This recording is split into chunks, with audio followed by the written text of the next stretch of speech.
Councilman Gary Johnson, I have Councilman Matthew Delavan and Councilman Julie Green.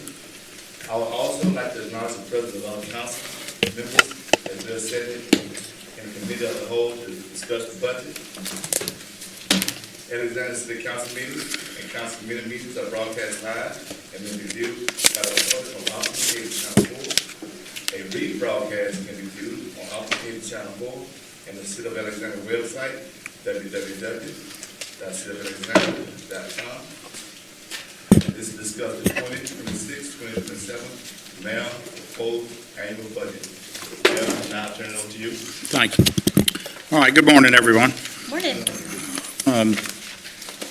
We'll get started with the message and some of the, what we would call the sentinel or most important features of the budget this year.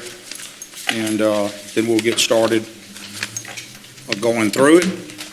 And that'll be the council's preference of what they would like to handle first. It would be our hope that we could get through whatever operating that you want today and maybe the capital, after lunch or after that break, do capital and then come back and finish operating, but that's going to be up to the chair. So let me start with my message.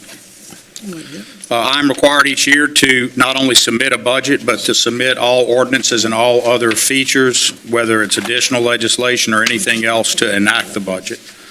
This year that consisted of the budget ordinance. The budget message is for the fiscal year 2027, so we call this FY27. That would be the year of 2026 that we're in now, that will start in a few months and through the year 2027 next year. We have a capital budget, which is for those things that we build and maintain, and an operating budget, which are those things that we have to do each day to run the day-to-day city. So that would include employee pay, rolling stock, things with wheels that are not long-lasting. As we always remind you, the only rolling stock that's capital is a fire truck.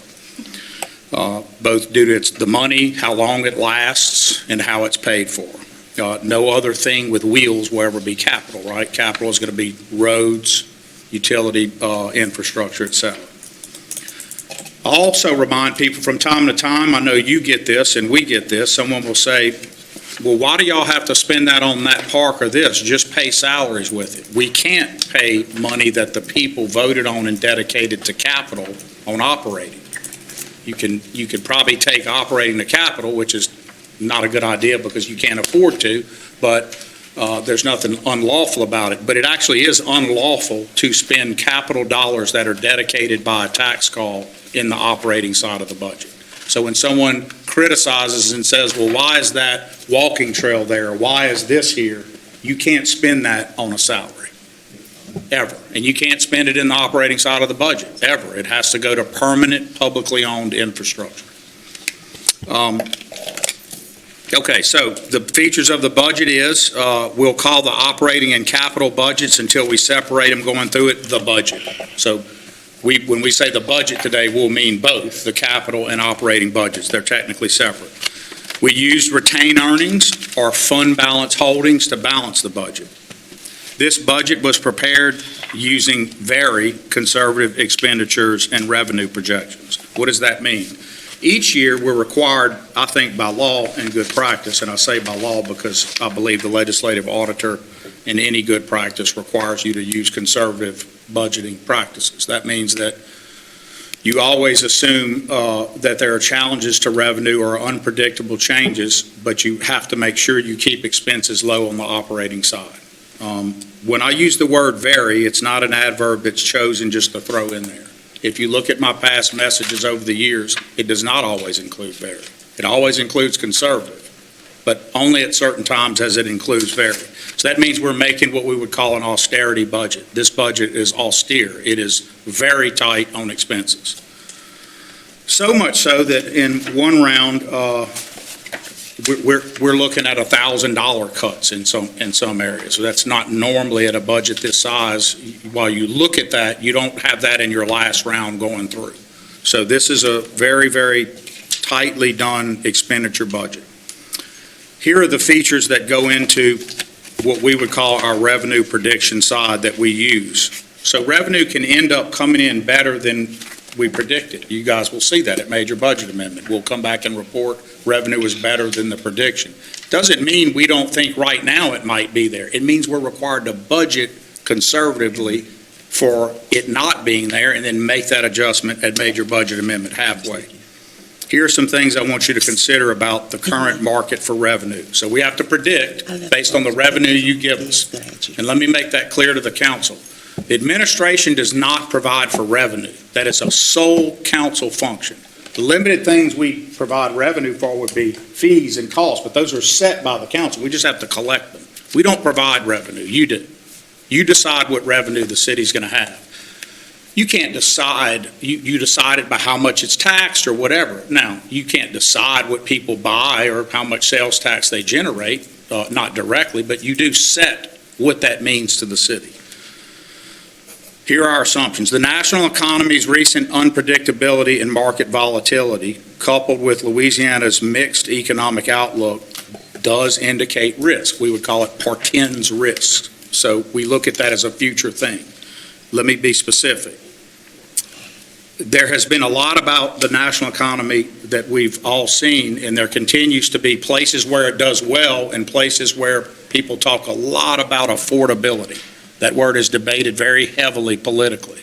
There is no question in looking at the data that the cost of things on that basic level, the things you have to buy every day, have a premium attached, both because it's harder to get them, so the cost of freight, gasoline, all that stuff is going up. So there's no question that that's being affected. Market volatility comes with a lot of things. Here's a few examples. Fluctuating tariffs, oil market volatility, job or project obsolescence, meaning jobs that used to exist in the market that go away because of AI or go away because of technology. Population loss and change, future federal policy creating uncertainty, and I would just say with this war, we just don't know how that's going to affect the cost of fuel. And from the Strait of Hormuz to other aspects of that war, if you think they don't affect us here in Alexandria, it also affects there's a whole natural gas effect too that occurs. And so we rely on that for our energy production here.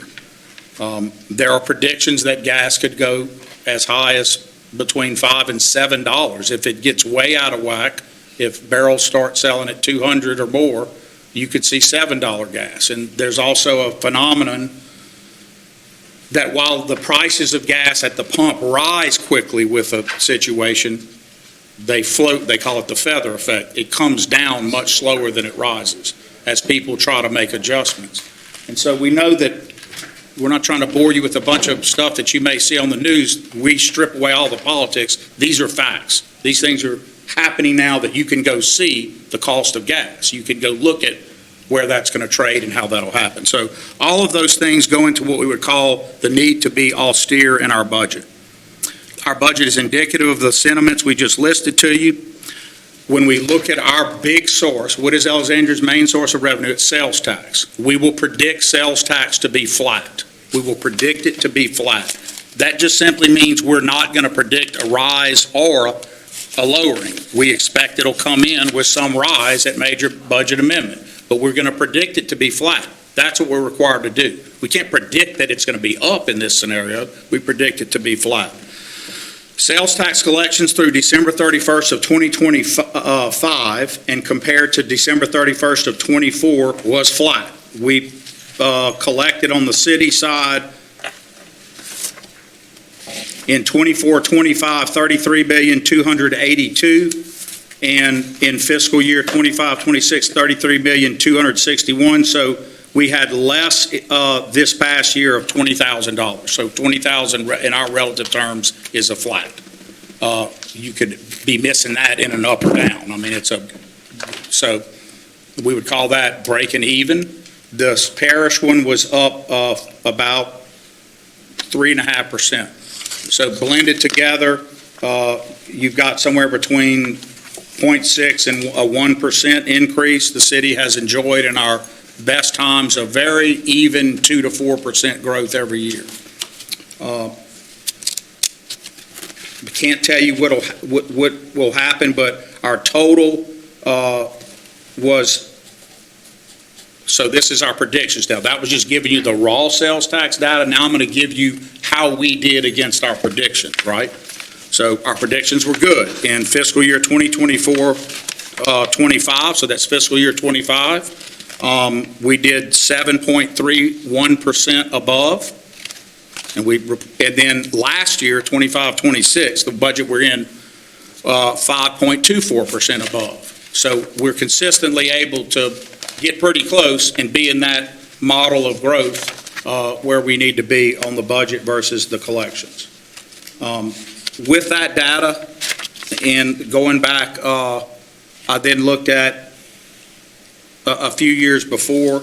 I'm comfortable in an austerity budget, given the national phenomena I just listed, telling you that we should not and cannot, as an administration, predict revenue other than to be flat. Does that make sense so far? It doesn't mean it's going to be flat, guys. In fact, we expect to do things that make it not flat. But for your budget, we must predict it flat. Okay, I'll move off revenue for that. To maintain proper pay scales, reward good service, and given the needs of the city, we did make across-the-board recommendations for raises this year. And you might say, well, why would you do that if you're predicting all that? Well, there's another phenomenon at work. You have lots of jobs that are harder to fill because of the things I listed, technology, other things. You have a different desire to work for in public life than it used to be when Jules was at the city and others here were in government. That proposition that a young man or young woman may decide, right, that I'm going to go work here for a little less than the market may pay me in a similar job, but I'm going to get this retirement and all these benefits from a city that if I bet on the long term, I'll come out way better. There's still a lot of truth to that, but it's a way harder proposition to get people, young people today, to see that truth. They don't make that decision. They're much quicker to rent or do this and think I'm going to make a change here or I'm going to move there. It's just harder. And another part of it, the pay side can be so out of whack with the private side. Example, concrete example. Lineman here versus a line person at Cleco, vastly different. So to sell that benefit side that they also offer gets hard. There are many jobs like that. I'll say what my sentence was. To maintain proper pay scales, reward great service, and given the needs of the city, we made across the board. We are committed to further pay scale change in segments, most critically in police, which you'll see in this budget. We have now brought police right under state police. We're the competitive payer. I promised I would do that within 4 years, and I've reached it. I think the guys know that, and they would agree. We also pay 100% of the benefit side. We're there. We're on the competitive side. My proposition to you all is, will that equate to having an influx of officers do it when they see that pay? And Malcolm's saying, we have to do it. We as a council and a mayor are doing our side of everything we said we would do. But this is our new recruiter, and y'all know him well, and he's been better at it. He's recruiting. He's actually bringing people into the academy, which we like. But can he bring people in the academy as fast as people retire? Gluts of retirements have happened, just people at that point, as fast as discipline leads or hiring can occur. We're in that race right now, and again, I hate to pick on Malcolm, but I see him nodding his head because I think he knows the national phenomenon. This isn't I know people want to make it an Alexandria thing. It's just not. This is a national thing. Now, can I tell you that someone wouldn't rather work in a Pineville or Woodworth where there's less call out, even though they're going to make less money, less calls, less? Yeah, that's a thing. And so we have to constantly work with them to figure out, okay, how can we increase your quality of life? We're going to cover all health. We're going to cover what things can we do to make quality of life better? So what did sweeten the pot? So what have we done? Create the CSOs. So we take them out of the little calls where they can focus. It's kind of a catch-22. They're now focused on the heavier calls. Doesn't make their life easier, but it also keeps them from having to split heavy calls with just complain at the park, shoot over to the park and see if it's a real complaint. We also are making their life better by investing in tech heavily. I will probably be asking y'all soon for a private meeting. I don't do many, but You need to see the level of security that your city is running. It's second to none. We're doing a massive amount of things that I'd love to say all out loud. If I say them all out loud, it lets some of the bad guys look at what we're doing, and they can plan around it, quite frankly. But I can say some easy ones that should be obvious, from cameras to drones and other things. So we're doing some things that allow us to get to a scene quickly. And I'll leave that at that for now. But we can see and affect change very quickly. Those are all things that try to make their life easier. There's probably a time when police would have not necessarily wanted all that because it cuts into them being hired. They don't have that choice now. We don't have that problem to worry about with them. They need the relief and help, and we're all on the same page using tech. Other places like that, I focus on police. All my other divisions get mad because then they say you're too focused on police. But that's what, not to be political, but that's what I had to run on. That's what the people wanted.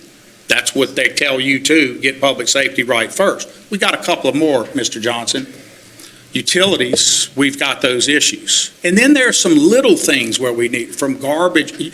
There are other spots where we do need to adjust pay scales surgically, independently on a thing. And then there's also across the boards, like I just said we're doing. So an across the board, all ships go.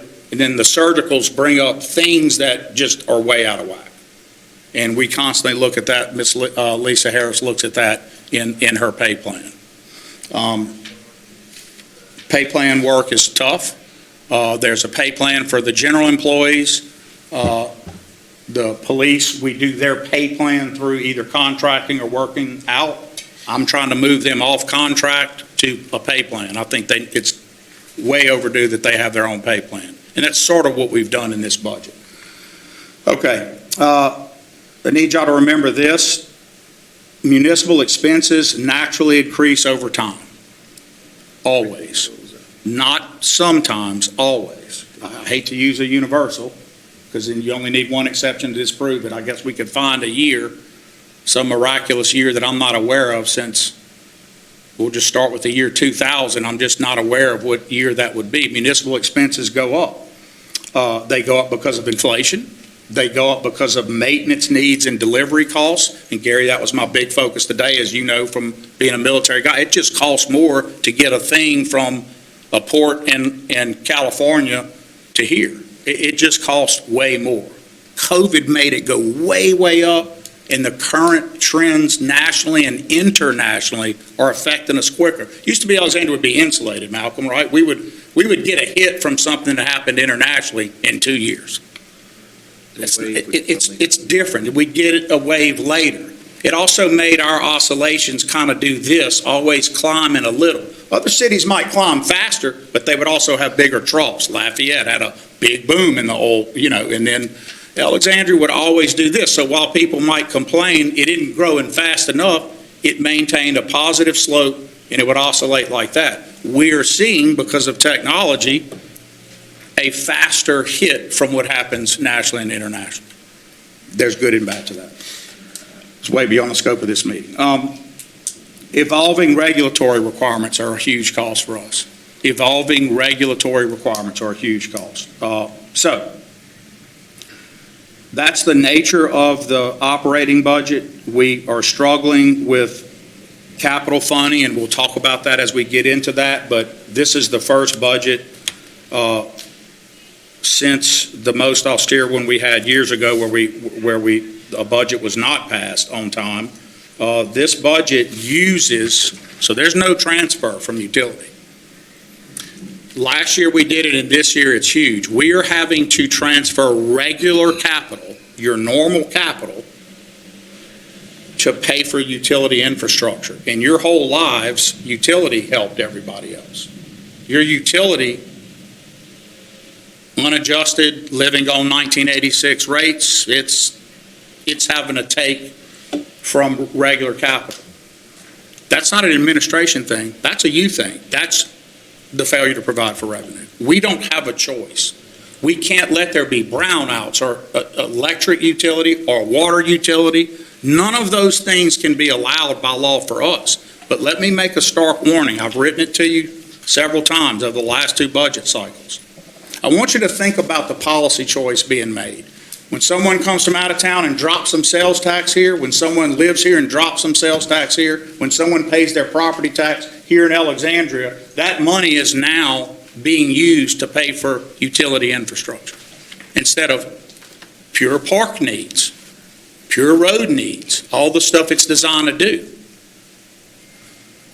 That's wrong.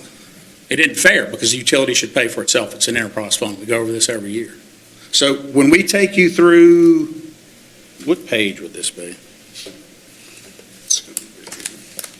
When we take you through the general fund finance administration that has the breakdowns of all the values and show you the utility system fund and how we've done this, you're going to see that austerity. You're going to see sanitation. When I was mayor before, sanitation didn't lose. I have every year listed, if I get a question on it, of where we were zero or negligible, 100,000. Sanitation will lose $1 million this year getting no capital, no extra anything. They'll still lose $1 million. Why? I think you all know why, but we have 2-day unlimited throw pickup. And God forbid you ever change that and face the wrath of the citizens who are used to that. But most places have 1-day regular pickup, and it's usually by throw. Like if they go to and they have 6 bags to throw or 2 trash, maybe they count it by the can, you're going to get charged. They also charge you to pick up white goods. They charge you to pick up debris and other things. We don't charge for that. It's okay, just understand things cost more to run the division. Those costs go up, and what we provide for has remained the same. So it looks like that. It's not just common sense what that does. We can't not fund utilities. So when you ask for, we're going to tell you about the parks. We're doing all those that we have in that project. But when new things are added, you're going to see everything has been pushed into utilities. We cannot continue. The things that we've agreed on the last budget are still going to be there, and you'll see our commitments out. I don't think you're going to get that sales tax renewed. That's just a thought. I don't think so. And that's going to be $5 to $6 million gone out of the budget. And so we have everything planned, but I think those are going to be revenue problems you face. We'll probably send some stronger language about the utility stuff at some point, but I think the likelihood of ad valorem renewal is substantially low, given how it's been talked about and viewed, even by politicians. I think that is a revenue issue, not a operations or expense issue. That's going to affect us drastically. So expenses increase. We have the things we listed, but the costs of these services do also increase, and we're living on that. What are we doing? We do some creative stuff. I don't mean creative accounting. I mean we use our utility to off the market bring in revenue, not on our people, on outside in MISO sales, and we do well with that. And if we weren't doing that and didn't have a team that could do that, because it wasn't being done before, it was being done before and then not done, and now it's being done again, we would have an even bigger problem. But we can bring as much as $3 to $6 million a year on other sales. That's that ad valorem tax we're talking about.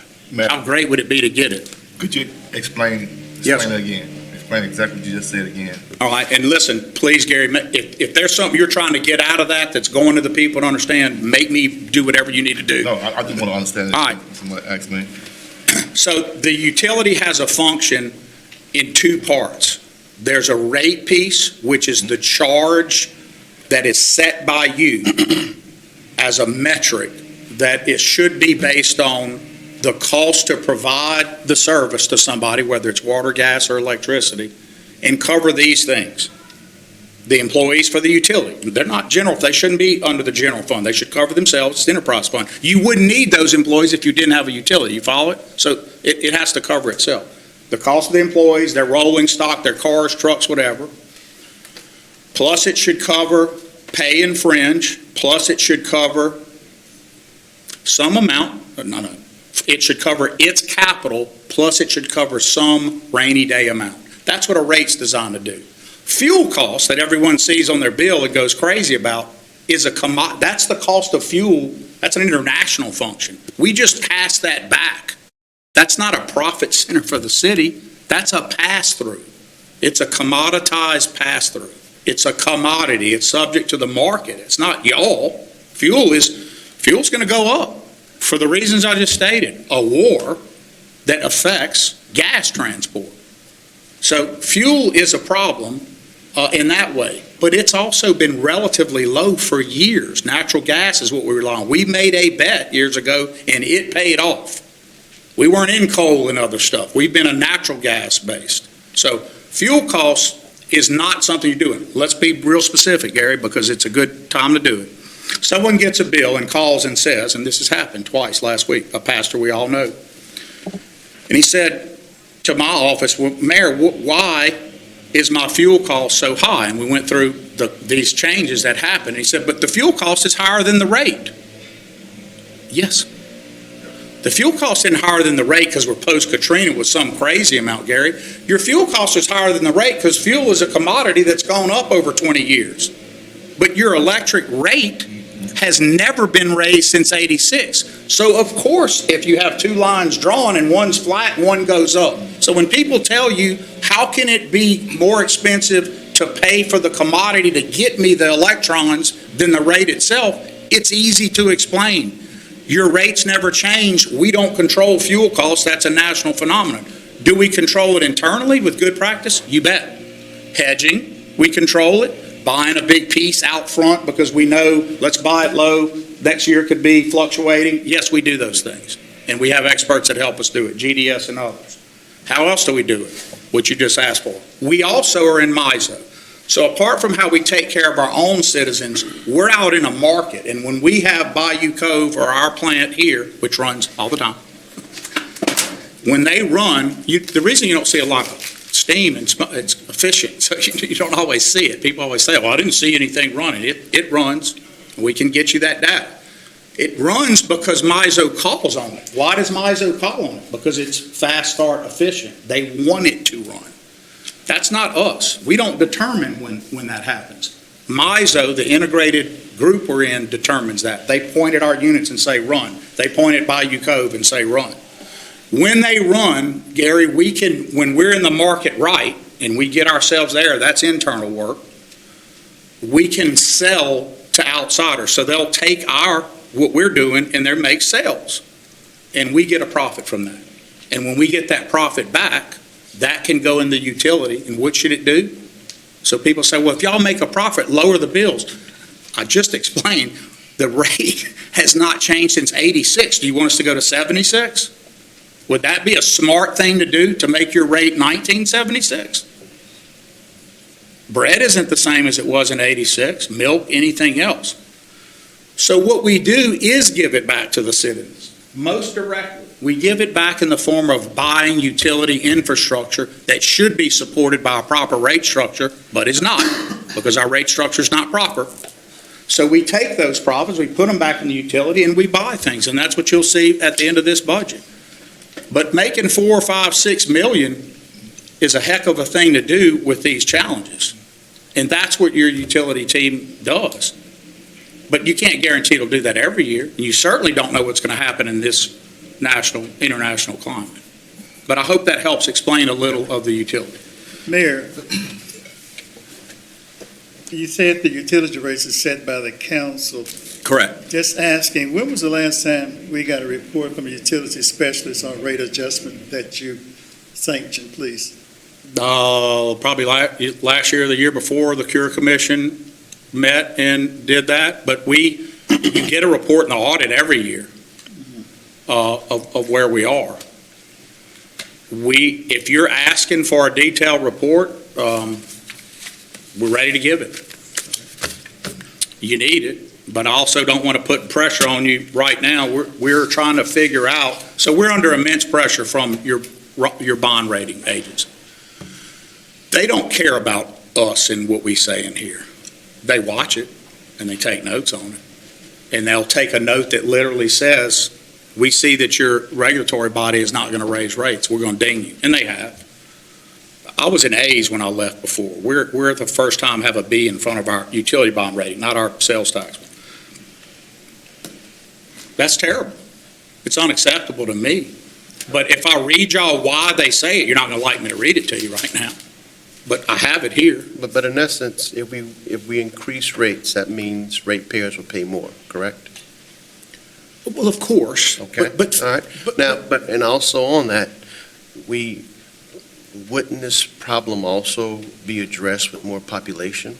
no, I know you keep saying that. The population increase in sales tax. With more utility customers. The amount of customers it would take to change a 1986 rate problem, Malcolm, that is a if you put that out there, you're just telling people. I'm asking. The answer is no. Think about it. How many people would you have to take in new customers to offset the cost? Let's say you just annex everything around the city that's there right now, and those are now become new customers. The cost of the payments to the infrastructure failures they have, which is why you haven't annexed them yet, by the way, would so far exceed what you could get in the rate increase, which we've looked at a million times, that it would make it the craziest thing you could ever do. If I can do a deal, I'll show you the growth per customer, but imagine per residential customer what it would take to exceed the rate problem you have. You guys aren't in a discussion anymore about this. The legislative order is coming. It's just a matter of when. They're probably going to come when they hear me say what I just said, which is that you're using sales tax now from your capital budget and ad valorem taxes, property taxes. So someone pays a property tax and it's going to offset a utility. It doesn't happen anywhere. You got to face the fact that you have a 1986 rate. It's 2026. This isn't me. Now, let's get to Malcolm's real question, which is how do you do that on the backs of people who struggle? Yes. If y'all are telling me you're ready, and I think you are, because I can see your faces, and I know the caring people that you are, and I know y'all are for real about wanting to do the right thing, then we have to have a CURE meeting. You have to all come, and we have to have a frank discussion. They're going to tell you, experts, you got to raise it to this much. It'll cost each household this much. It's not huge, by the way.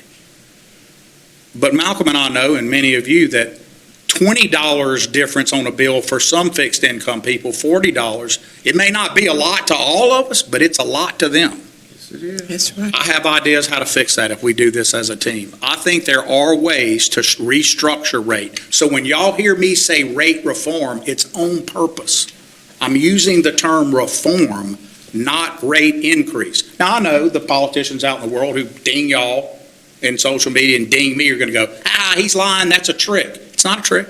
There's going to have to be rate increase.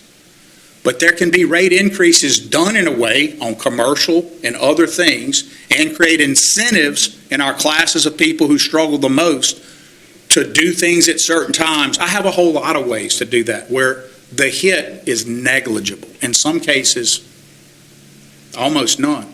And by the way, you don't have to, so the expert is going to tell you, do this next year, or we're going to keep dinging your bond rating. I get the pressure.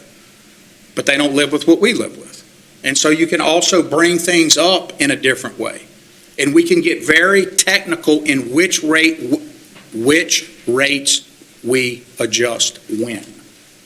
And we have ideas to do it. So the expert's going to tell you one thing, and then I would like to come behind them and say, I have all that, and my team has all, half my team just left. I have all that, but we have a way to do it within what they're saying, but not the way they're saying.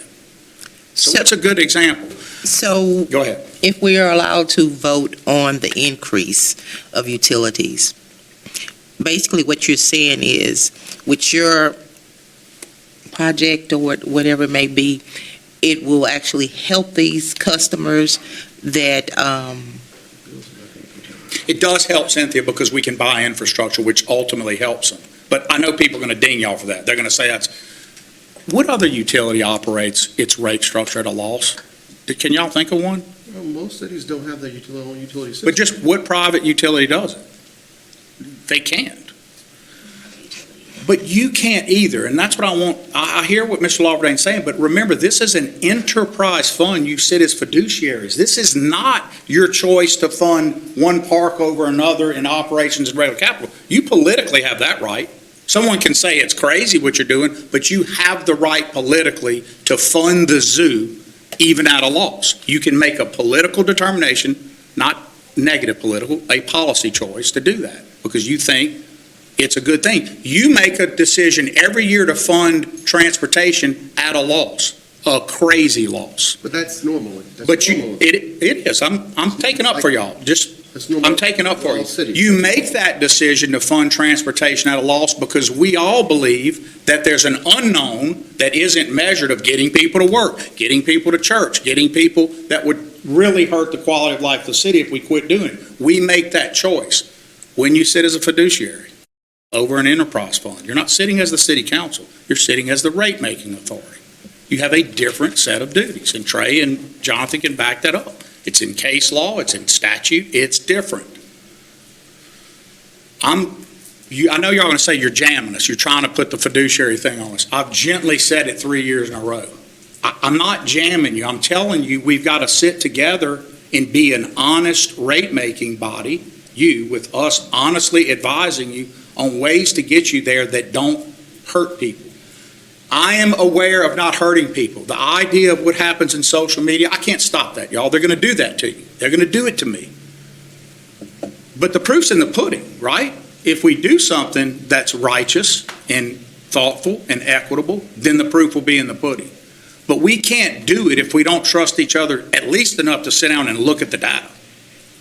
By refusing to look at the data, you're not making an informed choice. And by the way, at the end of the day, Gary, the same people y'all are wanting to help, and I want to help. What motive would a mayor have to not help? How would that help me politically? That's such a crazy argument to make that we want to hurt people. That's insane. The same argument that we're trying to protect those most harmed by the change is if we don't do something and the utility fails, this will become an investor-owned utility. It will no longer be a municipal.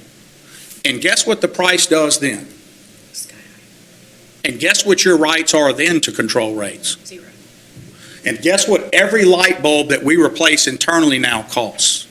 And guess what everything that we run, think of how much electricity the city itself uses to light up and run the city. All of that is fuel cost only for us because we're the public body. Trey, what happens when Coleco or anyone else runs that? Price goes up. So they say, we're going to give y'all $150 million for your utility. Our utility is worth way more than that, but you're never going to get it on the market. You might have a $20 million house in Alexandria, but will the Alexandria market support a $20 million purchase of a house? It's not going to happen. There are ways to get there. I know it makes you sick to your stomach hearing it because you know what it means politically. And I'm willing to tell you, I get it's an election year. I'm not telling you have to do crazy things. And I'm not telling you to wait till after an election year to do crazy things. I'm telling you to look at what the costs are, listen to some ways to not harm poor folk. And let's see if we can't get the business community and everybody else to realize where they are and what we need to do. Would you agree affordable housing helps people who are less fortunate? I'll go halfway there. I would say good quality, affordable housing that doesn't lose, that is energy efficient, helps people get there. And I would say you just hit on one of the ways I think we get there, which is if you're willing to do this, we'll give you an incentive rate. That's what we've got to move toward. Very productive, incentive-based rates based on behavior. Gary, we have to change people's behavior. If you want to pay a lower rate in your own fixed income, we've got to get people to move toward. If you're not in the house for the whole peak time, you can't leave your house on 68. I mean, we've got to deal with some of these things. Other utilities do it. They have incentive rates. You can either pay the standard everyone pays, or you can fold into an incentive rate. It's not for everyone. Here's our biggest challenge on, when y'all hear about someone who's got 1,000 square foot house and they have some high bill that's not past due, it's one bill. I'm going to tell y'all what it is. It's because all their air and everything is flowing out of every seam and every horribly insulated home. And everything else. That's another place, if we restructure and put some things to it, we can help people. I am 1,000,000% committed to help that group of people who need our help the most and prove it to y'all. I just need you to sit down at your, don't avoid the meeting and come listen ask good questions and dig in with me. I think that conversation definitely needs to happen, so we have the information, we can see how it's gonna practically happen for the citizens, and when will that And when, happen? and when, doesn't have to be tomorrow. Mayor, the commitment to improving housing, that should not be contingent upon a rate increase. We should already be doing that. Well, we are already doing, as you saw from our reports, but you just couched a question to me that's a very lawyerly thing to do, but I never said those words. I never once said our commitment to housing is contingent on that. No, You said that. I did say that. I didn't say that. But it just seems like we need to. We do, but Malcolm, the things you're talking about are minuscule changes that occur only if large swaths of people buy in. You're trying to act like you're doing reverse reasoning here. You're doing some form of induction where you say, if we do this little species of a thing, the whole genus changes. That's not how this works. We're talking about huge amounts of money. I'm not telling you to go bust up into some increase in rates. I'm telling you to look at the data and let's surgically figure out where we are. We're on a what's our form, decreasing block? What is it? Yes, a declining. Declining block. There's just ways to fix some of this. So for years, y'all been told declining block hurts poor people because they pay a similar amount as everybody in the first base, and it does.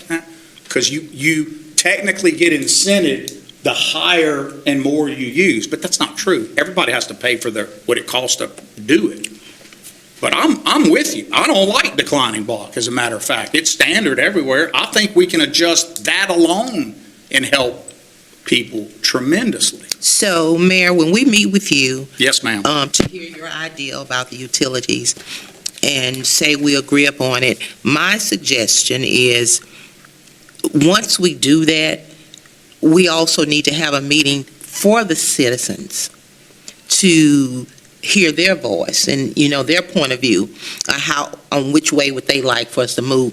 If you describe your project the way that you say that would actually help them, and yes, they're going to say you're not telling the truth and we don't believe you, but we have to find a ground where we can meet to make the changes that need to be made to the utilities. Yes, ma'am. And And we would have, always do that. we have to be loyal to our citizens, because it is a struggle for them to pay their utility bills. I have a 94-year-old uncle on a fixed income. We just want to make sure that the citizens are taken care of. Yes, ma'am. Where they won't have to struggle. So I feel like we should meet with you and discuss this, and once we move forward on it, also engage the citizens in. Okay. All right. Look, I'll end. I know y'all ready to move on. Ready. Let me just, one closing comment about it. I'm not proposing a rate increase. I didn't propose one just now. I'm telling you that your current rate structure does not support your utility. I'm offering a rate reform that could end up net effect on some of the people you're concerned about, nothing. We have to restructure it. I am not proposing today a rate increase. I'm asking you to look at rate reform. Malcolm asked, but it won't result in any increases? Yeah, but it might for some. We just need to talk about it. Last point on it. It's what Cynthia just said, and I'm moving on. Last point. The adherence you guys and we have to protecting the poorest of the poor, those on fixed income, the elderly and others, could be part of a special rate, number one. And number two, most importantly, if you fail to reform, you won't be protecting them. And that day's coming sooner than you think, because you are going to lose your utility. So how will that protect them when they're paying 40% more and there is no treatment for them separately? You won't be able to look them in the eyes then. And it will be these days where that's decided. I mean, like I said, I've had people contact me to listen, we want to sell y'all utilities, we'll buy your gas, your water, we'll buy everything. And what's going to happen? Boom, rate increase. We control it right now. We have to do what's fair for what's best for the citizens, but also what's best for the city. We're here to protect the city as well as protect the citizens. This budget proposes no change in rate to balance, so it's not in front of you today. Okay. Move on. All right, I'm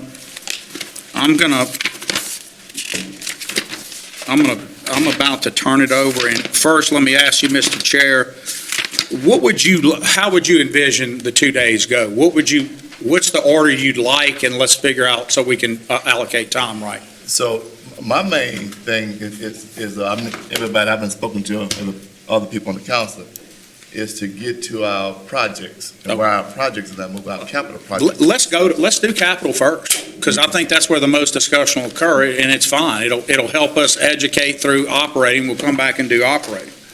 Everybody agree? Okay. 185? Let's go to capital. All right. We're on page 185. I'm going to let everybody get there. I was hoping y'all do it this way, but I was scared if I said to you, you'd say no. Okay, we're on capital. So on capital 185, you see the budget carryover line is what's in there. The relocation project line has $1,059,000 in it, and you'll see it's further years out to keep doing those. We still have $1,005,000 in City Hall renovation, and then nothing in, that's just carryover. Yeah, that's already there, so Let's stop. we've already allocated that. Okay. So your new money is in the first column, 26, 27, you see it? Yes. Do you see how austere that is? There's no new money. Because all the new money that went into that, you're going to see is in utility infrastructure for immediate needs. $300,000 for information upgrades has to be. $100,000 in Riverfront is to complete some things there. $100,000 in city compound. $50,000 for elevator. That's probably low. What we're spending on elevators is insane. I did a survey of the cost of running the elevators built over our lifetime in buildings is, y'all can Google it, it's the most crazy phenomenon you'll ever see. You'll see that all that new money in 26, 27 is austere, but it's all programmed out as priorities. But those are just your main, what we would call city public enterprise projects. So let's look at Information upgrades? $300,000 in that. That's just constant need for technology things. So those are going to be IT related. Okay. And you can see there's real money in the carryover that we're still in use of. And that's 16.9 million. Do you see that? Mm-hmm. But only a new million in public enterprise. I've never seen that since I've been mayor ever. A number that low. I'm missing that 16.9. Where we're looking at? Bottom. At the bottom. Carryover budget. Carryover, okay. Yeah, the 207 is that convention hall video visual equipment. That 207 is stuff in here and stuff over here. We just we're so behind. Everything is just, we've got to upgrade that. People like to use our facility. It's an affordable facility that operates at a high level when everything's working right. And then also y'all have some needs in here, and those are things to fix. There's a genealogical library roof that we didn't add to, but I know that they came and spoke to y'all, and Tanya tells me, they went over and inspected it. They say the roof is like leaking through. Y'all would normally say, well, that's not really our thing, but we own the building, so we don't want to let the building go regardless of anything else. So that we didn't put anything, but that was one we might ask for the legislative allocation, but we don't do that until we talk to y'all. Y'all may have another thing you think is more important. It's been inspected and it is leaking? Oh, yeah, Okay. tremendously. Chief, did you go look? I did. Okay, can you tell us, because I asked the fire chief to go look independently of all the engineers who, they're trying to sell you a little bit. So you can actually see daylight through the ridge when you're in the attic. I mean, it needs to be replaced. If it weren't a public building, if a private person were operating it, you would probably Absolutely. be taking action. Absolutely, It's we not would. really fair for us to not treat ourselves the same, but We do. We wrote up the violations and He wrote me up. He said it so nicely. We wrote the violations. so. And do we have an estimate of any costs that would be at this point? The initial estimate was 250,000. And that's one? That's 250. And we got 300,000.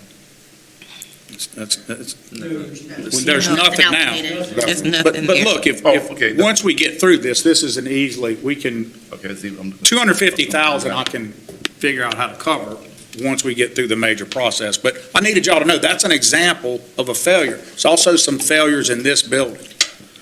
And y'all can go underneath and walk around in your parking lot and see the failures. Well, my concern is always, like, if you put off something like that, then it causes more problems in the long run than It just does. fixing it initially, so. Which is why you see all the money moved out to the utility, because Right. we can't keep kicking the can in utilities. Yeah. That's why you don't see a loaded up line of public enterprise. You're gonna see it all in utilities. All your money that's normally in this line is over there. Now, let me say what hadn't been touched. Our park program, Cynthia, not touched, robust. We have Cheatham, you'll see in a minute, programmed in an out year, but 2 million is in it. Right. So there's stuff that we're talking about for there, and it'll be more than that. We'll kick up if we get in a reignite. We can even add to that. So you're going to see our commitment in some out years prioritizing money, but you're going to see that in this year, this austerity year, we're putting it in utilities, because y'all can't have a brownout. You can't have utilities not work. All right. We can come back if y'all want to come back to that page, but I'll keep answering questions on it. Mayor, before we go, Yes, sir. the amphitheater, what does this fall under, and what is the completion date expected on this behind us? They have promised Tanya that we will use it in April, so it's April 1st, not April Fool's, who's got the first show there? Pops. Pops has been waiting to get it back forever. That'll be before y'all. We told them that Pops has to play or we're going to have a problem. So that project, I won't say it's been snake bitten. I will say that we're just not happy at the pace. But I'm not going to, I'll say less. So it doesn't Not have, happy. doesn't have anything to do with us but the construction? Yes. It's certainly not the city. So that was a big project when I was last. It came in and they scaled it and changed it in that 4 years. I don't know how that wasn't complete, but it wasn't. We think that Pops is planning to be able to do it, right? The Rapid Symphony, yes. The project should be complete by April 20th, and the Rapid Symphony is requesting to use that facility for Pops on April 25th. So April 25th, it would be usable. There may be some things that our staff will help cordon off to make sure, but if y'all go look, it's substantial. I mean, Yeah. we're finally there. That was majorly funded by the water rate. They had a big piece of it, yeah. Thank you. You're welcome.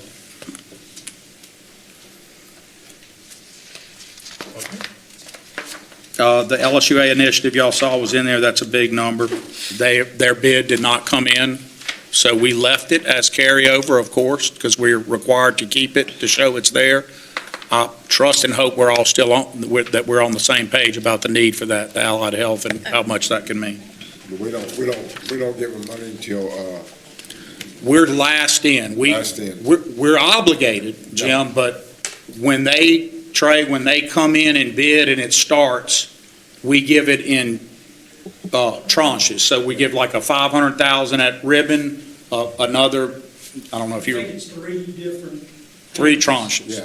with the last done after their 50%. And that protects you from loss, because we're public. We're not like everybody else who donated. We're public. Okay. Paul, I'm going to turn it over to you to take them through all the other projects that are streets and all the other stuff, and I'll answer any questions at an appropriate time. Thank you so much for listening. So the next page, you'll start drainage, and you'll see we continued the commitment to the Chatland overflow, appropriating $1 million there. Next page is streets, and you'll see just a continued commitment going through streets, drainage, sidewalk repairs, the 500,000, aerial photography, traffic signal renovations, basic things. the two new projects being Land Street Crossing and Bellawood Extension. What is the Bellawood extension? Because I had a lot of concerns about that. I have people calling me right and left on this one. So I'll answer the political part, and you can answer the cost part. I've had a lot of people calling. The neighborhood of Claremont does not want it because they've enjoyed a dead end. And I get that, and we're trying to have meetings and talk. People said, Mayor, why are you doing this? It's like, it ain't to me. This is part of the city master plan that was adopted before I was in Ned's time and throughout. This is on a master street plan. And so it was always envisioned that as you expand all these areas, you're going to have the need for other inlets. I want y'all to imagine a city design with cul-de-sacs and dead ends, what travel would look like then. You could never do that. We're on a grid system. Everybody would love, I polled people, and I would ask a mom, how would you like it if your neighborhood was all a dead end? And well, you know what a mom will tell you? I love it. Only people in my neighborhood are people supposed to be there. I get that. And then you ask the further question. How do you think traffic would move? And they probably couldn't move very well. Then people are getting locked. So obviously, you see a neighborhood, when there's a need, you have to open things up. I don't know that we have to open that up for Claremont right now. I do think we have to think about having it laid out to be able to do it and get the cost share. So I think it's Duran and them that are doing it. They're doing work all over. Is that right? Is that who is the project? Yeah, they're building houses. So if they're building houses there, and Claremont wants to remain closed to keep through traffic from their neighborhood, I get it. You at-larges have to deal with that. I get it. But ultimately, if Versailles then becomes packed, its whole purpose was to relieve, because now we're locking that in, and Jackson Street takes the traffic. And if you say, that ain't gonna happen, oh, it's not? There's a crawfish place right now in Jackson Street, next to Ash, where Jackson Street traffic in the right lane is now a turn lane for a tiny little crawfish house that boils crawfish. Correct. So Right. that's not okay either. I'm not talking about you in the crawfish spot. I'm saying that's not good. That all gets affected by the lack of throughway traffic. We're not saying it has to happen. I've gotten the same complaints, some from close to your family. Yeah. We can work through that in neighborhood meetings and go talk, but I don't think it would be wise not to at least keep it funded for now to see what that cost share looks like. Because right now, we can require the builder, Cynthia, to share the cost with us. Normally, builders have to lay out their roads and we take them. So this is a city road that they would have a cost share in. I think we're in a good position to work with them to try to do that. And we'd report back to you more. Now, I got a question on this right here. If I was to look at last year's budget with this Bellawood extension on that budget, you were to look? No. it wasn't? No. So anything you see on the left with a dot means that there is not a project number assigned. So that would be a new project. Okay, so here goes my problem. I'm looking at 500,000 for sidewalks, drainage and repair.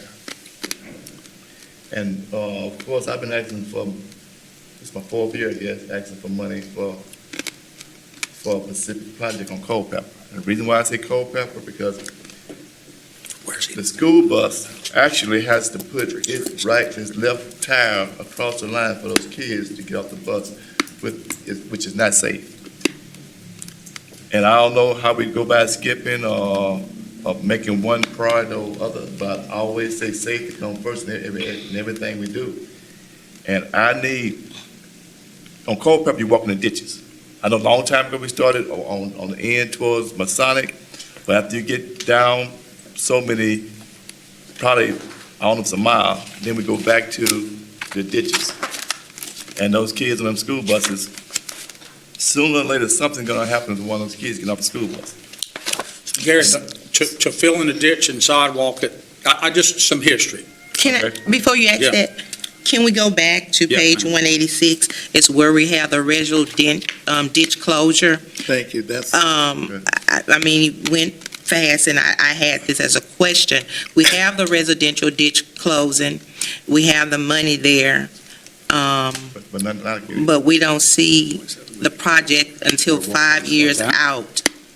We got 1.7 million. Yeah, it's a carryover, yeah. 186, project number 250421. Yes. Yeah.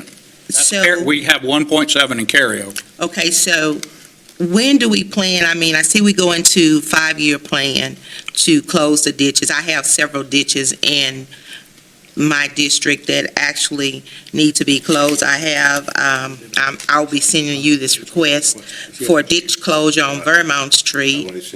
I have several streets that actually needed to be closed. And so my question was, do we have to wait 5 years to get those ditches closed? No, not at all. Or, No, that's not what that Okay. means. So you've got 1.7 in carryover still. Yeah. We just didn't Right. program new to make this a utility year for stuff I can't put on. That Okay. We've been letting everything else kick the utility. I'm just saying, the utility needs infrastructure money. This isn't paid salaries or anything. You've got 1.7. yeah, Guys, I don't make ditch closure decisions personally. I don't look at y'all's list and don't give this to that person or that doesn't happen. The city engineer does that as a classified employee outside. I've gone over with y'all how I would prioritize things. How long have you waited? We'll talk about Culpeper in a minute. How long have you been in the queue? Queue. How long have you waited in line, if you will? How long have you been, is it an emergency? So school bus, no stop, that can jump the queue, Yes. right? So you can be in the queue a long time, but an emergency comes along, you jump the queue. And then there's the third one, and it's kind of the most important. It doesn't seem like it should be, but it's is the funding there? So Foisey, we're going to talk about in a minute.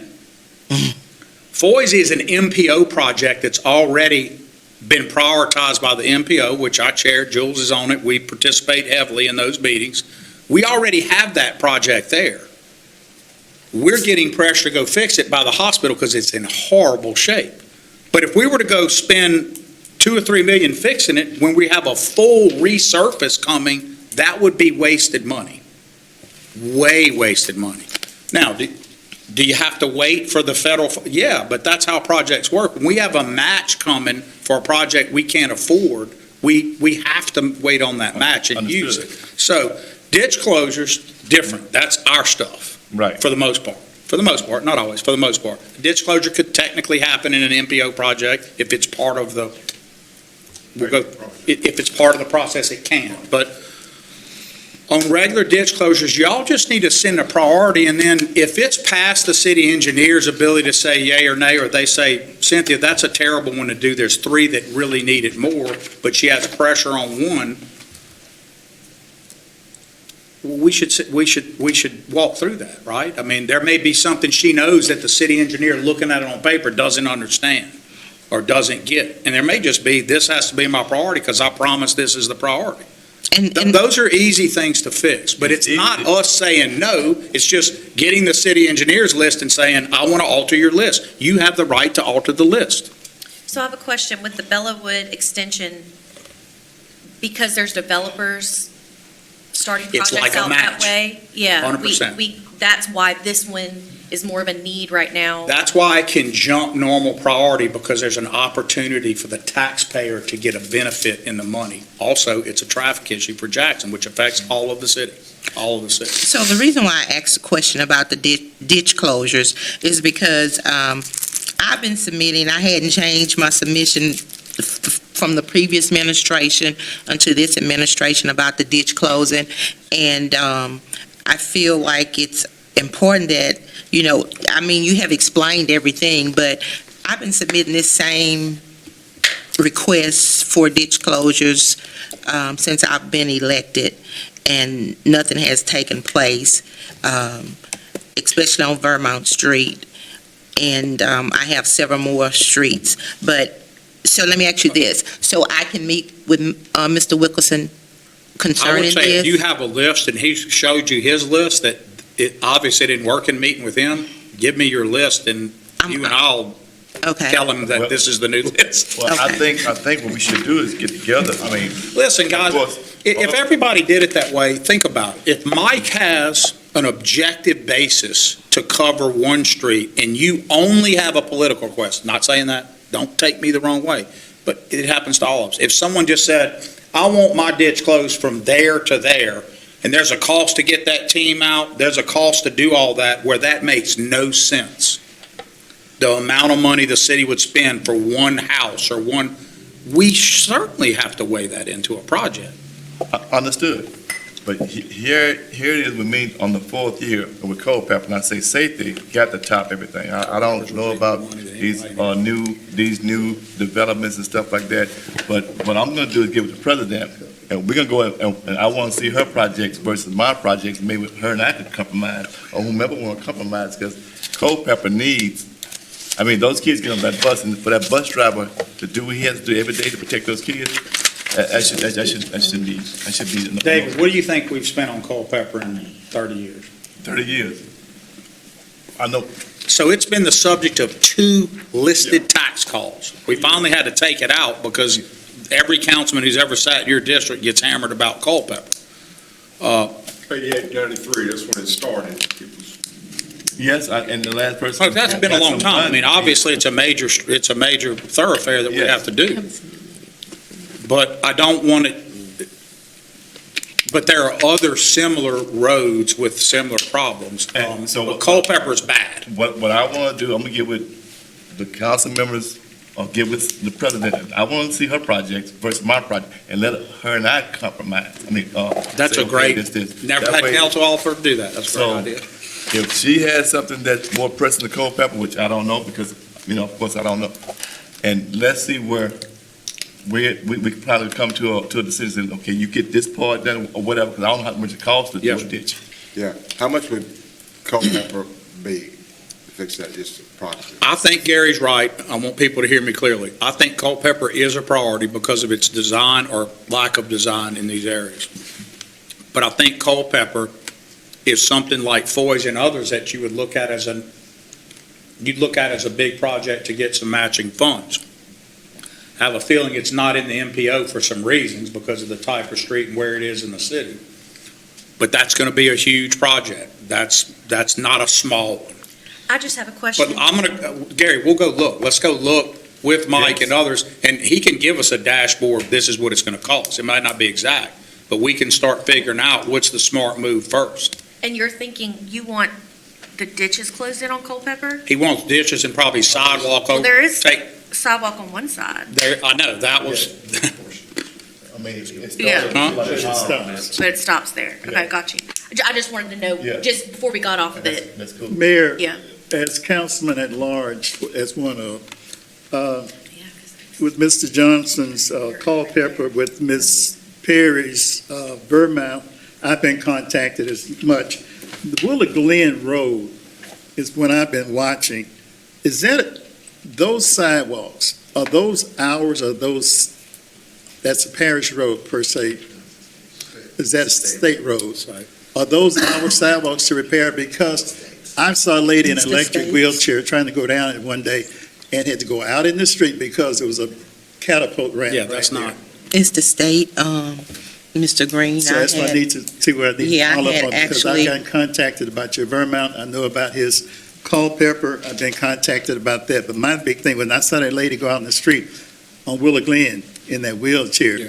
that was, to me, was. And look, guys, that's a perfect example of when we take in infrastructure others did, Well, those are the things we face. and I actually contacted them about that, Jules, because you're right, it's not that, it's all the way down. Because I used to walk that way to go to the park, but because of the sidewalks, but the money has to be allocated from one of our state representatives, that I have been told when I talked to, the person at DODT. So maybe you can, But then DOTD can, whatever's allocated, can try to, first suggestion I make is, Jules, you have a good, talk to Marcus, who has the relationship with DOTD, because he just came from there, and see if you can't at least get some sense of what can happen, and then the Mr. Lawverdane's, Mr. Ed Lawverdane can be a big help. But And- remember, the legislator can do things, but there's a lot of power Right. in the DOTD bureaucracy decision. right, And I see it all the time. Okay. I would talk to Marcus.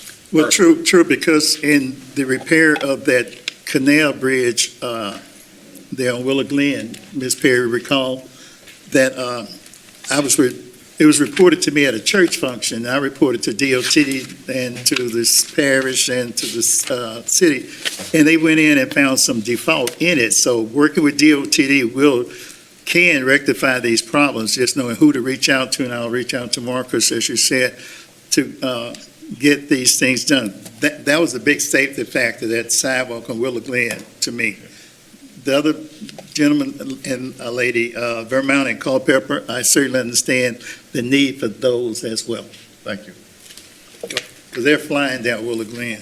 That's a press race. Yeah, they got, somebody got. All right. Okay. So, next page, police.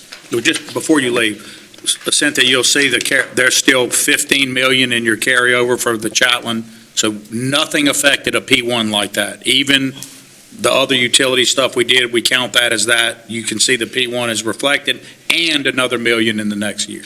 So it's all funded. Okay.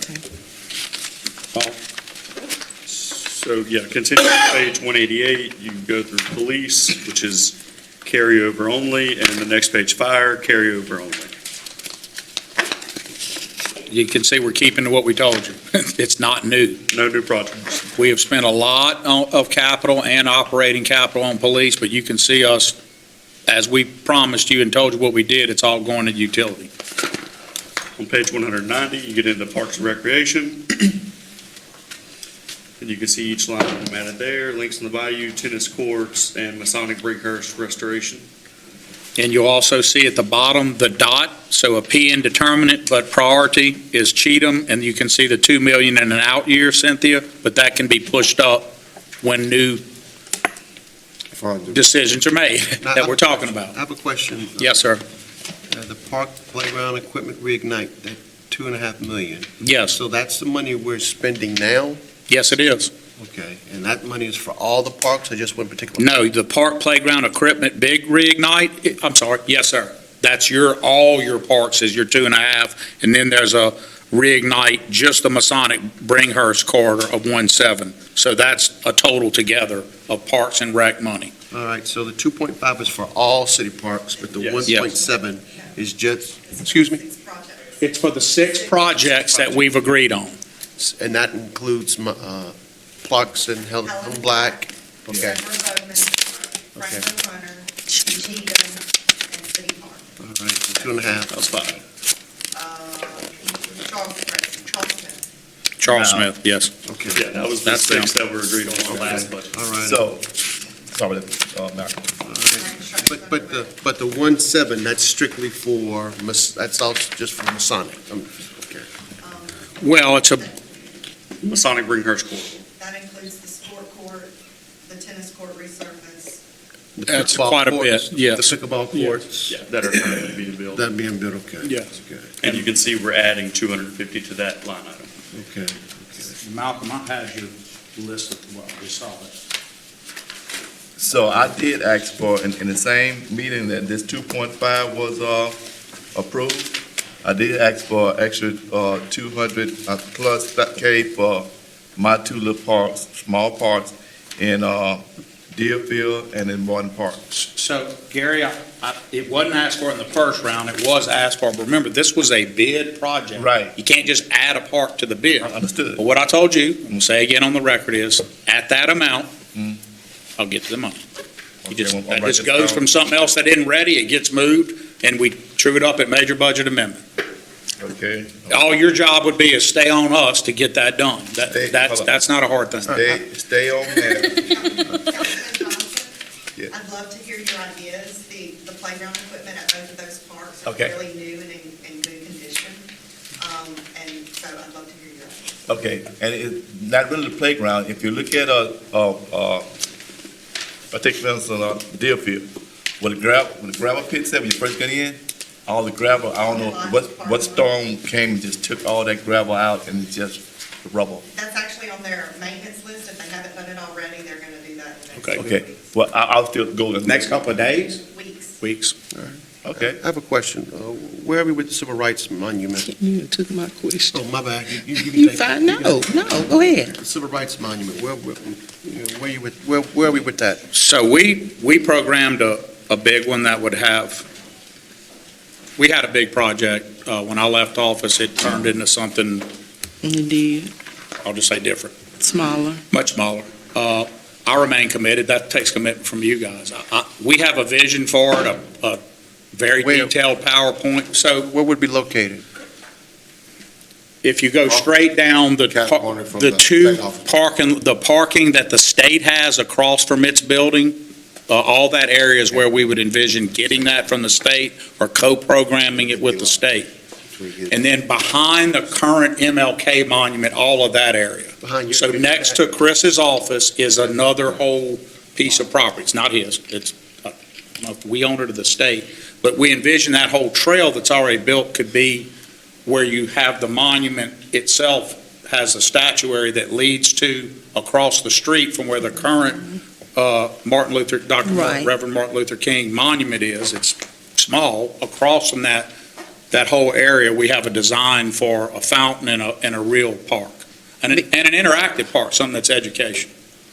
And that money I put in, that money has been there, that $500,000 for forever. But we Right. programmed it the year we did it. We had meetings, the Human Relations Commission came up with the design, we did a whole bunch of work, and it's just been sitting there. It did, because And we think it would be attractive on that. we met one time at Spirits to do We this. did, we met at Spirits and had a whole interactive session on it. And come off of 85A, it'd be a nice addition to the area. So what's the status of it? You guys saying you like that idea and we're gonna do that idea? What I don't wanna do is jump out ahead of, I don't wanna start and someone say, that's not what we want. Our vision was you would have different people throughout history. You would have the leaders of our community that are sort of representative throughout time. You would have, there's a famous teacher who's a little bit of a famous case that we all know. You'd have Mr. Valley in one place. You'd have different things that happen. But that can be very controversial. Y'all could have good meaning and someone not want whatever. But remember, we did this work. The community already weighed in. We had charrettes. We had all kind of participation. I think it just should be implemented, but I don't want to jump out ahead of the council. I don't feel like that's the mayor's place to do. It's the mayor's place to lead, but Well, can you set up a meeting I to can, do that and show presentation? you and do the presentation Yes, for you guys. because I know the previous administration had this little patch of area right up the street, across from, what is that? Used to be Miss Silver It was Hope just buying, Construction. yeah. It wasn't, it was not a large area, it's just something small where you could just put only a monument. I didn't agree with I that didn't too support much it either. and would not support that. Yeah, it was just a small area. But this, if you can just set up a meeting, then I we will do can move that. forward. So two things, curing that, we're gonna cover. Thank you for that. And then wrapping up general capital projects on page 191 with the zoo, with their carryover and no new added money, bringing a total to $3.2 million in total added money for general capital projects. You will see a P3, Malcolm, as opposed to a P indeterminate, a P3 of 2.5 in out year 28 for the Tiger exhibit. So that's not, it's money that's real, but it isn't programmed where we have to spend it yet.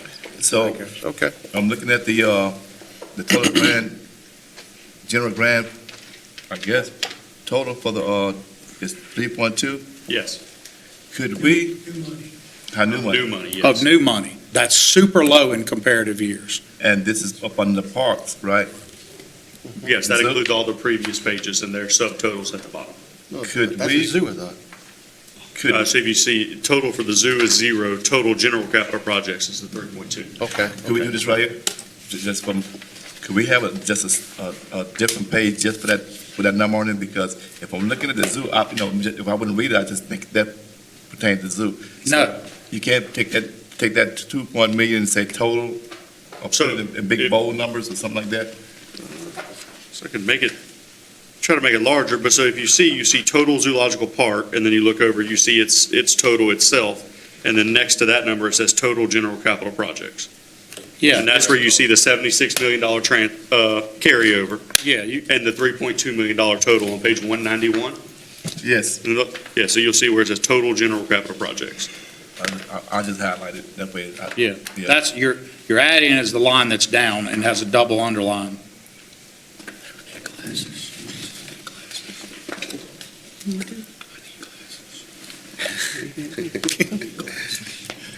They all getting old. I got both hands different. Don't say that, Jim. Was looking in the- Gary, don't let them treat you like that. I know, I got, my wife buys them by the threes, because I break some. Okay. So that'll wrap up total general capital projects. And next, you'll see the community development block grant page with nothing on it. Then you move straight into the five-year capital for enterprise funds. Before we go there, on the block grants, how often and who do we have doing grants for the city? How often do we apply for any For- type of grants for the city?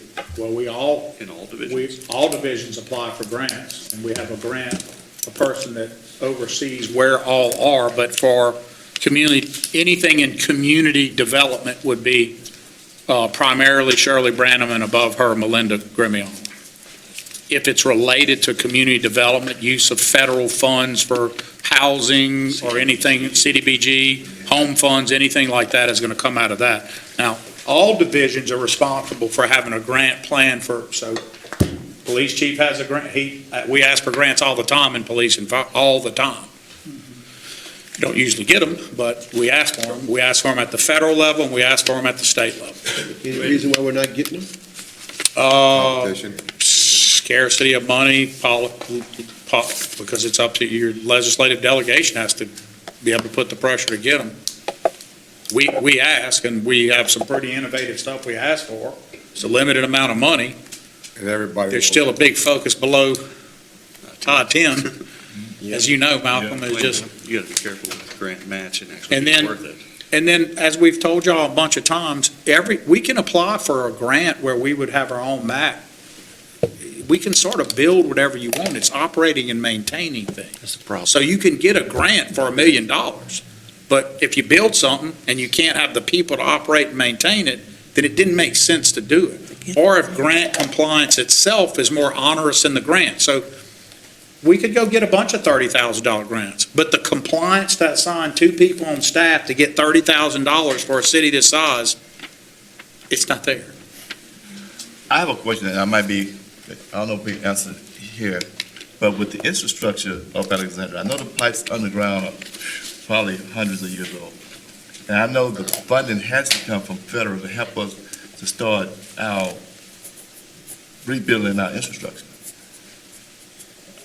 When or where do we start on that? We've been, this budget, you're about to get into the 5-year capital on utilities. utilities. You're about to see where all that money y'all normally see in your next year after carryover you just didn't see, you're about to see it here. We don't have a choice. But yes, there are federal funds for that kind of infrastructure. But again, I know, every city's asking for it because every city's behind. We actually have well-built infrastructure, but you are starting to see the failures. You're right. At 75 to 100 years, we're going to start seeing more of it.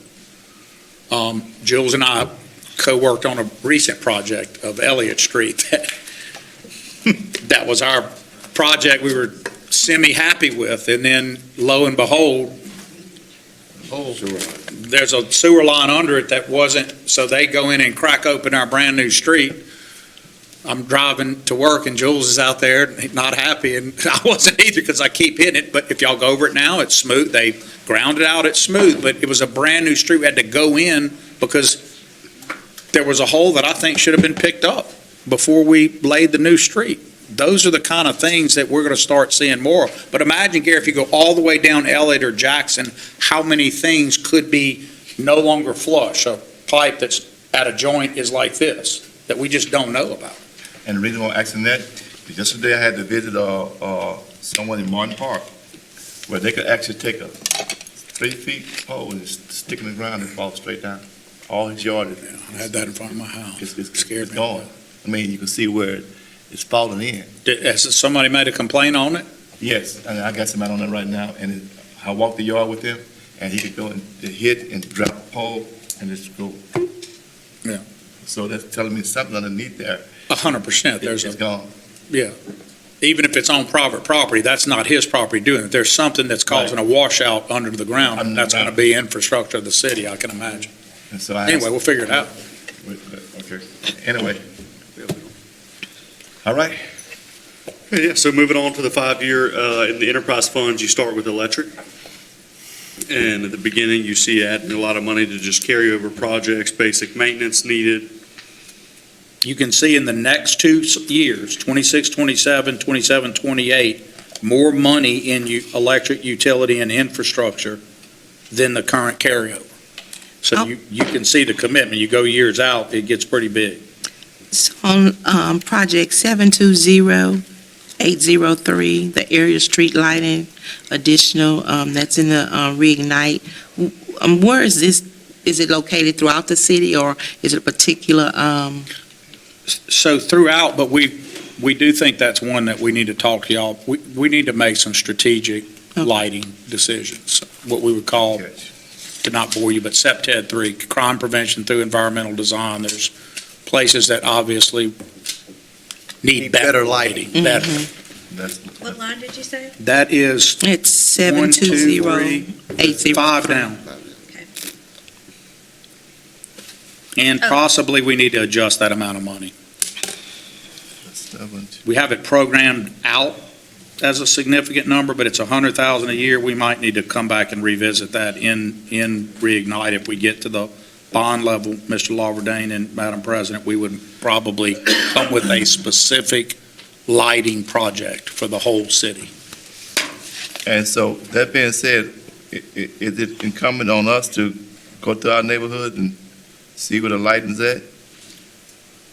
I think it makes more, I think you're going to know better, but, I mean, obviously, yeah, I mean, you're going to get a feel for that. I think in addition to neighborhood, yeah, let's just start there. Yes, the answer is yes. I tell you, a lot of problem with lighting too is trees have grown.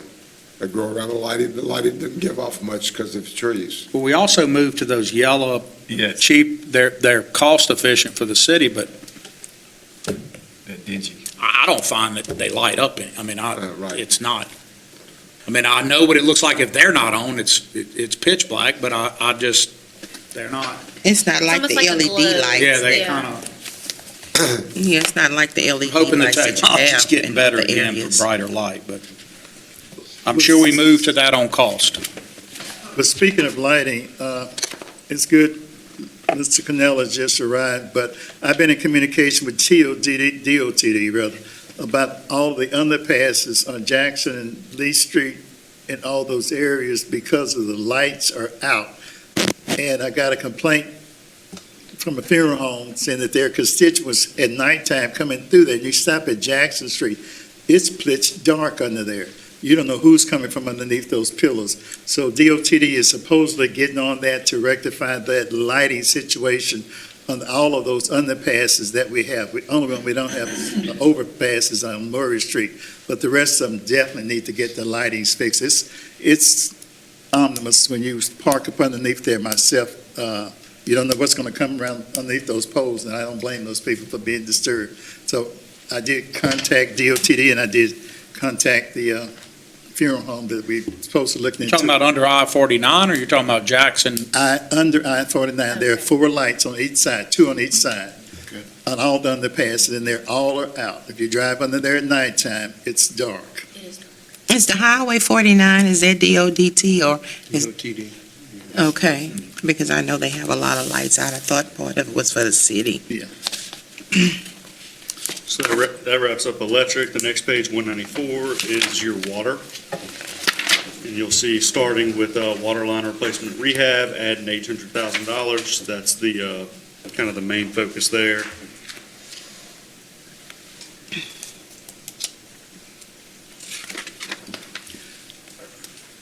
Next page, 195. Go ahead. Go ahead.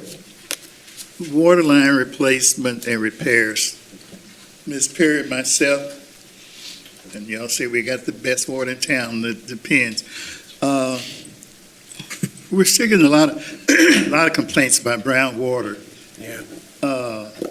And when are we going to rectify that problem for these citizens? Because our citizens' priority should be first.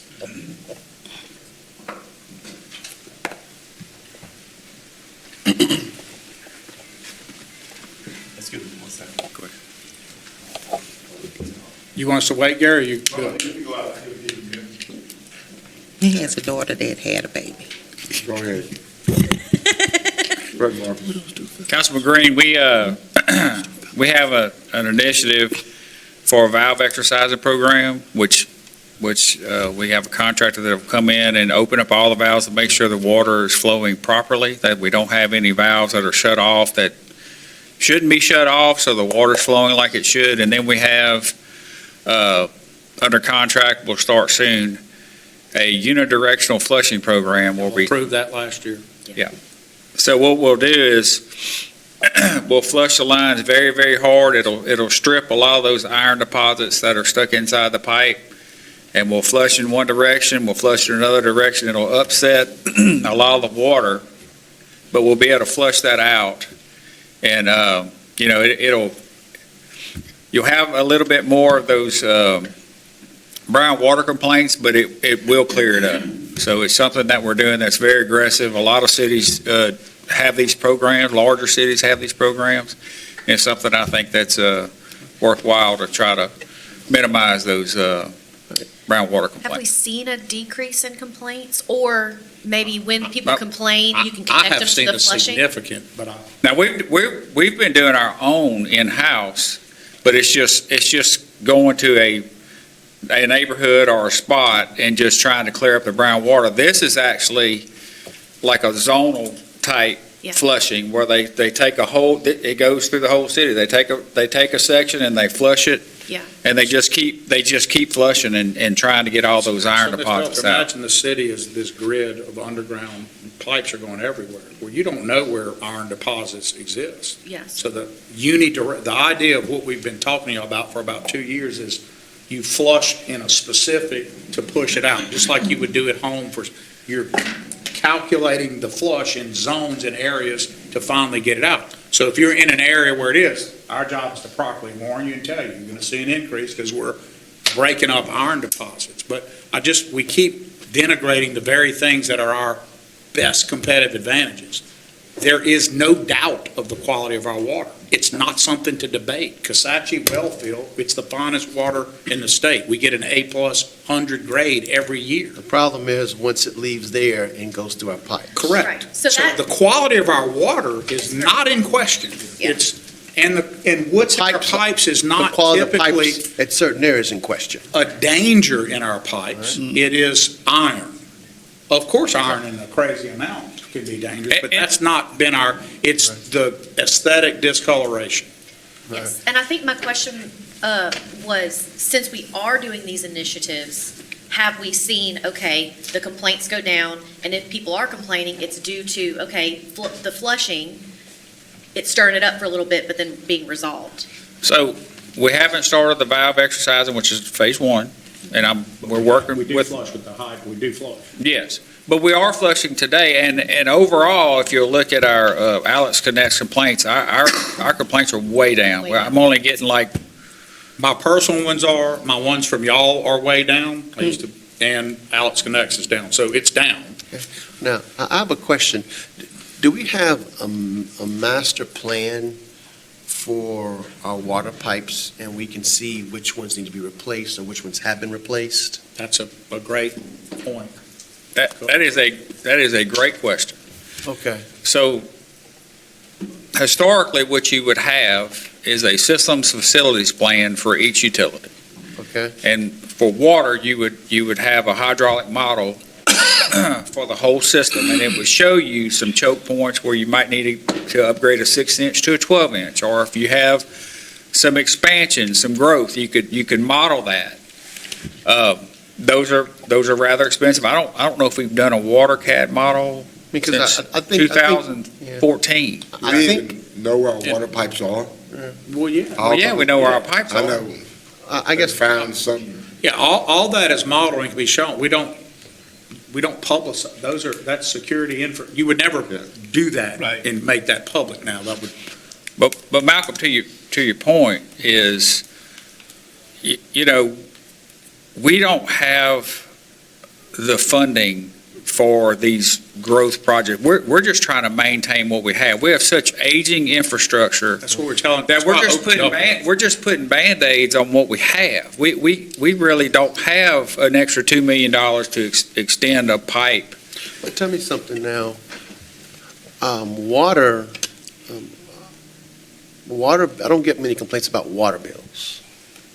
Do any of you get complaints on water bills? It's always utilities. It's utilities. Electric. Is there, But it's because people are complaining, well, you are getting complaints about it, because they're complaining about their whole bill. Your bill is all utilities. Everybody else's bill is just electric. I understand that, but I'm just saying, under the water component, I get few or rarely do people say, my water bill is too high unless there's a leak. That's because we undercharge it too.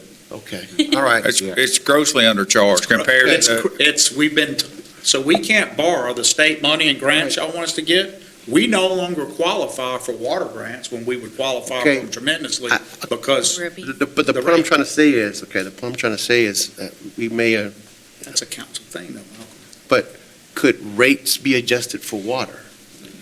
Yes, and that's what we're trying to tell y'all about coming together on rate reform. Doesn't mean electric. The whole thing has to be looked at as a process of how we can least affect those least capable of taking it, but adjust everything to make it. But water is so grossly underfunded that we can't get we used to could get 1% borrowed money.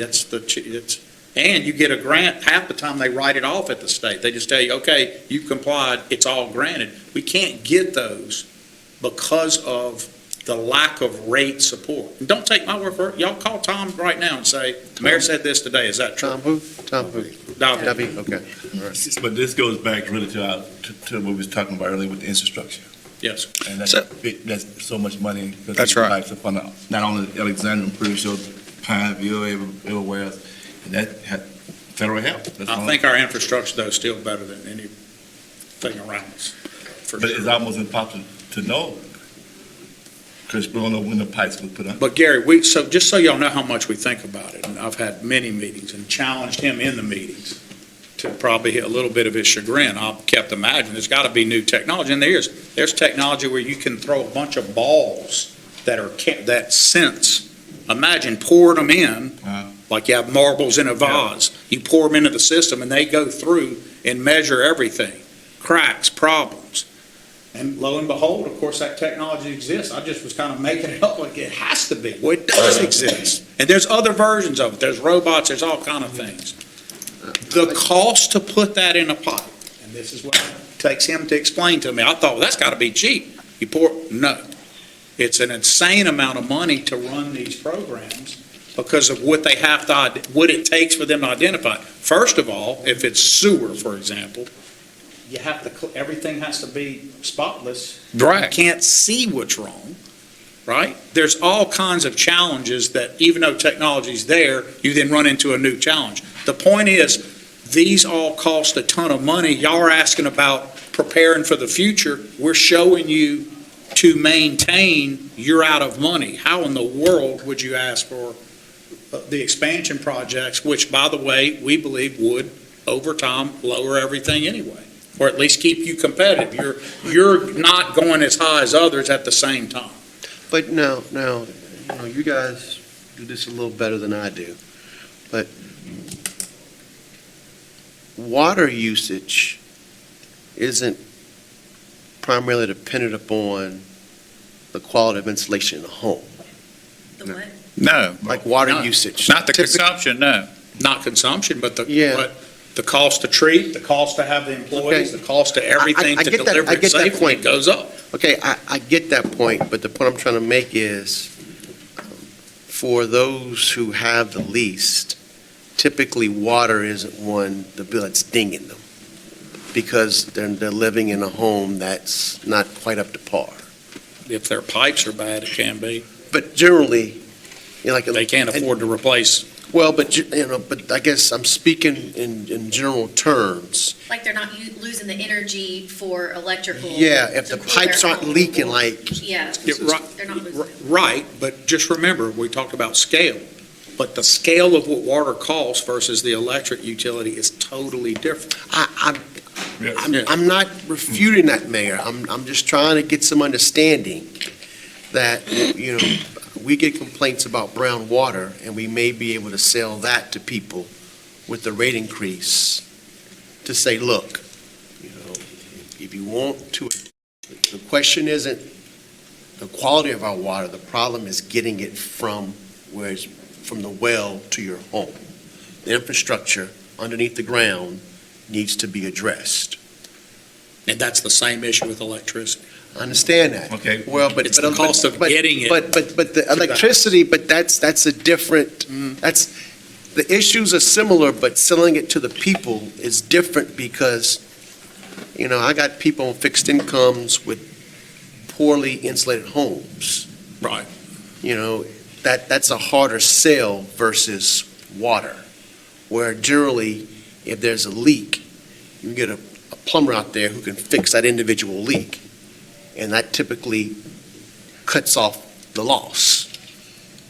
Right, but by the same token, you would get someone to fix, the other thing is just they can't afford it because it's scale. We're talking about scale. I understand, but I'm You just, would get someone to fix insulation, but the person can't afford it. By the way, they could barely afford what it costs for a plumber to replace all the pipes on their house would be well, hard for I anybody. understand that, but I'm just. This is scale. What we're saying is it all, in a reform model, you're looking at all the utilities and how they interact to get to that question.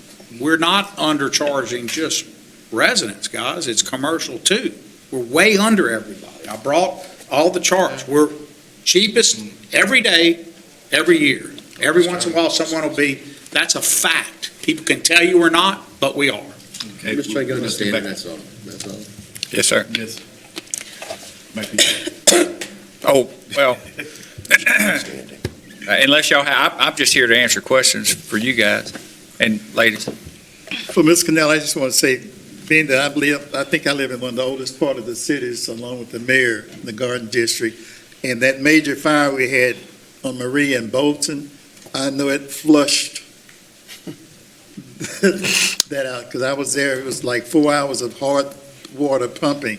So I know we can't do that all over the city, but I can see the difference in my area since that fire occurred with the lines being hard pumped. And I mean, they were hard pumped.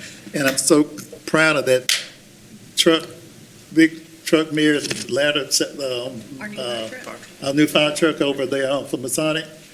That thing was money well spent. But saying that to say that the water lines were flushed well. Well, and that's what he's saying, they are going to be doing that. Yeah. Systematically. And anytime there's a fire or there's flow testing by the fire department, especially a fire, you're drawing so much water to one place. It can affect half a mile. I mean, they are really pulling water from different locations that it was never meant to pull from in a normal situation. So, in those type of events, you're going to get a lot of flow through those lines that normally would not occur. And then the stripping of those iron deposits inside the pipes occurs as well. But again, it will clear up after those events. Definitely. Thank you. Mr. Loverton, I understood your point on the scale. I got it. All right. I agree with you. Next page, 195, you'll see gas, and the big project there is just gas infrastructure enhancements, standard line item. Now, gas lines, do they need to be updated?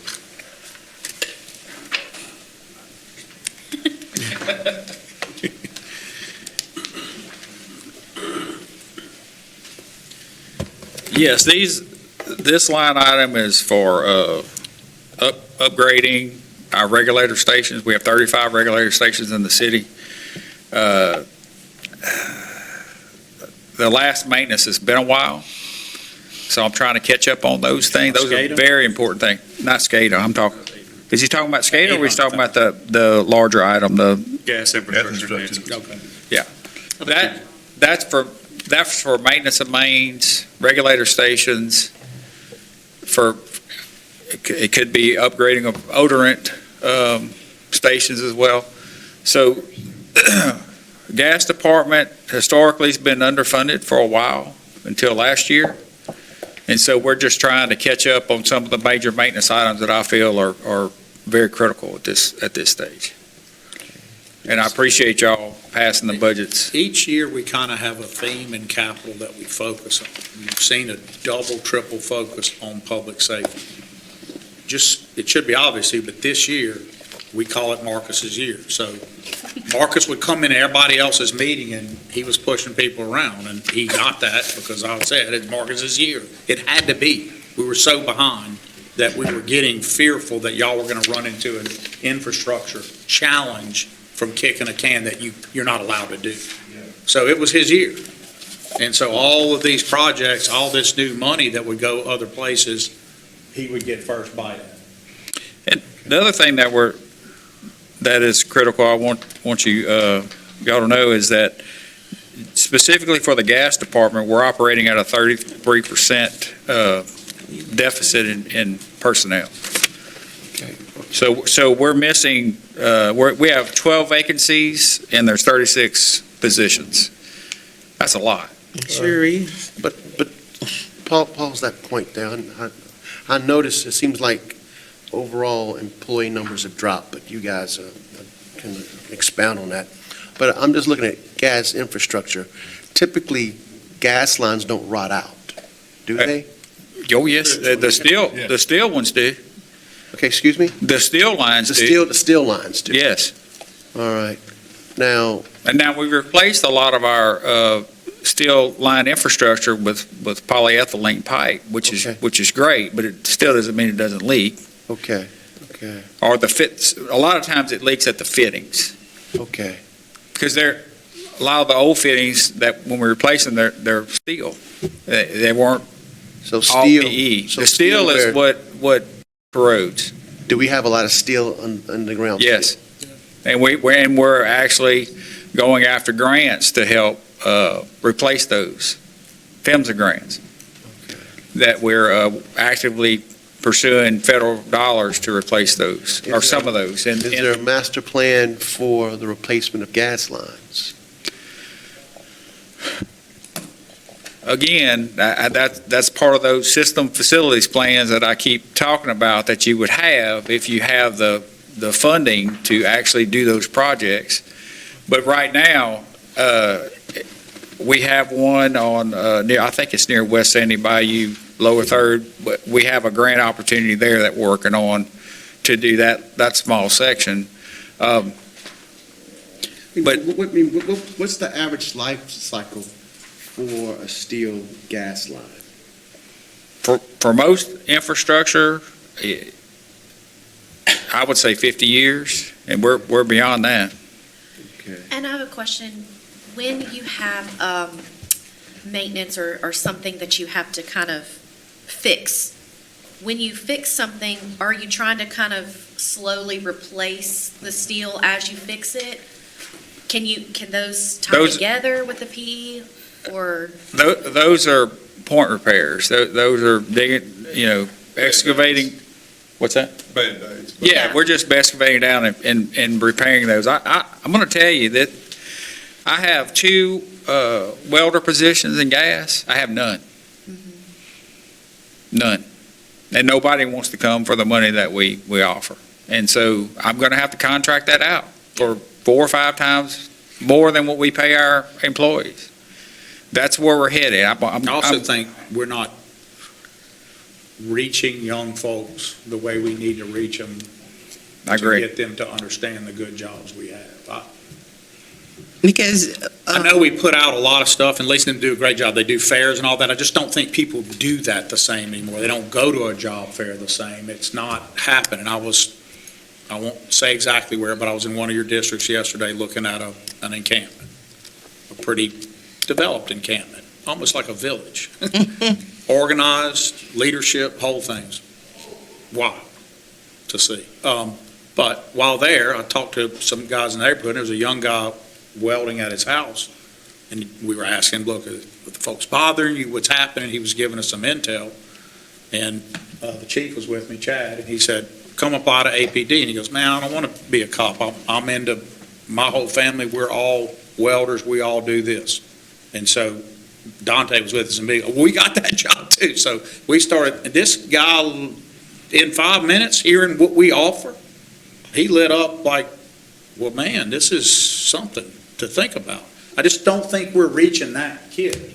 So, Not reaching him. We have the opportunities here in the city we have a lot of openings. There's a lot of advancement potential in the departments. I don't know if we're. so with that, Mr. Grimion, what about, have you ever communicated with CLTCC? They have a large welding class there. Maybe the city can Yes. have some kind of interagreement, government agreement with, with those students that taking welding. It's, We have, I think, some- Roy O and them take them all right now. But Yeah. That's a great idea. Mhm. I think we need to do a way better job of getting in that pipeline in a competitive way that we're not in. And Mayor, I think of course, it's gonna start with you, and I think, like the briefings you do, you gotta do your own job, have the briefing, say, you're gonna do a briefing here, and have, We need to probably do them around the city and other places than here. Okay. Just have them as come ask, like, what's happening, And But we- yes, we could do things in the briefings. Here are the we could jobs set that are up open. per council person, like, at our monthly, have Highlight up, highlight, yeah. okay. Okay, let's, Mr. Done, Cunningham? accepted. I'm good. Yeah. Okay. I'm going to just stay up here if that's okay. No, well, So after gas, page 196, you start with wastewater. Then you'll see a similar thing. We have 1.9 million added to sewer line rehab and replacement, and that's just a generic line code for repairs and maintenance. You can see how much money goes to that upkeep. Mr. Green and I are on top of that usually. And for wastewater, we have 14 vacancies, which accounts for 36% understaffed. But just on the collection side, we have, which is maintaining sewer lift stations, maintaining the pumps, maintaining the infrastructure. We have 11 vacancies and there's 23 total positions. 23.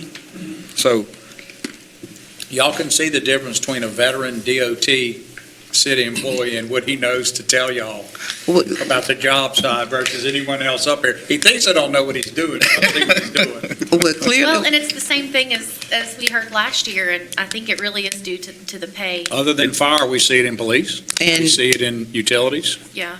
And I see, because when I was going through the bind, I was like looking at overtime, but if you don't have enough people working, you have to you get have those to have people. it. That's, Because I had it highlighted, but I'm glad that you're letting us know, because I was like overtime. And- And now you have those people actually working double, so I see and where with that these, overtime is coming from. with And it these, leads to abuses in overtime, but how do you discern that when you don't have enough people? And we have a minimum call out. That is a challenge. That's what I You was can saying. get a 40-minute call, you get 3 hours of it. Yeah, you have to keep calling on the same people right. to do. And therefore, like, if, I'll give you the wastewater lift station crews should be 6 people. Well, we have 4. Well, instead of somebody being on call every third week, they're on call every other week. Yeah. You just don't have the personnel, and you just can't pull somebody Right, that's just a okay, laborer experience. to fill in. These are expert positions that, they do electrical work, they do the What's the base pay in that position? If you're a freshman coming in and starting? Oh, it's about, it's less, it's about 15, because in fact, that's another issue that doesn't need to be brought up today, but the lowest position in utility should be a trades worker, and it's a general maintenance worker, which is about maybe $14, $15 an hour when you come in. We got to be above 20 for that baby position to be competitive. And right now, the trades worker, I think it's 15 for a trades worker. That's the that's the lowest position. Yep. So, Well, for some departments, but a lot of, in what you're talking about, I was being specific Yeah. to the guys that are doing this call at the wastewater. Now, people do better than that because of the amount of overtime. Well, sure. Yeah. I mean, and overtime's gonna have to be a reality because we're so underfunded. Look, this doesn't just affect, the vacancies affect response times, connections, new connections. It affects everything because if there's an emergency, we have to pull off whatever we're doing to go to that emergency. Well, if you only have one or two crews, that's the whole department that has to go out there Yes. and fix that repair, and then somebody else has to wait. Well, And- then the reality of it is, yeah, the overtime's nice, but then what happens if the job opens up with another company and they can make the same With the amount best without trainers having you've ever to? seen. Oh, we We try. train everybody to go to So- Waco and go. So, So I can tell you what happens. We have a lot of employees retiring, so we're losing that institutional knowledge, okay? Yeah. The other thing is, those employees that would be your 5 to 8 year employee, that would be the next in line to step up and learn the system, they're not here. Because they already left. They're working somewhere else. But we train them well. I mean, we train them through our system, but at some point, the retirement, they're not looking at that retirement like it was, like they did before. Yeah. Right now, they're just looking at, hey, I can make another $10 an hour more somewhere else. I'm leaving. Okay. We need to get off the civil service, we do time and plan. Okay. So y'all had wastewater, you saw the sewer line. On the next one was the other. Other, yeah. And there you see the council chambers broadcast upgrade, which we have all the way up to 168 in carryover. Darren, it's grown a little over the 100, but this just has to happen. It does. Y'all don't, I know y'all realize, but what people see versus what's happening in here, the quality of that broadcast is atrocious, Thank you. atrocious. And then at the bottom of that page, you'll see the total utility capital of 10.8 million. I would say I'm wasting my talent right here because they can't see me. Anyway. You want them to see you in high def. You got a face for radio. Anyway, Y'all gonna be proud of this system. Are you on, boss? No, I just wrapping up the total 5-year for the enterprise capital projects is 10.8 million on page 197, and that wraps it up. All right. Page 198, you start municipal transit, and you see that is only carryover, no new money. And then you move in, that ends the 5-year capital. All right. We rocking and rolling. Excuse me. On the ADA vans, how many do we have that are operable? You know, Michael? I think we just got 2 new ones, so they're. Call Dante or just check. I think Dante and, I think they're upstairs. Just check, we'll get it to you right now. I think they're all upstairs watching, so we'll probably get a text or an answer. Yeah, so Dante going to the meeting whenever I walked in. Okay. And that ends 5-year capital there.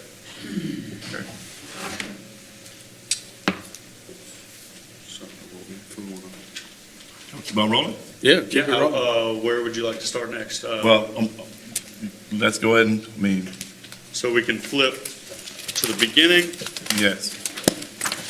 page 46 is where you start the detail of the general fund.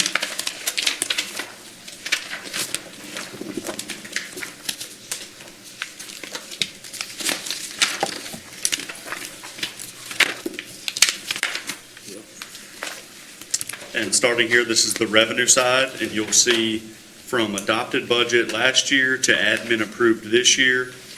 In the first 3 columns, we have budgeted flat revenue, 39 million in total taxes, right below 3 million in total license and permits, 10.9 million in total intergovernmental.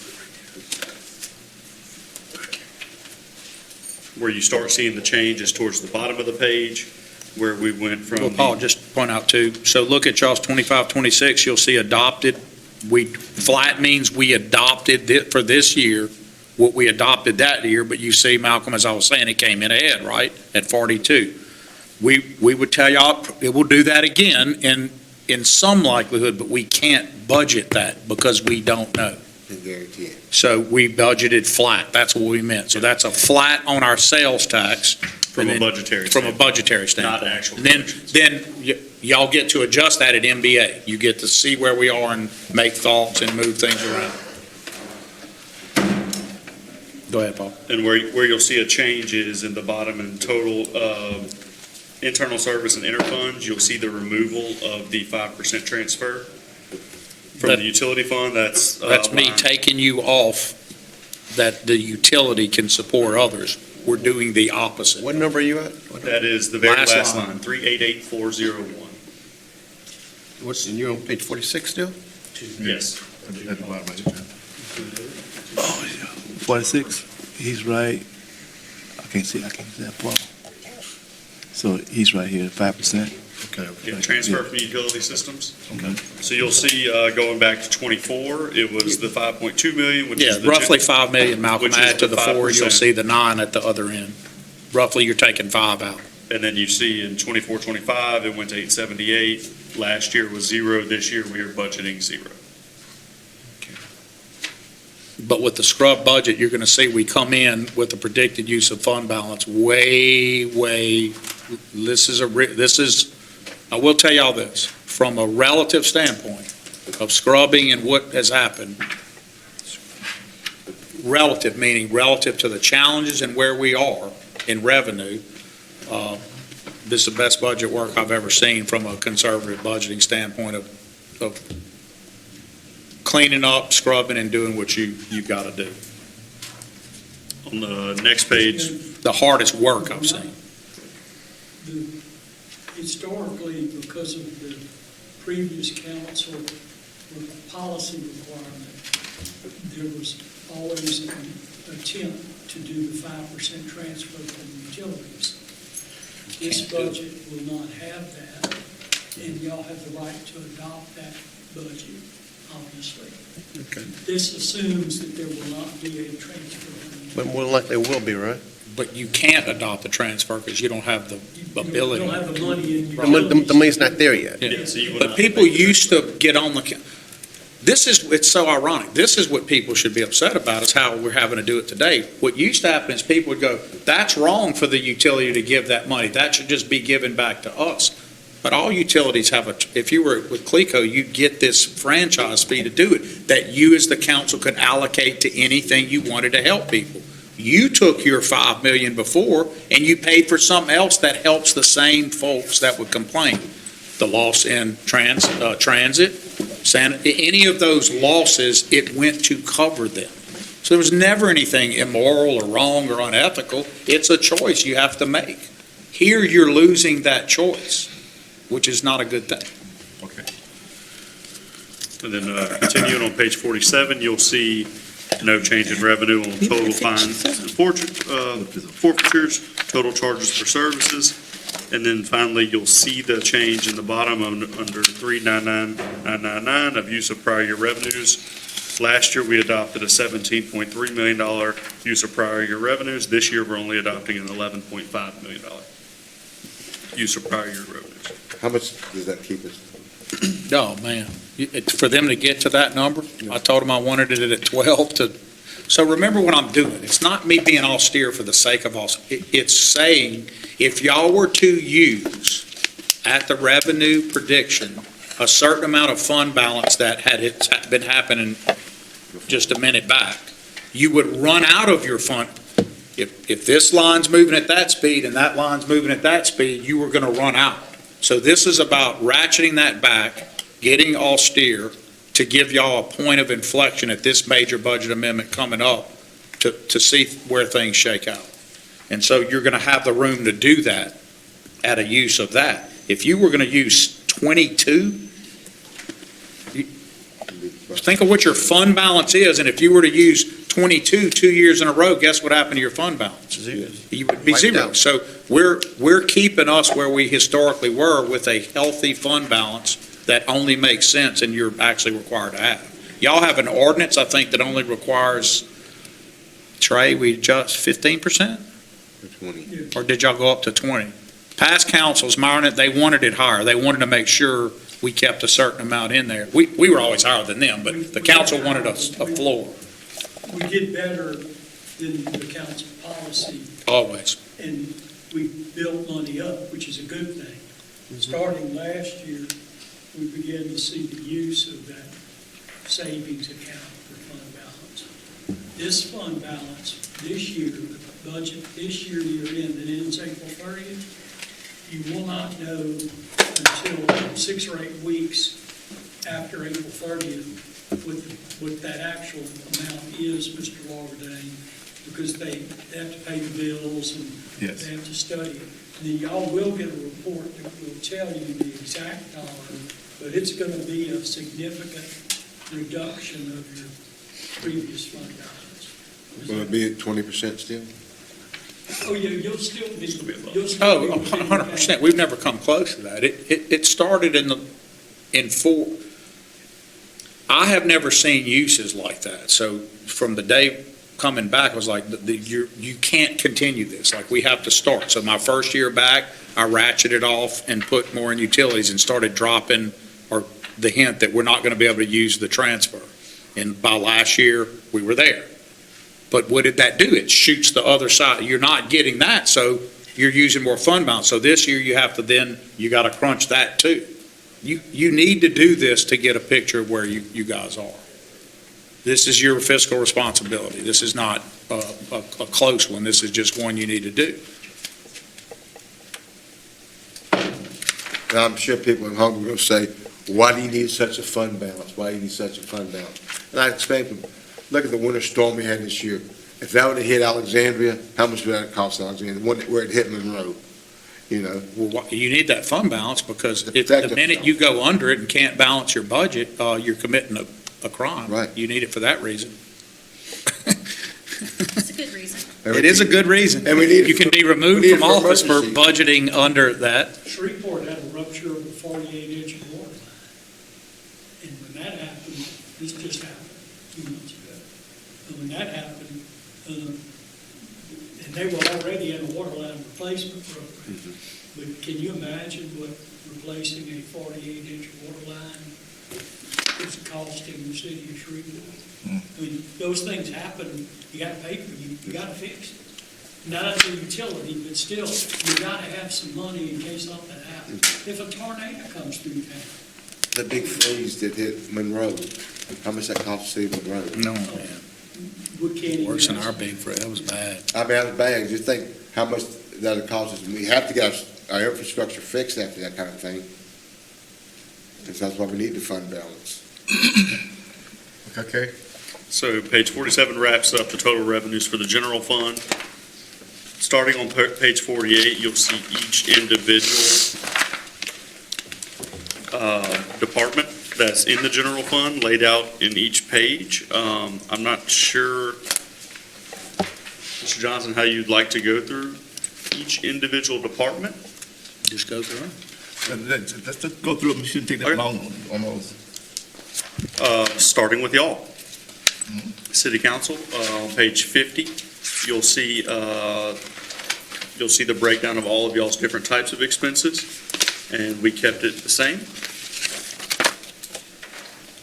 Okay. Next, starting on page 53, you will see the breakdown of city clerk. And we also left this order the same.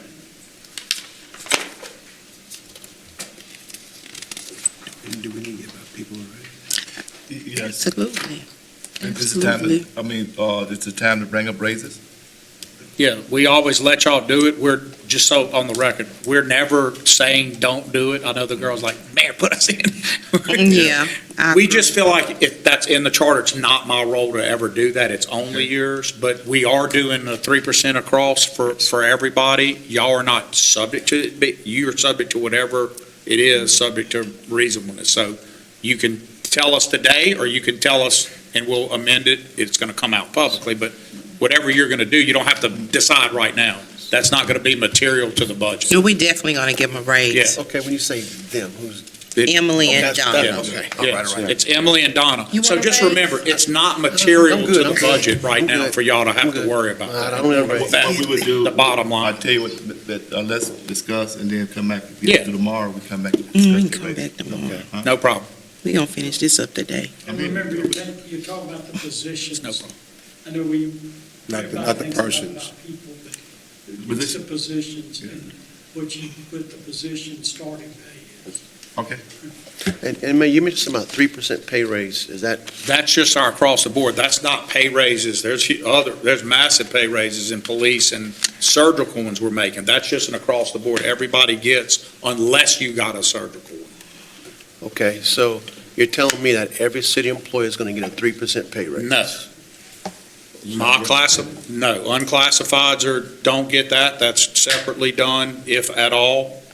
So it's for classified employees who are not already subject to some recent raise and in good standing. Okay, all right, so what you're telling me is sanitation workers are going to get a 3%, okay. Meter maids? Yes. Utility workers? Yes. Okay, all right. But again, that's being good, if they got a certain level of discipline in the same year, What do you mean, certain level of discipline? What do you mean?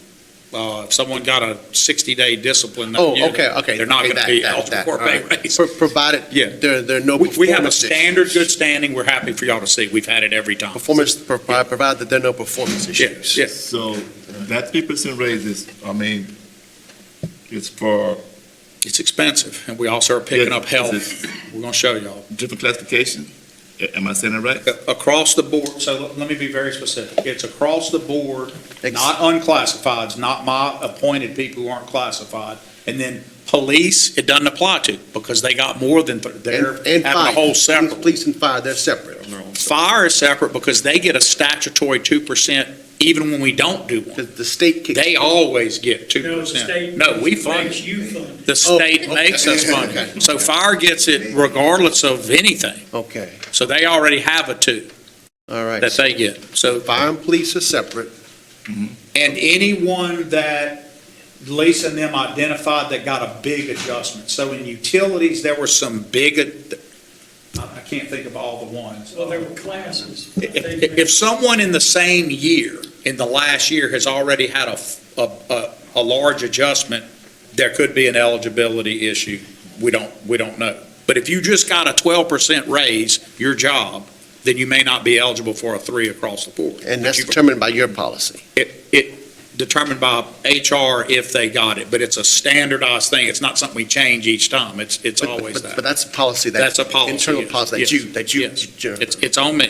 Okay. So, And it's supposed to be, under the chart, it's supposed to be. And think of it like the typical employee who's within civil service, who hasn't already received something I'll get it.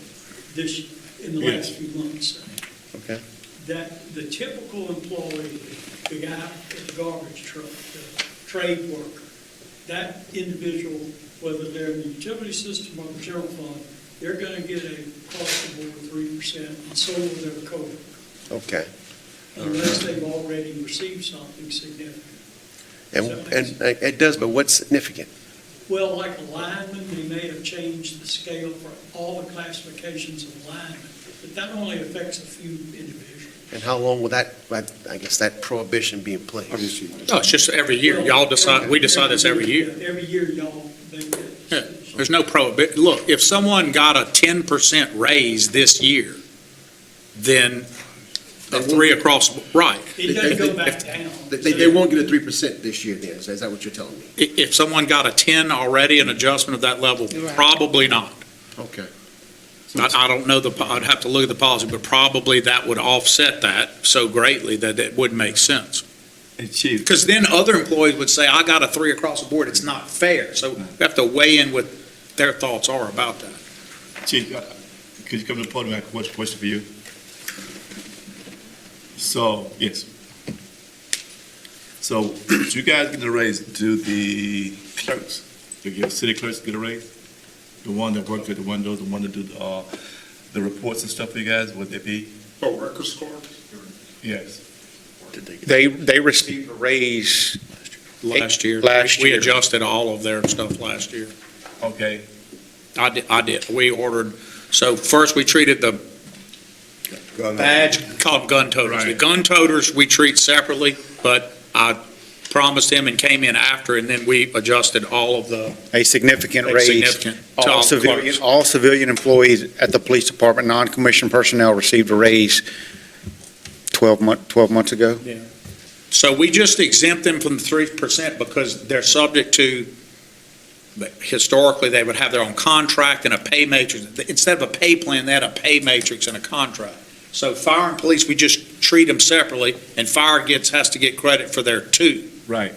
That doesn't mean we won't, when we do the 3%, you authorize, and you also go back and say, okay, we just did this huge thing for the gun toters, let's look at them again. But they would not apply for the 3 because it takes us out of whack. We have to treat fire and police separately. Their raise was significantly more than 3%. Okay.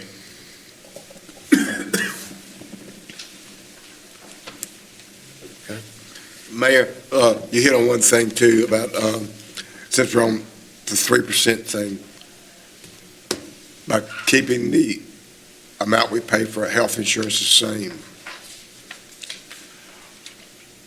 and not charging the individuals, employer, how much money is that saving the employees?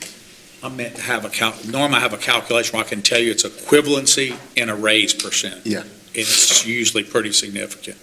So for police right now, we're covering 100% of all their portion. Fire has been asking like, look, we know we get our 2% every year. So the difference, let's look at how we look at it. With police, it's a challenge to get people hired. Fire is full. There's a waiting list. So that tells you the market for fire. They don't like me saying that. I'm probably get beat up when I leave, but because everyone wants a raise, right? But fire's market is they're full with a waiting list. Police is the opposite. Linemen are the opposite. So when we look at what you're saying, we take all of those issues into consideration. Be specific. I'll be specific. You asked me very specifically, and I'll tell you what I think about it. Okay, we're keeping all, more or less the rate the same, with their health insurance, with the employees' place.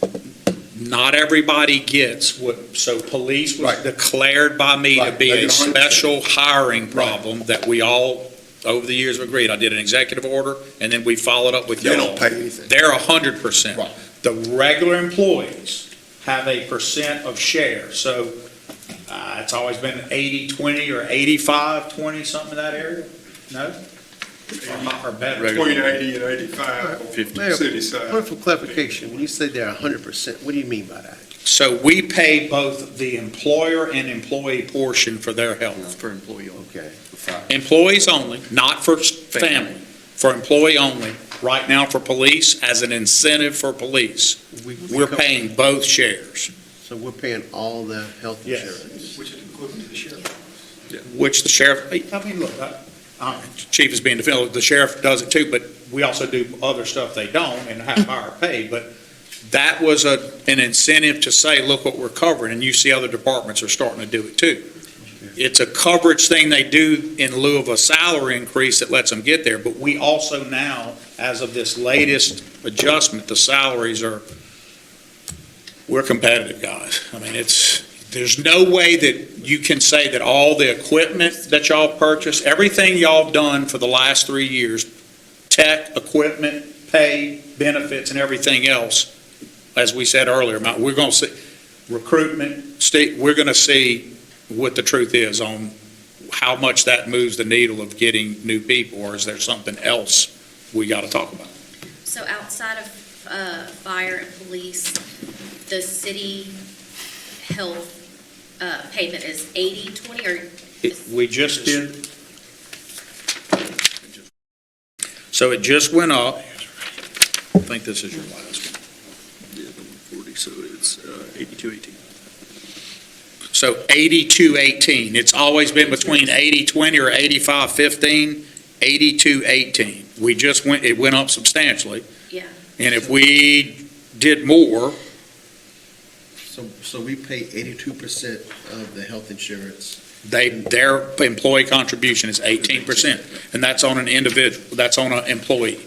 And that's for non-police and non-firefighter employees. It's for non-police. It's five, No, yes, it's just non-police. just non-police. It's everyone but police. Only police have the 100 incentive Okay. All right. because of the declared emergency of hiring with police. Yeah, and we are told by. And we do it by the year. We have always said it could fall off, but it hadn't yet. Yeah, we're told by our healthcare partners that that is very good for the region. Yeah, will that increase in the insurance knock out the 3% raise? No, No, okay. Some people, I got 3% raise, but my health but insurance went up. it so- did push us to really considering 4 Yeah. as opposed to 3. Okay. I gotta make an announcement. We have food is here. If you guys want to take a break to go get something, go eat, we could take hello. Good to. Get a chair, brother, get a chair, brother. I don't take, Get a chair, brother. Jordan always food. Military, You do it. how long you want to break for lunch? I eat it on the run, me myself. You go get the car and eat it? You So, think you'll be on the we're run? gonna break for, to go back and get some to eat, and we'll be back here at 11:35. 15 minutes should be enough time. Is the food ready or Yeah, something? there's our back right there. Eat now and taste it later. Eat now and taste it later, that's the secret. You know how to do it.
It's the 18th. Okay, we're gonna call the finance meeting back to order.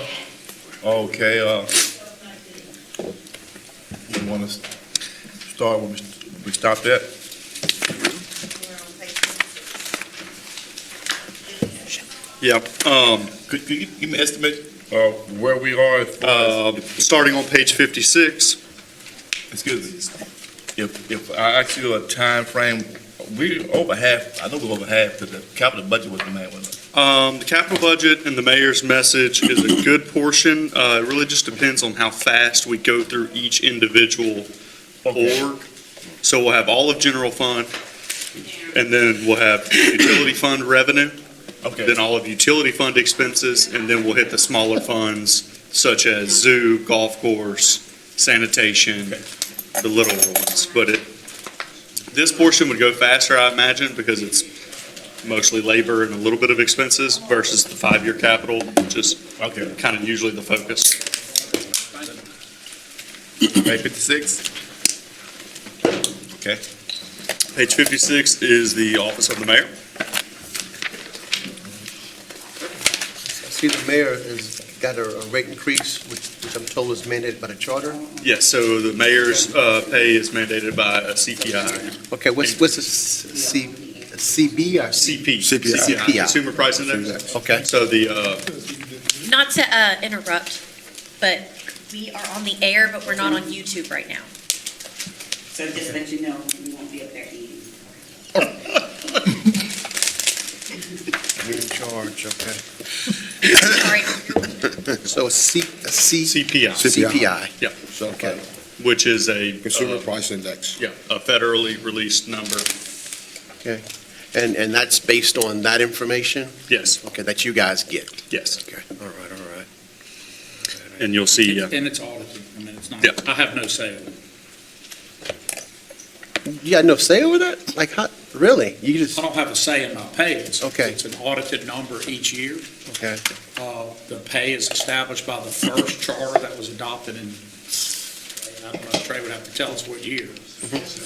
So 77 or 6.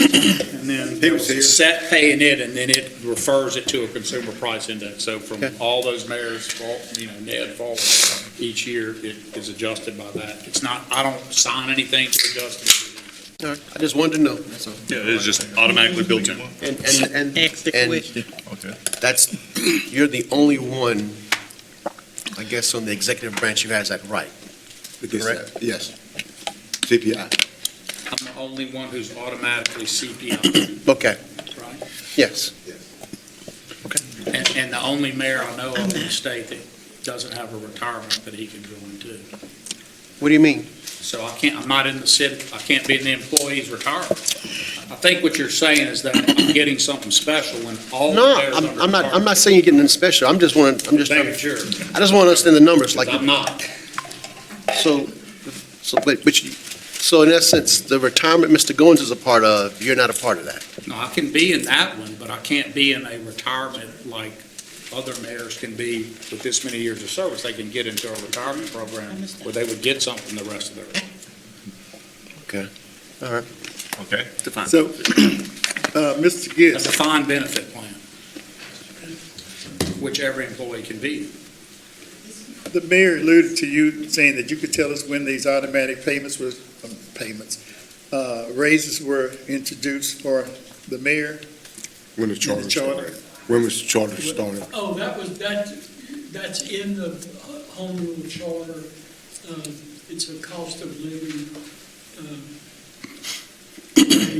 commensurate with the consumer price index. No mayor That ever was been what the people put in the charter to begin with. What year was that, was his question? It went into effect in 1977, when the council first convened. Okay. Okay, so the amount that he's slated to get also includes car allowances and things of that nature, because I'm trying to see where I'm going with this. Yes. The mayor, since the first budgets, have received a car allowance, and then about, trying to remember the doing Ned Randolph's administration, there was no retirement plan for any unclassifieds, and they created a 457 plan. That was actually created by the city council for the city clerk. And then after the city clerk, they added the mayor and all unclassifieds who wished to participate. And on entry of my service in 2007, the first time, probably the first act I made was I reduced the 457 plan for unclassifieds by a huge percent because it was not, it was outrageous with the contribution I thought was not in keeping with the rules.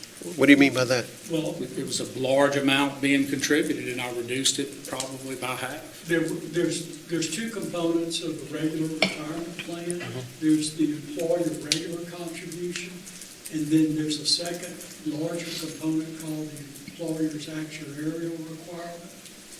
And when the state required retirement plans to get actuarially sound in 19 years, it was a constitutional amendment, the City of Alexandria retirement contribution as a percentage of wages went from 14% to around 30%. And the 457 plan was originally envisioned was to be the same contribution from the employer to the unclassified plan as the classified employees received. So So what, when it went up to, before Mr. Roy came in, it went up to as high as 30-something%. so what you're telling me is the city was paying that amount into the employee's retirement plan, 30-something%? Unclassified. Unclassified. Subject to the maximum, at one time, the federal maximum was maybe 12,000, and it's gone up. There's a maximum that a governmental body can contribute to an unclassified plan. And you rolled that back a bit when you came You back? rolled Not a it bit. back, you rolled it 50%. back a lot. Okay. It was probably 30. I rolled it back to what I thought was the maximum it could be at the time, which I lowered it back to an amount, like if you were reviewing a case, you can only lower it back to the, A remitter added or something like that? well, just think about how a damage award would be reviewed. You can't substitute it as the appellate court, what you want. You have to go to that The amount. lowest or the Yeah. highest available amount? So Yeah. I lowered it to, I think, 16 or something like that. I don't remember the exact number. But here's what the charter says. The annual salary of the first elected mayor shall be $25,000. The council shall provide for an annual cost of living increase in the mayor's salary equal to the increase in the United States Department of Labor Consumer Price Index, CPI, for the previous 12 months. So that's a calculation that's audited. It's not something I do. Interesting. Well, It's something you do. The council has to provide. I'm always in favor of people getting a raise. I mean, for 20-some years, I got a raise every year, and I was kind of ticked off when I didn't get a raise. I don't really why I'm not asking for a raise for us, because I'm giving away money. I'm trying to find a way that I could give some of this money back, and I'm telling the budget person over there to try to find a way, because I'm getting dinged. So I'm always for people getting a raise, because I guarantee you that the cost of living goes up every year. Everything from bread to gas, everything increases. So, that's why I always try to give my employees a raise, whomever a raise, if possible. So, that being said, anybody else on? I have a couple of questions. The telephone at 531410, what is that expense? It's like 28,000? What, is that phones? So that would be everything from an office phone to a cell phone. Oh, okay. Yeah, that would pay for your desk phone, any cell phone, internet. Okay. That's not for me. No, Those are the department. those are That's for the whole. allocations. Yeah. It's an allocation made, All it actually was computed years ago by an outside consultant. Broke down what the allocations, so that each department in theory bears a portion of total expense, is that, this what it looks like? Yeah, so we'll receive the large bills and then go in and divvy it out in a journal entry between each department by a certain amount. So that amount is more than the office of the mayor. I'm just, I guess am I looking at, I'm just trying to It's not an understand. amount that goes to me. No, it doesn't go to him, it's a cost For the allocation. record, I pay for my phone, my law practice pays my phone, I don't city. If you'll glance over on the city council, there's a telephone allocation that's very similar. That doesn't go to the staff. That's just a portion, that's on page 53. It's, the cost allocation is $5,000 Okay. for the city council. For the And phones. since they got more phones than we got, so. Yeah, correct.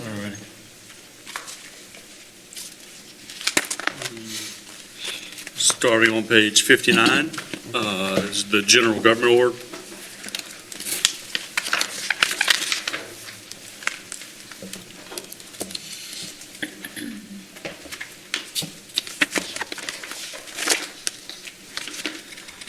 If there's no questions there, so on page 62, you have internal audit, which has been zeroed.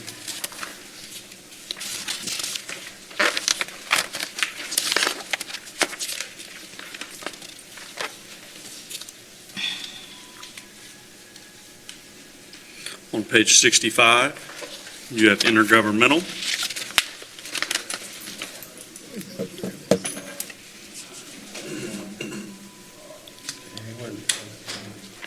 All right, so I'm looking at the mayoral's assistant veteran service.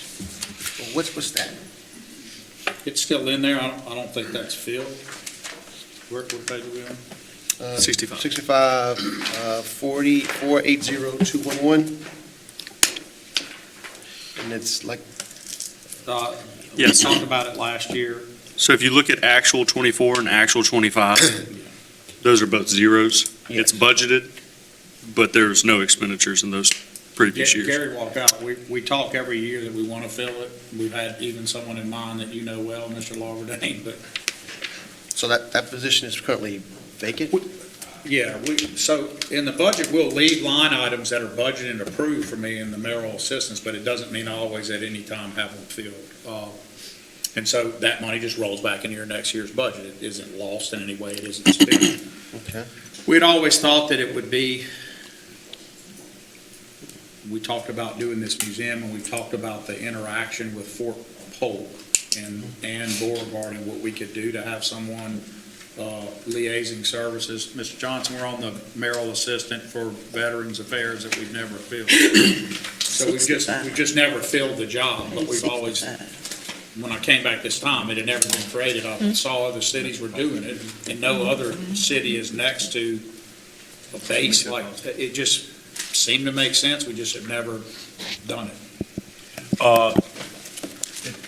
Cynthia and I supposedly be having calls from the insurance people, and mine was scheduled at noon, and Cynthia was scheduled. So that's why we up and down, because we got to get it in today. So, Yeah. so you see us up and down, just, that's the reason why. Yeah, and it got extended a few days, so y'all got to do that. Yeah, they just called me 15 minutes ahead of time with I missed it because they say the noon time, and they called it. But anyway, we're going to be up and down until we get these calls. That's not my phone. Someone left their phone on the conference room table. This came with Donna, she thought it was yours. Mm-mm.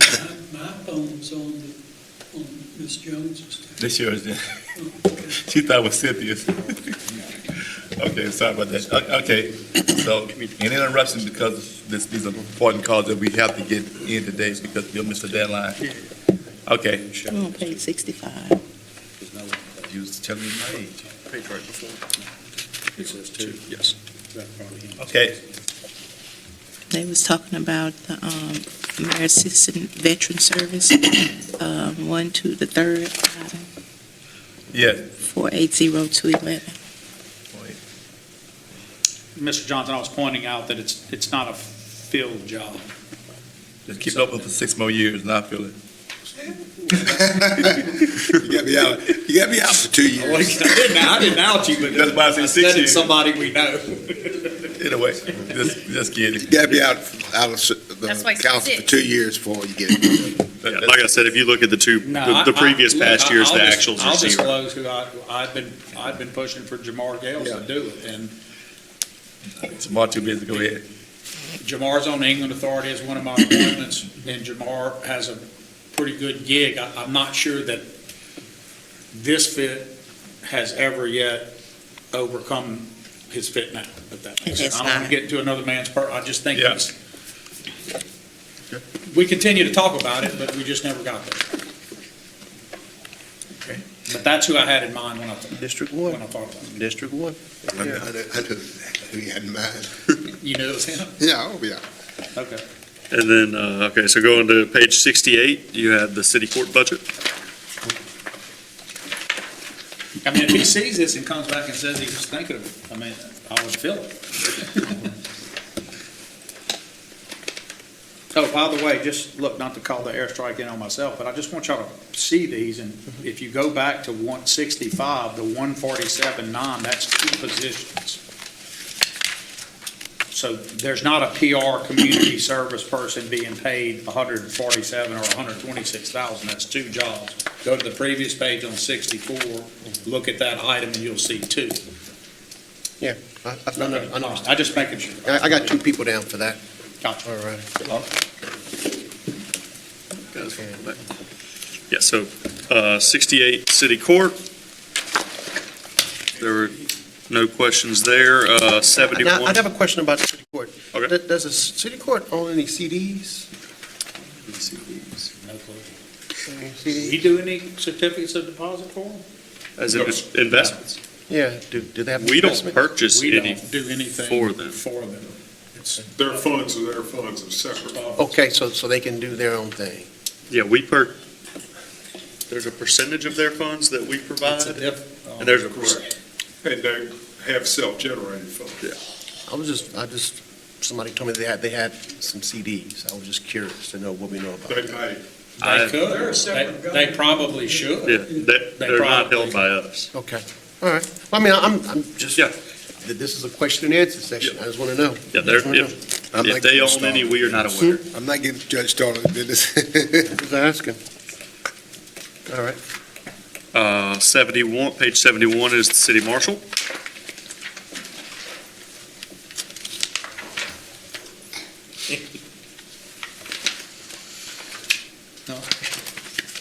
I'm laughing at him. Can we find out about that, though? Excuse me, sir.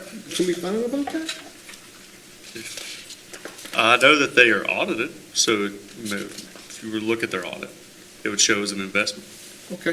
The audit will be on the legislative auditor's website there. What would they, Posted on if they did invest their own funds in a CD, is the question, what's the issue? That, No, why do they have surplus funds to invest? No, I'm just here to learn, man. I'm just here to find out. I'm just being nosy. That's all. A councilman's job is to be nosy. My job is to be nosy. That's all. It's actually the job. Yeah, I'm being nosy. That's all. So, I do not know the answer. It would have to be on their audit. You would need to. I mean, I can get the answer. Yeah, yes, sir. Paul, go on to the next page, please. Yeah, so page 71 is the city marshal budget.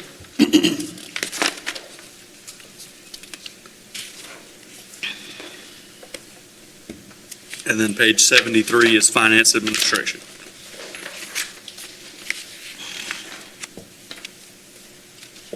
We went over the big stuff with y'all at the bottom, the transfers, but you have stuff above that line too. The transfers all start around line 66040.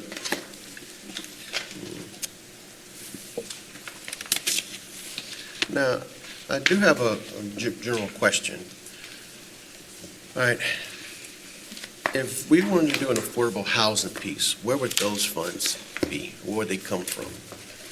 When you say an affordable housing piece, Yeah. you mean the city contributing to people's personal houses?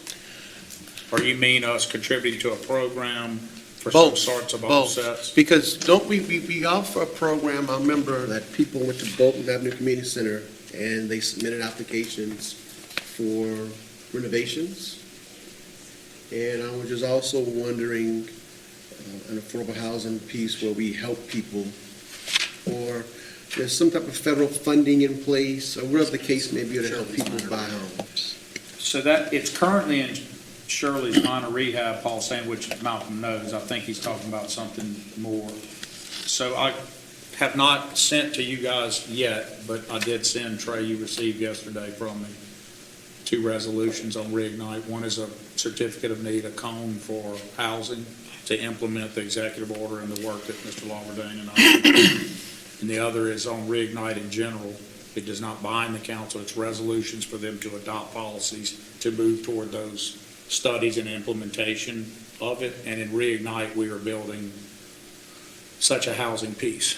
Okay. I told you, I gave you my word, we do that within it, that within the funding for the big projects and that there had to be a housing piece. Ms. McGill's is personally working on it. We've identified a couple of areas of property, but there continues to be some level of commitment to non-home ownership that I have through the executive order, through your council, and through what Shirley then produced, which was a hell of a document, push them toward those HAPs that are about housing ownership only. In Reignite, that's what we would want to support. Is there Only money, ownership. is there money in the budget to push those initiatives? Well, as we went over there, so as we went over the limitation of where money is and Article 7, which does not allow the city to buy someone a house. Understand, other I understand. counties introduce legislation like that, that's not. Okay. What we want to do is match federal programs, and our match side doesn't necessarily go into the house proper, but goes into the program proper. The federal money can go into that and try to get the feds to give us more money because we're giving a real number match. Okay, so let me, all right. So we've identified what those would be. There is no money in the budget to give a person money to buy a house. Okay, I mean, now, all right. Because we can't do that. All right. But what I wanted, I'd hope Trey would send that to y'all ahead, but I think he's got to still add it. The 2 resolutions are But can't money come from the general fund for this effort? not if it goes into someone's ownership of a home, Okay. not as you're asking. Okay, how can it though? In the program we're establishing, our city funds could be used in the programmatic side to match against the grant side that the feds don't have the Article 7 constraint we have. Their money can go into it, and it would augment and change the minor rehab. As we've explained, the minor rehab obstacle we have is we get money to do what you're saying. Okay, But we can't deploy it because the people whose homes it would be deployed into don't own the home. That's a King's X right there. They're renters. So we But don't not want to give that, we want them to be the beneficiary. The other thing is, money, the amounts are not what the feds used to get. They're small amounts. They have a small effect. If we were to use real dollars, like But- 7-figure dollars to establish a program to clear out property that can then be sold, there is a way to do this. all right, but Mayor, could we establish an enterprise fund, like an enterprise division to do that? Where would you get the money? How would, To do what? to buy people homes? No, I'm not saying buy people homes. I mean, there has to be a way for us to help people get into affordable housing. There has to be some type of way that we can help people. So there is. The feds provide those programs. They Okay. don't meet the level that I'd love to see us meet. We know how to use And the funds feds, without, so CDBG and home funds, Okay, how much do we get annually from the feds? I'm gonna go by memory, but it's $800,000 in pure CDBG, 200,000 or 300,000 in home, Yes, sir. about $1 million when I was first mayor, it's probably $2 million.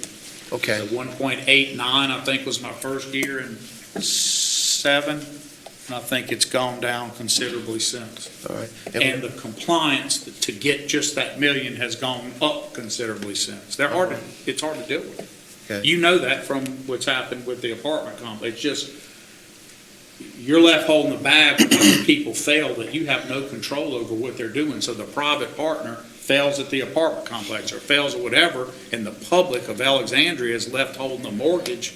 I understand that, but I mean, we got to do something because, you know, when you, in your initial address, you led with the word affordability. Yeah. And we're hearing a lot of that in this country. I'm just trying to figure I out, agree, but you're also going to hear from people who say, you can't take my tax money that you're already not providing revenue for and buy a house. I don't, I'm not, okay. All righty. if you, when you see the resolutions, I think you'll see. So I'm being specific. If out of Reignite, there's a bond that's 45 million. And that bond of 45 million is the same as your Spark bond you had before. It's paid off. You're already writing that note for that bond now. It produced a massive amount of infrastructure build out. Now you're going to take the same thing and re-up that bond, Malcolm, and pay the same note. So you know you can afford it, the city can do it. We also program that amount to mean, go to page 167 while we talk about it. We've also programmed that same amount, Ms. Felter, because it wouldn't change our note of what we currently pay. We can afford it, and I hate to keep being negative on this, but assuming the ad valorem renewal, not new tax, renewal does not pass, we have factored in that note can still be afforded. So I want y'all to think about what that does. Your city has good sales tax credit. Be better if the renewal happens, but you've got good credit at the bank on this. That's just like a person would go borrow. You're going to pay the same note, and you're going to get the new deal at 45 that you pay now. Why would you do that? Because 45 million together, matched against federal funds, matched against our capital outlay, lets you punch now to $96 to $100 million weight. You can't do that if you're doing what y'all are watching us do today on regular capital outlay by itself. So there's nothing wrong with that proposition. It doesn't feel conservative, it actually lets you do it. Out of that project, in my mind, we have carved $2 to $4 million in a new program that we would use to fund up an enterprise level situation to help with housing. I do not envision that would ever be the city's cash in a house. The city's part, we're going to run in the program, being matched against other things to help our current CDBG and home funds, and we would have that to show, this is how the feds work. We're serious, look at what we're putting in. Now give us more funds to use. That's how I think we do it. Here's another place to be used, enterprise funds. We could go purchase larger areas, as we all said, to group properties. We go take out dilapidation, use that money to clear it that we normally complain we don't have. We would spend our money to clear those areas, sell those lots cheaply to developers that you contract with because they're playing right to help people, not make money off the backs of poor folks, but playing right, that you get to vet, you get to decide an RFP are the correct folks, and then they enter into the direct contracts. What the city doesn't want to do, and what I saw proposed by a former councilman, I guess, is enter into mortgages, because you can't, under Article 7, do it that way. And it would be boneheaded crazy. The minute someone doesn't pay, you're in the mortgage, you're going to go, Foreclose? We're going to go foreclose? I mean, that's nuts. I mean, but I think he modeled that program after Orleans Parish. Okay, Do y'all have an idea of how that's worked there? yeah, How has it worked? you got to do your home. I mean, it's not the model.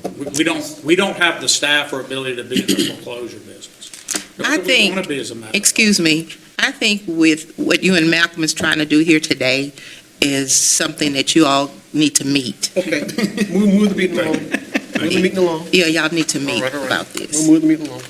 Not being rude. We or agree on anything. the thing, we But I have know a that's, vast disagreement of the legal. because that's the attorney in both of you guys. Well, and a while we talked about, like with the utility, to have further conversation, I think this is important. I also am very interested in what we can actually do on the city side to bring affordable housing. So if there are any meetings that we could have, We don't have any money right now. That's what I I'm know, saying. exactly. If that all changes, Right. we want to have the model built. If you do this, here's the model. Because I think that helps y'all sell other things. I think so too, and I think it needs to be a good conversation that But I just, think just, several just, of us. just one more question. You good. So, but the stuff that you're proposing, is there money in this year's budget to address it? So in all of Reignite, there's money you're seeing. We've coded everything that's Reignite that results in hard, publicly owned infrastructure. Okay. There's no cash in the budget that we can give. I don't know how you would do what I you're guess saying. I'm just trying to figure out where the reignite money is coming from. Reignite money comes from the current budget and projects that we expect. If you adopt the bond ideas, you'll see them in the out years. If y'all don't adopt Reignite, ultimately, if you tell the people, I can tell y'all want it, we don't want it, we're not doing it, that'll be a council decision, and they just go away and they become regular All right, projects. but reignite that's a bond, Not only, so 45 bond, 16 to 20 in capital outlay that gets matched against the bond. You see those, some of those projects are listed, some are in outlay. But certainly, just like we did in Spark, a percent of the total 100 comes from city CIP, capital improvements program, or what I call municipal capital outlay, just to make it sound like the state. So our capital outlay goes in, a bond goes in, those are both city, but the bond is a separate amount of cash at once. and that's money we borrow. That's money we borrow, that you currently are paying the same note on, so you wouldn't change your note, but you get a new 45, which you can support. Yeah, just get money. You can support. And we have a great bond rating for that, not utilities anymore. So you'd have 16 to 18 plus 45. And then we envision that with that kind of cash, when we go to the federal government to match money, we see another 30 to 40 in match, because we did it before in Spark. We know that if you're putting up 80% of a federal dollar, they'll typically give you 20%. Not every time, it could be 90-10, it could be 60-40, but we know we're in the ballpark there. I like that. So, All right. So we would take the federal side of funds that we get, Malcolm, that can be programmed into ownership, because they're not under the Article 7 constraint of the city.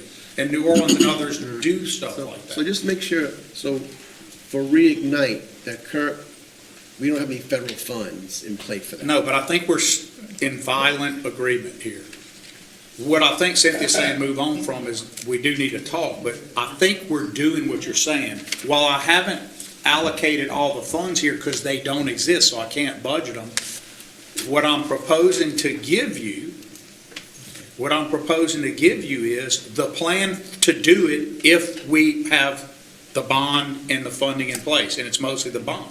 So before you would vote on whether y'all go for the reignite bond, you would have a plan from us to do what you're saying. You will be able to see it so that you're matching the vision to the implementation and money.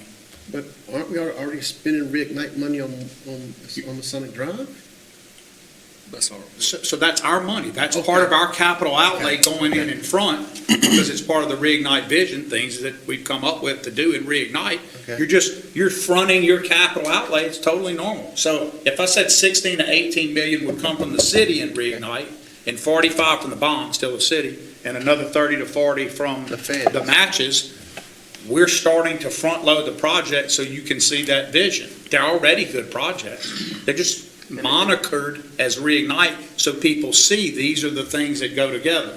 The Handiworks building, the sport courts, you go down, zoo, Bringhurst, you come down and you get to the toughest part, which is the mall side. Okay, you get one? I do. So since we're on this reignite, I noticed that when I was going through my budget, you have quite a few lines that have reignite. Yes. Does Reignite, will it generate any revenue for the city? Supposed to, sales tax. Yes. that stuff. That's what Malcolm challenges every meeting. Yes. So the whole premise behind Reignite is that it's infrastructure spending designed to increase sales tax. And so the mall's the easiest part. It's not easy to do what we're doing. It's the easiest thing to grasp about. Conceptualized. Does anyone see a retail mall in any city of size, but let's stick to us, a small, mid-sized city? Do we think a mall that size, because it's huge, can support a retail mall as the classic retail mall exists in today's time when most of you up there are going to be ordering from this today to buy I am. things? You're not going to go to the mall to buy anything you used to. They know that. They acknowledge that.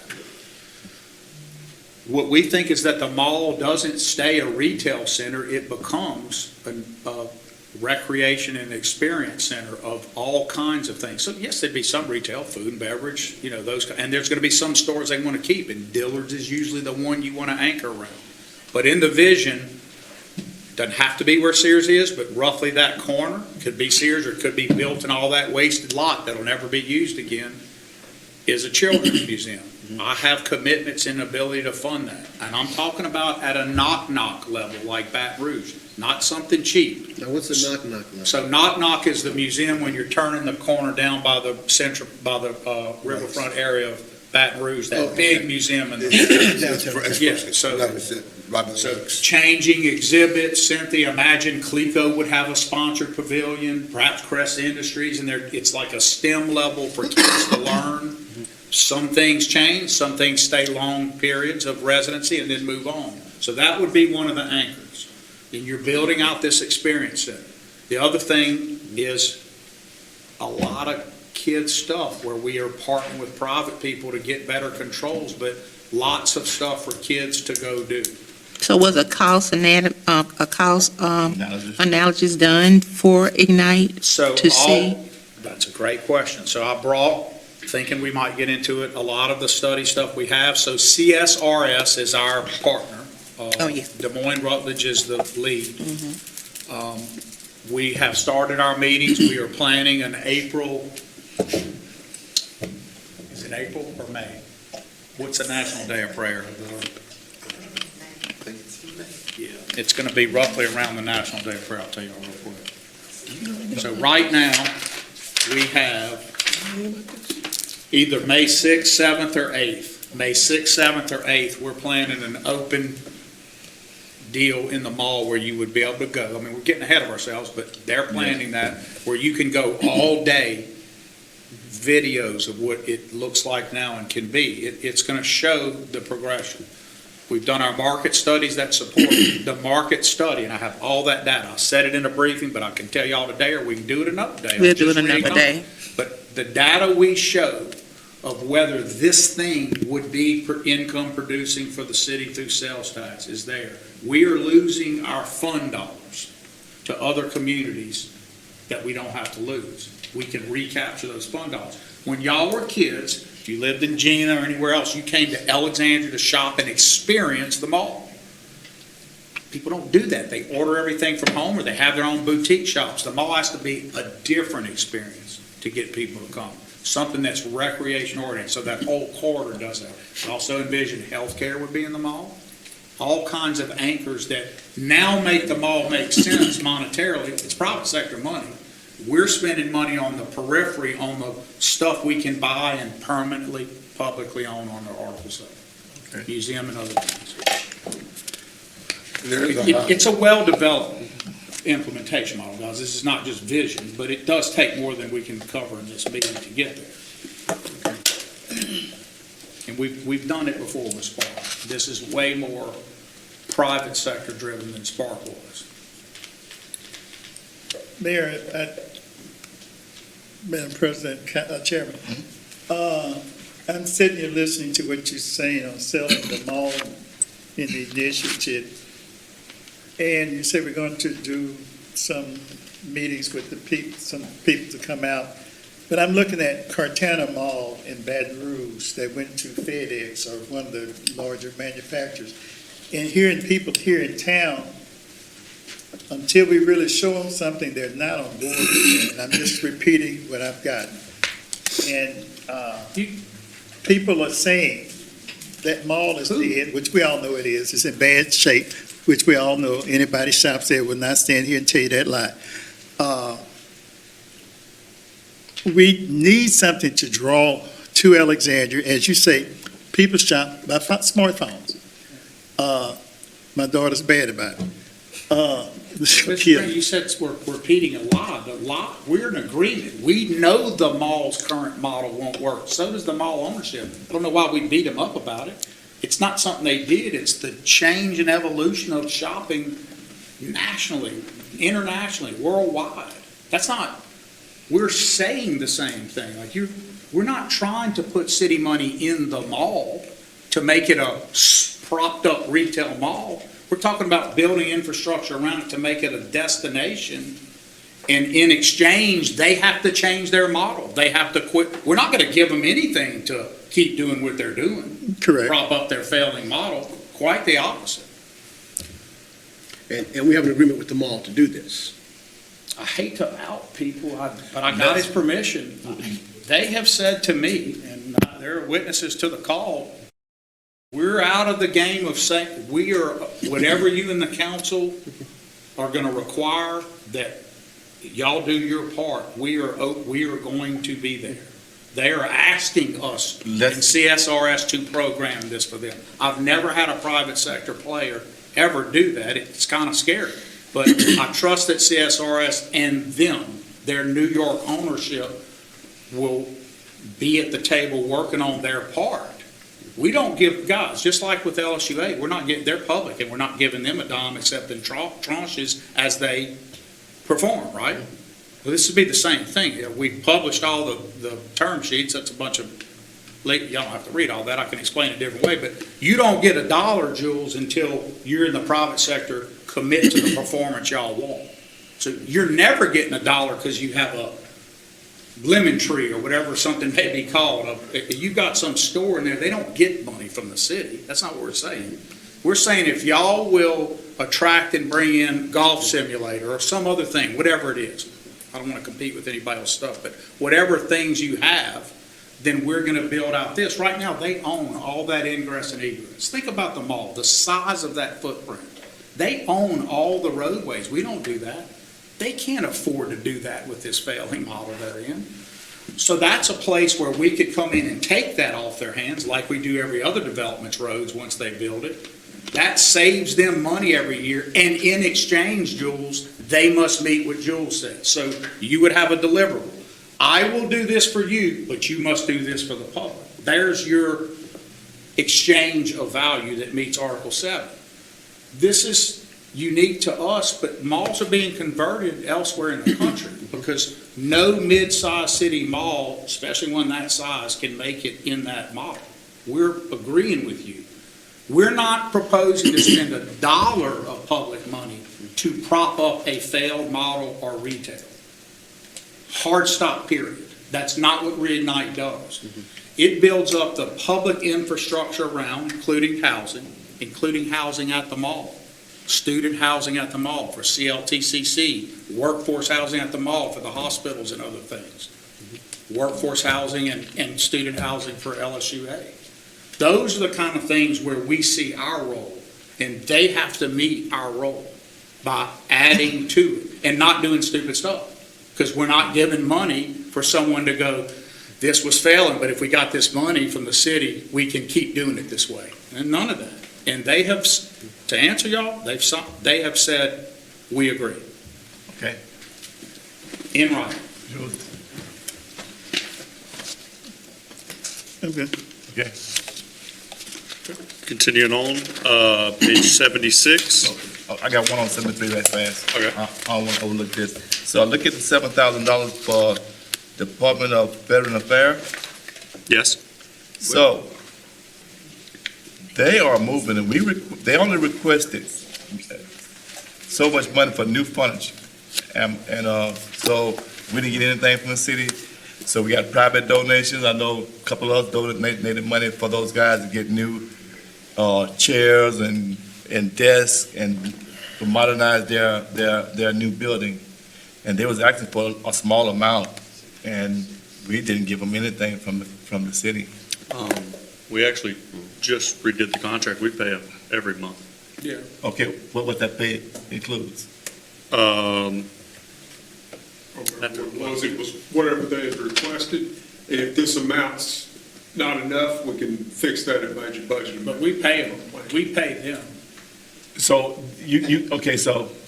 And their request, Councilman, was that we would buy, they sent a shopping list basically from Amazon, and their request was that we buy them new office furniture for their new offices. I did speak to you, and I also spoke to their person there and informed them that we were not legally able to purchase them new furniture so that they could move into that office. I did tell them that we were looking at our surplus system, and that if there were items that we would be able to utilize for them to have, they could have that through that surplus process. When I spoke to the director, she also stated that she thought that we could buy the new furniture and loan it to them as a part of our agreement that we already have with them to pay them money, and I informed her that that was not a possibility as well. I don't want to bore y'all to death with Article 7. This is not a lawyer thing. There's a million AG opinions out there on this stuff. Even if it's public to public, we can't buy something and give it to someone without a return in value. Now, it's easy to get a return in value with Veterans Affairs, but it has to be documented. We've documented that in these agreements, but I made you a promise right there. We'd give any surplus to them, we can, but the city can't go to a store, and my own employees can't do that for city stuff. They can't go buy something and give it to someone else. You go to jail for that. But you see, you don't know what you don't know. Yeah. So could we give them money to buy stuff? I mean, see what I'm saying, could we? We give them money every month, I mean. For operations. Yeah. Operation. Yes. We've done that since I've been here, Gary. Yeah, so if you look in the line you're talking about, 646003. Right. You can look at the actuals from 24 and 25 of $10,803 and $9,141. That's what they spent. Okay. So once they get this money, I want to be the dead horse to death. Once they get this, say the 7,000, they have specific things they can do with this. They can't go buy furniture. In the agreement, yes. Okay. We're allowed to, we have an agreement with them to give them money, and we don't make the determination or go buy something and do it. So that's an audit accounting issue for us. It's much easier to have an agreement, and you pay them the standard agreement that it's already approved. The feds approve it, and we do as a cooperative endeavor. But to have our people buying things is not. I was looking for a donation. So we cannot do it. Okay, got you. Can't do that. All right. Yeah. That's surplus. The word donation is not a word for the. Donation of money. It's a dirty word, but there are ways to get there. If you tell me what you want to do, as long as I create the equal commensurate deliverables, we can get there. 3 parts to Article 7. Easy, Gary. Public purpose. Okay. A statute or ordinance that gives the fountainhead to do it. So when y'all pass an ordinance and I sign a cooperative endeavor, you've covered one. As long as it's for a truly public purpose. The private side can't outweigh the public. It has to be like that. And then we have to get a roughly commensurate value. Doesn't mean dollar for dollar, just roughly commensurate. It just can't be what's called gratuitous. It can't be a straight donation where we just give away furniture. It's fairly, we're able to meet it. It's fairly little. All righty. Moving right along. On page 76 is Finance Director.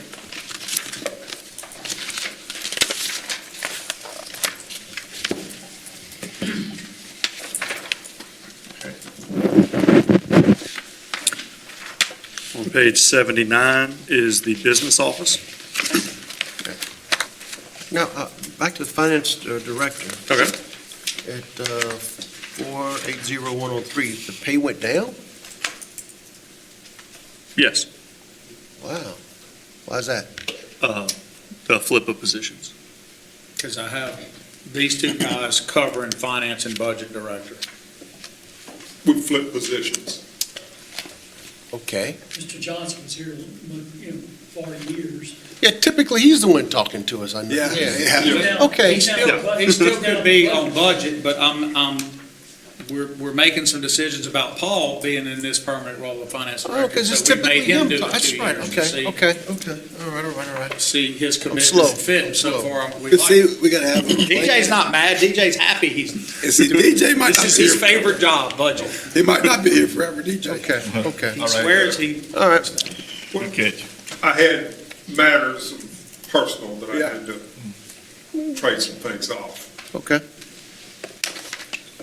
And All right, Paul. Page 79, you have the business office.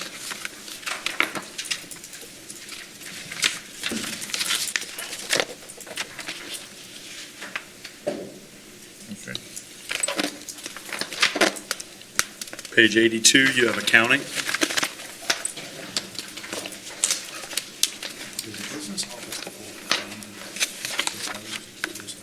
No, that's our property tax collection. It would get rid of the parachutes and sales tax office. Mr. Paul. Yes. How's the staffing in those departments? In accounting, we're pretty full. I was wondering. So when I came in, we were moving toward not and then hit not, Yeah. and now he's gotten it back up. That's Yeah, one of the ones we've been able to hire, which I thought was gonna be an impossible hire. Yeah, whenever I first came in, we lost 2 accountants in 1 year. And now it's taken us 2 years, but we've slowly filled each position. Okay. I knew y'all were down in that department. Okay. And page 85, you have purchasing.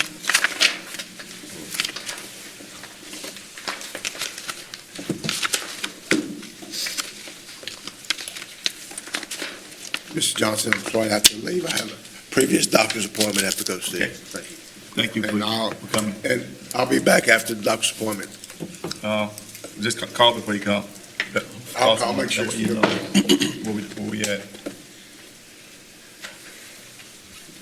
Page 88, you have the print shop.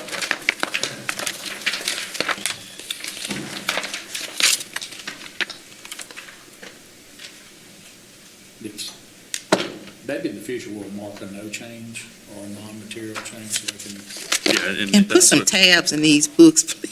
Yes, ma'am. Okay. Look, we're about to move y'all to tablets. Right, So we'll be right. able to put stuff in. Okay.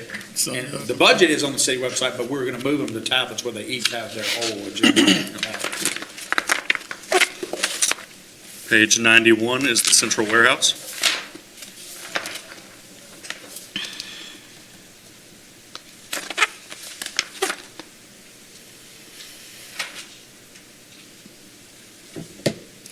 And page 94 is the parts warehouse.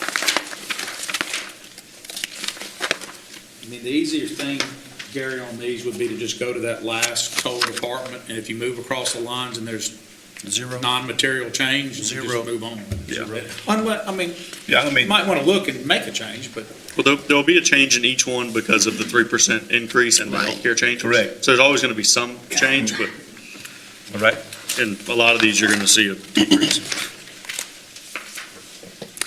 Page 97 is the Public Works Director.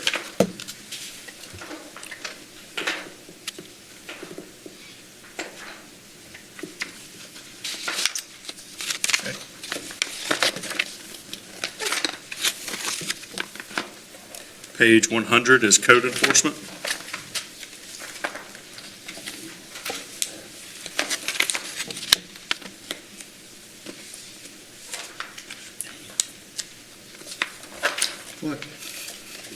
cutting travel and training, we're about to make this work. What'd you say, man? He was showing me, he got me in trouble when you were watching, he was showing me, that on 97, he had cut travel and training from 30,000 to 6 in public works, but there was probably a lot of travel and training, so. Okay. He was going through every, like I was telling you on the bait, he was cutting $1,000 increments, which is, in the last days, not a norm. That might happen up front for him to be doing that, it's a slice up budget. Page 100 was Code Enforcement. Page 103 is Engineering.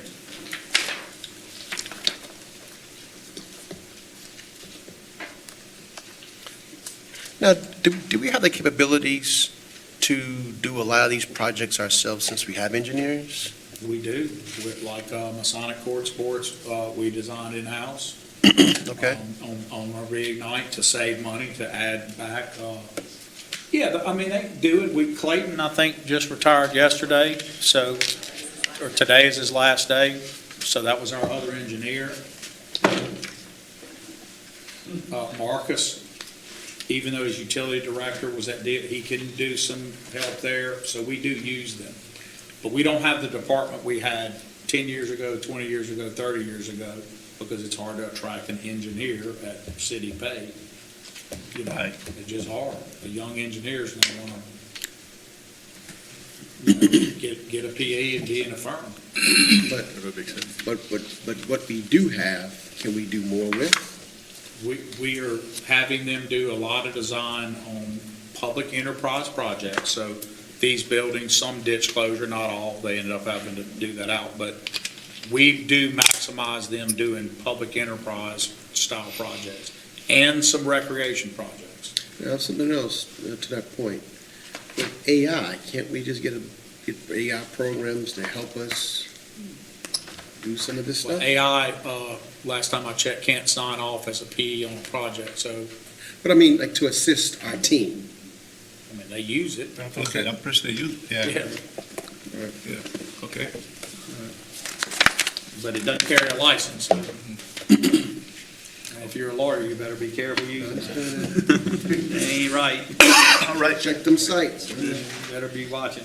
Page 106 is urban forestry.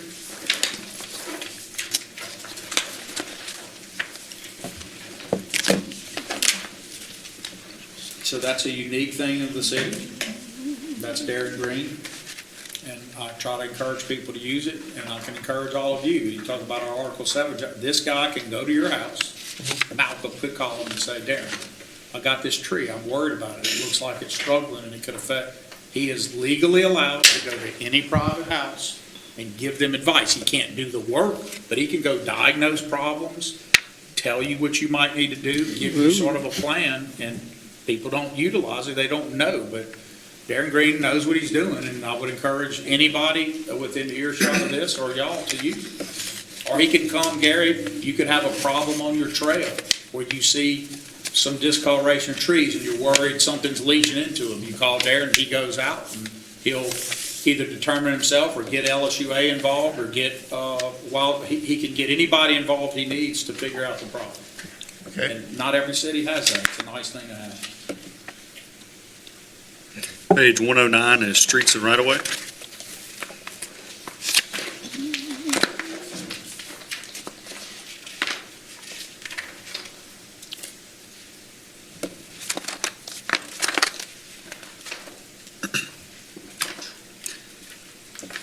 Page 112 is traffic.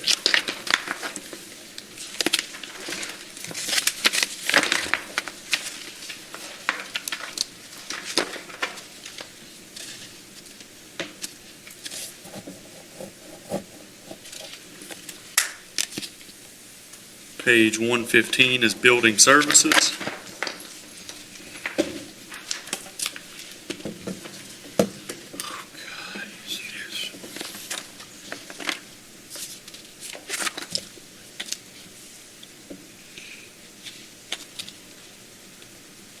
Okay. Page 119 is motor pool.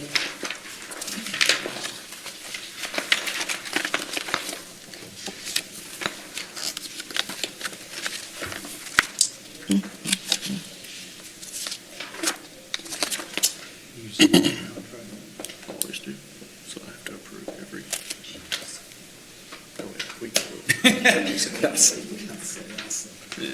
Sorry, go ahead. But also, You're welcome. we fired them all. There's nobody there. Fired everyone. So, You have some questions? okay, so on page 119, line 520, 105. Sharp eye. That's what we're talking about. Oh, I just, okay, so okay, we were contracting a significant amount of labor in this department.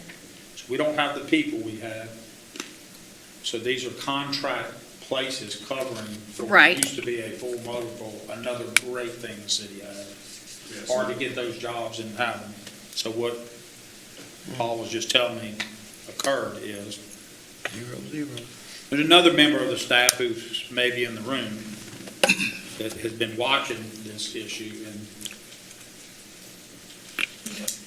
not happy. So what Paul does when you see the zeros is, your budget is zeroed for contract labor, you have to come prove each thing that you're doing, that he is doing an incident by incident, job by job review of the contract labor in the Okay. pool. And that's as much as I can say, y'all. And that'll Don't think help there's control fraud. the We're not spending. saying that, we're saying this is under performance audit. If we keep it at zero, then we get to approve each. If he has a budget, it's just gonna get approved, then. no In their one's department, watching. and, yeah, He okay. has to approve. If it's a zero, then it comes to finance. So let me ask you a question. So if the zero come to finance, you still won't, anticipate some cost there? Yep. And you'll true it up and make the budget amendment with him watching it, each thing. But we also anticipate a lot less this year. Okay, so, okay, I got you. Okay. Okay. I wish we could get the mechanics that the city used to enjoy. Yeah. It would be so much better for all of us. Page 122, you have Parks and Rec. I don't mean the months we have are bad, I mean we don't have enough. Yep. It's back to the labor issue we keep talking about. Getting a qualified mechanic at our pay rate.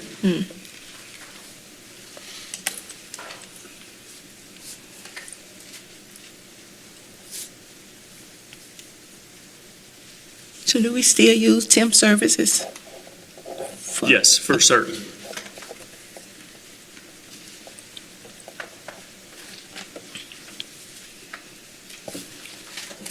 Okay. Page 125 is the animal shelter. So that overtime looks good.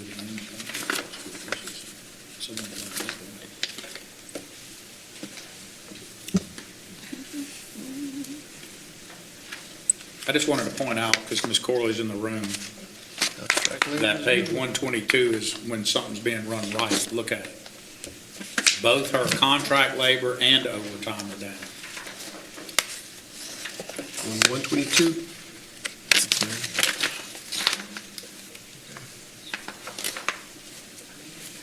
She may or may not be the person spotting other people's not doing it. Hats off, Ms. Curley. At least we want to raise everybody's pay, we gotta. All right, then. Okay. Page 128 is the planning director.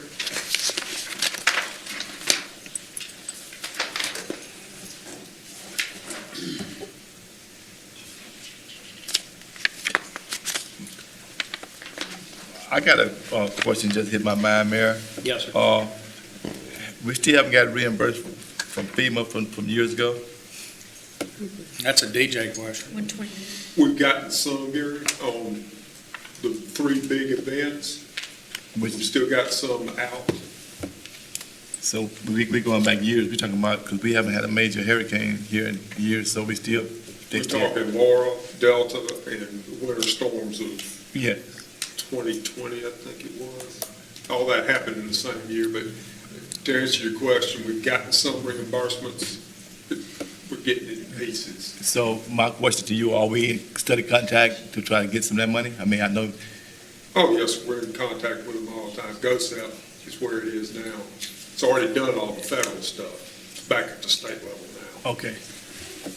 Thank you. Yes.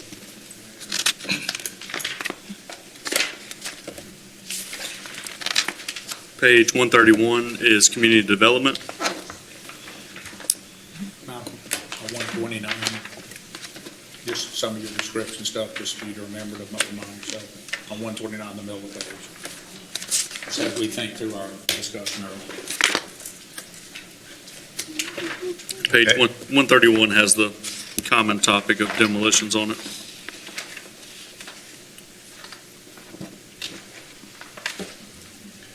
By the way, I'm getting phone calls, on the demolition. The model that we're using now, not concentrating on one area, concentrating on one area, still bouncing around. I'm getting positive comments saying they can see what stuff being done instead of jumping around. So let's keep that model going. Yeah, and if you look at the 25-26 final budget, which is the budget we're in now, that final number of 740 was a significant amount.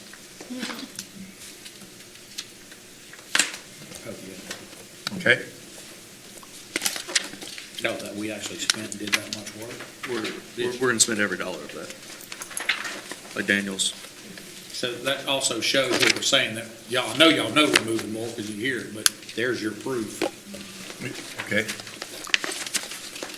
But remember, it's like feeding a dragon. The more you do, the more people you want more. The more they notice that you're doing it, the more you're going to get more requests. On page 134 is construction development.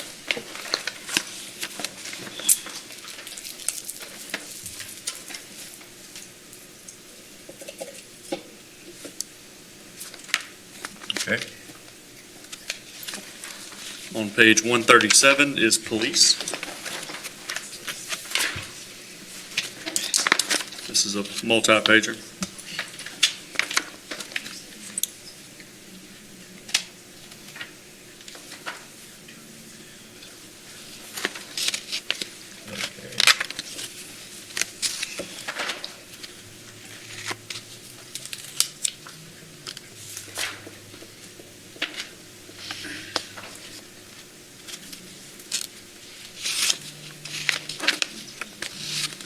So while all that pay stuff came in, as I said, the council and I focused on their equipment, tech, and everything else for 3 straight years. This was the first year they took their first haircut on equipment and stuff, but we bought so much for 3 years, they're in good shape. And all of that went to utilities, but because it became the utilities year. But so you'll see some change in that, but certainly it was made up for in the salary adjustment. So, as I said, the council and our promises are fulfilled on this. We made some commitments 3 years ago, and we have kept those. And we're gonna have to now study what will increase for, what can we do to further retention efforts, but what can we do to attract new? I see our last equipment grant was in 2023, 2024. We just got denied, or we're not writing any grants? Why are we still zero on that? That's something we amended in the major budget amendment, Gary, when we have more idea of what we're going to get. We amended into the MBA, Yes. is what we get. Okay. We don't plan on a grant here. When we see that it can happen, then we amended it into it. Okay. It's too We don't far budget out. for a grant, it's too far out. Okay.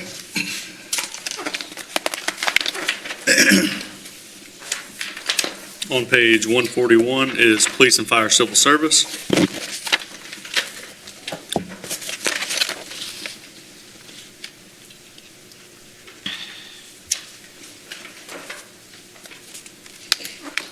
That's 141?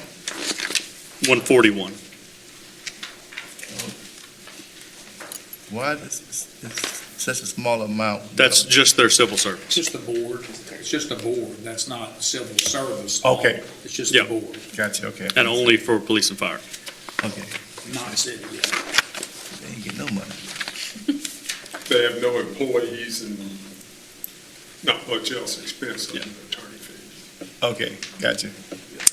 Page 144 is fire. Also a multi-pager.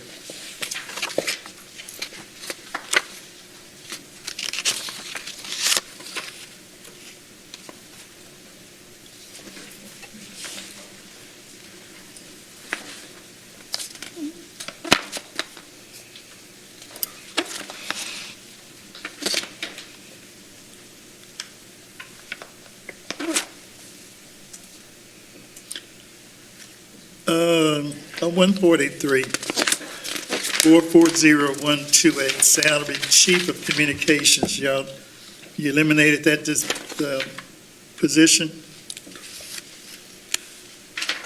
Yes. 143. We added another administrative chief with training days. So you have two administrative chiefs. Yeah, which is 440215. Chief Allen, you know, that was part of, keeping the rating 1 to make the requirements. Yeah, we made some shifts to maintain our rating 1 of a different way to do that. But you'll see that there was one position in administrative, and then we have 2 administrative chiefs under the chief, and then you'll see it then X'd out the comms officer. I mean, not comms officer, the chief of communications, because one of those roles subsumed that. Okay. Then page 148 is civil service that you were thinking of here.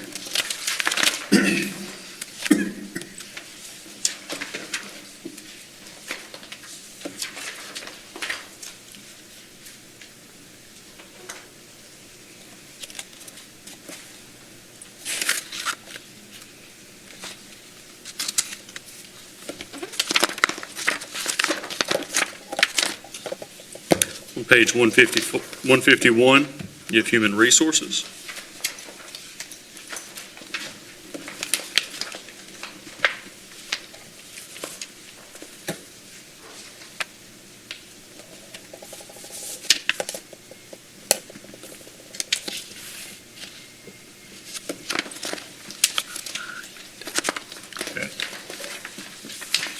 Page 154, you have legal, the division director. What page? 154. Okay.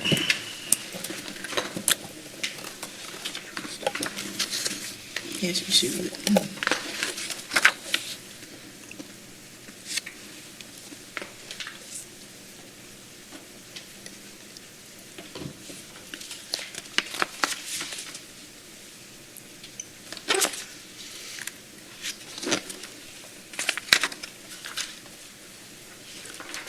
I have a question. Why is Safe Alex under legal technicians?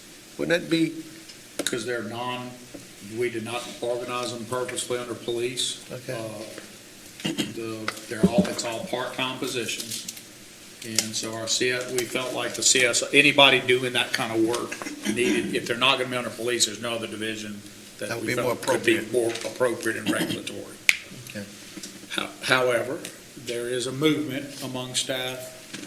The chief wants to take them because it's working out that well. We thought there'd be pushback on it, but some of the guys there is some talk about Safe Alex being under the department directly. The original philosophy behind it was that Safe Alex sells a different proposition in the public, and they don't want to be too policey, right? It's about gaining intel a different way, working with people without the badge and all. Society, even in the last few years, we're not sure. It may be they're working so closely now, they would be in the Reignite Handiworks building together. They're going out in the parks. Police are really working well with them and want them with them, which I was surprised. So I don't know. I'm just letting y'all know it's here and it'll stay here. If we want to change something, we would come back to you and tell you this is what we're surprised to see doing. it that way. I was surprised. Yeah. It was never designed to be in police, but it's being talked about now, which is a good problem. So they're currently under Mr. Goins' purview? They're supervised through police, but they are, technically, he has to sign off on everything as the division head, but, on a daily basis, they're going to work with Ms. Corley probably more than anybody, to be honest. Community Services is where they really, Safety commissioners. and the Public Safety Commissioner, Mr. Van Dyke, who's over all of. Yeah, I mean, I see the cars around. I mean, Yeah. so Yeah. I just want to know. So their technical boss, even though he has to sign off in the division, is Patrick Van He Dyke. took Okay. capital plan. So overall, are you pleased with how it's working? Especially this year, super pleased. The level of CSOs that we now have, going through leasing them and getting vetted right and what they're doing, how much I see them out. And I guess like you, see them in the right place, like that's where Very it should be. I'm very, very impressed. And when they do events, their professionalism, impressed. Okay? So, well, please, hold. So Safe Alex, the community service officers fall under the purview of Mr. Van Dyke, Captain Van Dyke, whatever his title is. All of Safe Alex is under him as their, who tells them what to do on an operational basis.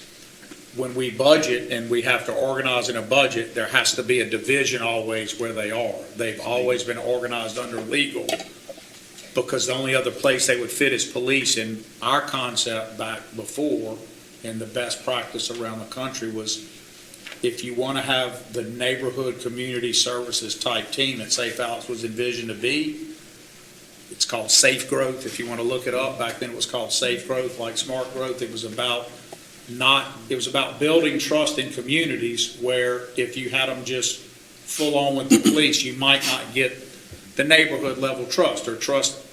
That's since shifted from 10 years ago.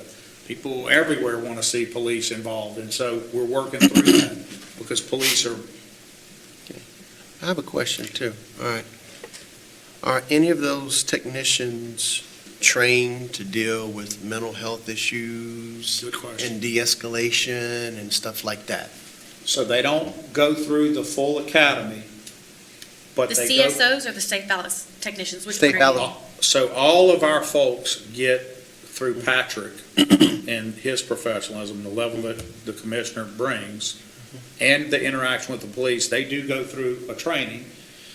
And we are, because we're so pleased with them, we will be adding additional training to them, and one will be some mental health stuff. We are in a catch-22. They don't carry a gun. They do have a badge.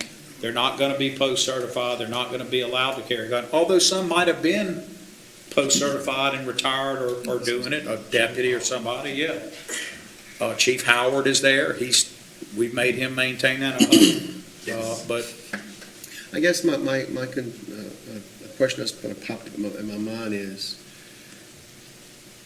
we need to really address juvenile crime, and unfortunately with our current gun laws in the Constitution, everyone wants to grab a gun to serve, which is a permanent solution for a temporary problem. And I was just wondering, can we use them or others to help address, can we direct some funds to get some people with boots on the ground to talk to folk and where they are? And, just kind of let certain people know that you don't solve a problem, with a gun. So we are in our next iteration. Safe Alex, if you looked at it over the years, it takes on new iterations as we add a best practice. The question was, am I satisfied now? And my answer is more pleased than I thought I'd be at this point. The next life or iteration of it is exactly what you're circling. We are talking about now engaging the community, and it would be through some of them with violence interruption.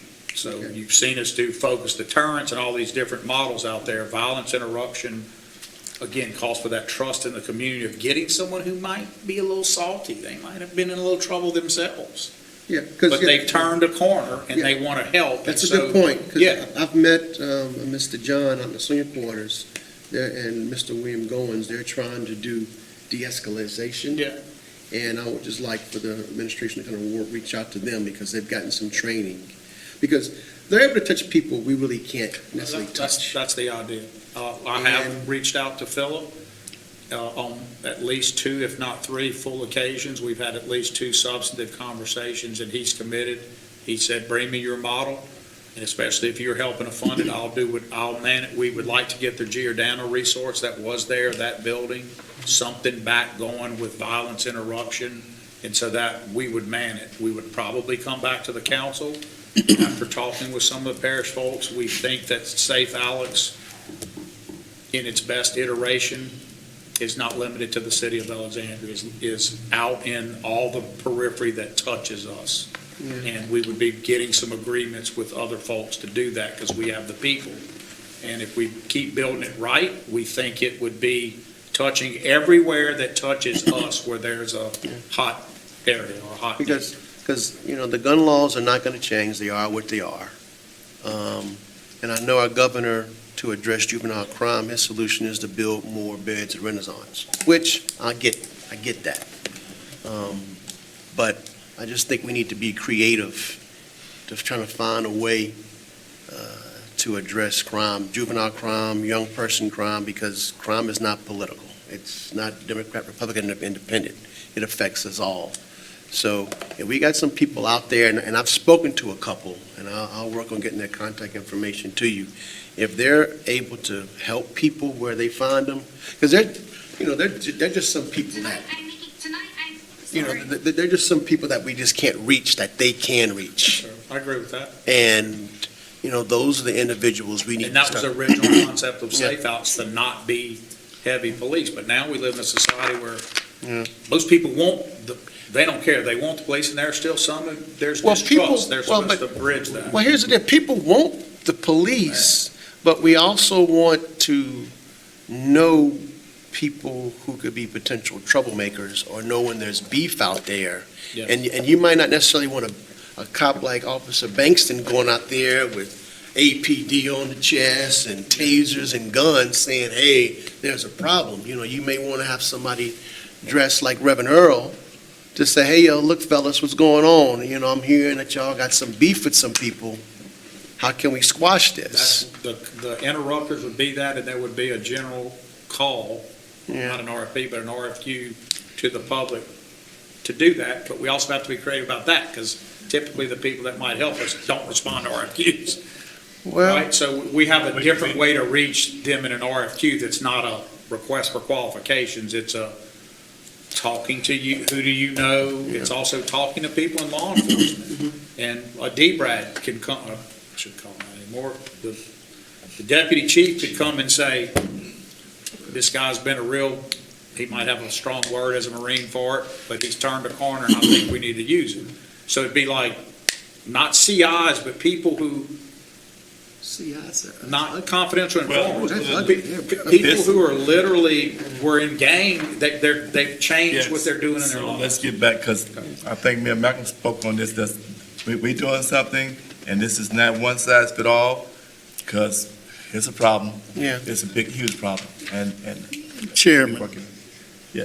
if I may ask the mayor, looking at the adjusted salaries, 322, 375, how many Safe Alex technicians do you have? Because the ones I see is Gordon, Howard, Hobbs, at Park at all my meetings. There are 6 technicians, and there are the community service officers, there's 12, so there's 10 and 2 supervisors. So you have 6 Safe Alex technicians. 6. 6 filled or 6 budgeted? I think 6 budgeted. We may not have 6 filled right now. I don't know the exact. Is that what you're asking, whether they're filled or The budgeted? field, yeah, because I only see 4. I only see 4 participating in community activities, meetings and things of that nature. Well, they don't all, that's not what all of them do. For example, they don't all go to community meetings. That's the neighborhood part. There's also a Office of sort of gun and social policy that looks at what statistics, who's committing the crime and why, and so we can do some focused deterrence. Not everybody is on the neighborhood deal. Charles Frederick has always run the neighborhood portion, but that's just one component of Safe House. Oh, he still works for him? Charles does, yes. All right, thank you. So I scheduled this to go until 1 o'clock. Y'all want to keep on? Keep Yes. pushing? How far you think we out anticipated? We're almost finished with general fund, and then after that, you have utility fund, and then the small funds. We good. Sanitation, zoo, golf course. You're not finished, At 1 Montgomery? o'clock, we can go. If you stay at this pace, No. you'll finish today. Oh, we gonna finish today. Oh, no, you the president. Oh, I'm sorry. I forgot my role here today. You're ex officio today. Yeah, all right, let's Waste my Coke all over me. I'm so nervous. All righty. Page 157, Community Services Division Director. 2-pager.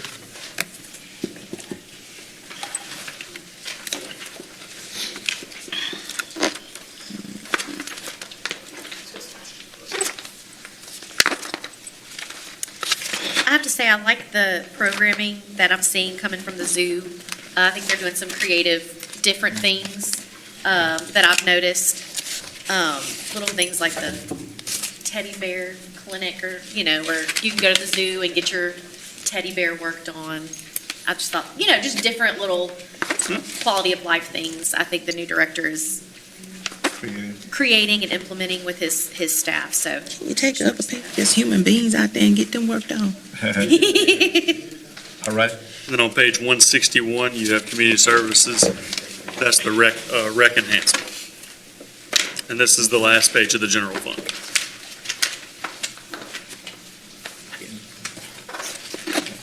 I also, as an educator, liked seeing all the programming we had for spring break this week.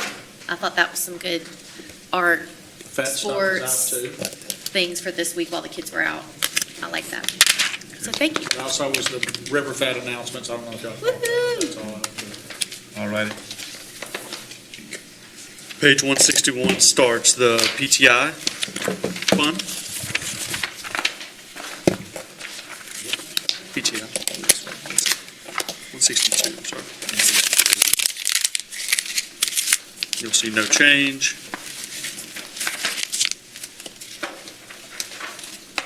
That was between 200,000 and 400,000 was last. Okay. Page 165 starts your debt service fund, which was the last bond we were speaking about. And you'll see the last payment on page 167. You'll see the last payments for that bond are in 2029.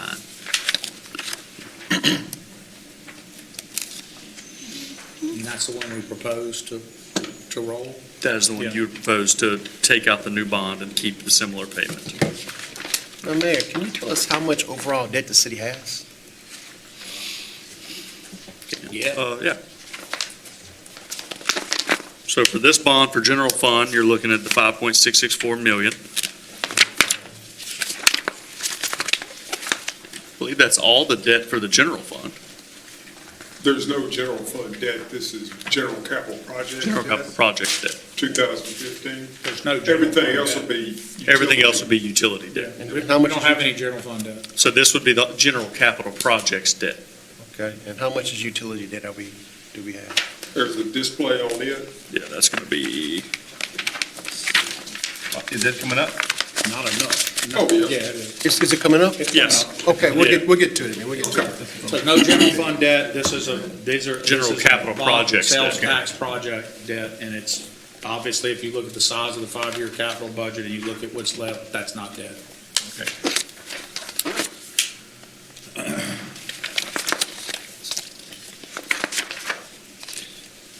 on page 173, you start the risk management fund.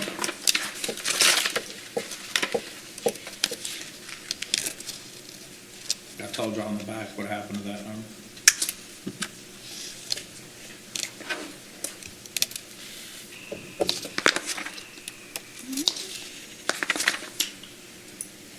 I guess I'm obligated to, Dave, to say on the record, since the auditor believes that you somehow have to match it to what you choose to pay, that the city council and the administration together set the policy for their risk management fund. They are neither required by the state constitution or any law to set that fiscally pinned in any way to pass payments. City council is the sole discretionary body that has the authority to pay judgments, and they can pay them at their discretion of when and in what years they choose to, under Article 7 of the state constitution.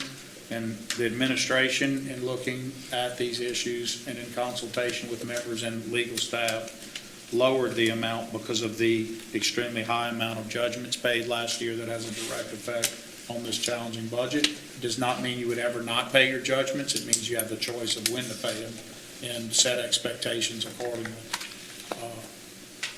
And with that, that is a new policy we just said verbally, which will stop our auditor. I know y'all are smiling because y'all get what I just did, because the auditor believes that somehow you're obligated to pay this, when in court you're not. We would still pay our judgments. It would just be when you choose to. So, but we still have to pay within the fiscal year, right? No, you don't. Not If someone hit y'all with a $4 million deal and y'all went in the back, Right. don't participate in any of that, y'all went in the back and decided, Jonathan, we think this is right. Malcolm said, I'm legal chair, this is the right amount to pay. You could still settle that case. But when we decide we can handle it in the budget, is something new from the challenges we have, but you need to have that right. And so budgeting $4 million a year for we're self-insured. That is money that comes out of our budget, right? That's not insurance, that's us. That's a whole lot of money with the challenges we're having to pay to judgments just every time. We have to be careful. Like he set his contract, when you saw him set that at 0, they have to come to him. We're lowering that so the expectation of the plaintiff lawyers looking at that line item, they got $4 million in there. We need to set expectations right. Doesn't mean you're not going to pay them, and I know they're friends of everybody. We all know them, it's all great. You can still pay them, but that expectation is getting out of control, at $4 million a year. You cannot afford to pay $4 to $5 million of your budget in judgments. But Mayor, saying that, do we have the ability to reduce paying the attorneys that represent us in a timely manner? You keep saying that, and I'm not meaning this disrespect. I'm just asking a question, sir. Jules, I didn't take it wrong. I said, but you keep saying, I don't know the relationship there. Mm-hmm. In fact, it's the payment of the lawyers that makes that number not $7 or $8 million. That's the problem is in the structure of cases now, what used to be Malcolm would work his tail off to get 15 or 20,000 on a soft tissue 3 or 4 month treatment case. Those cases have now become nerve ablation for 4 years and life care plans and stuff that, I get the game, but they're huge amounts of money. We have to defend against that. If you didn't have attorneys to defend against it, we'd be in more trouble than that. If you're saying, and I think you are, you made a comparison to Shreveport, you're not comparing apples to apples. That was part of their legal budget, not all their contract. What you're talking about are contract lawyer fees, correct? Correct.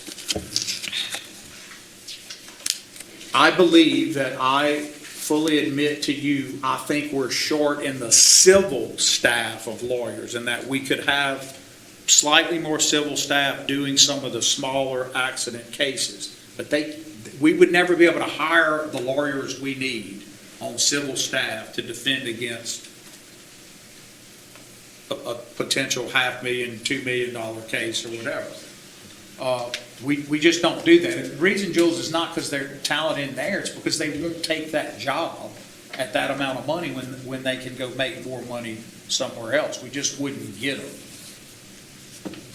What I'm telling you is you're not going to change the lawsuits against us by who's representing us. You're only going to change the ability for us to have a lawyer of the proper training and ability to fight against those lawsuits.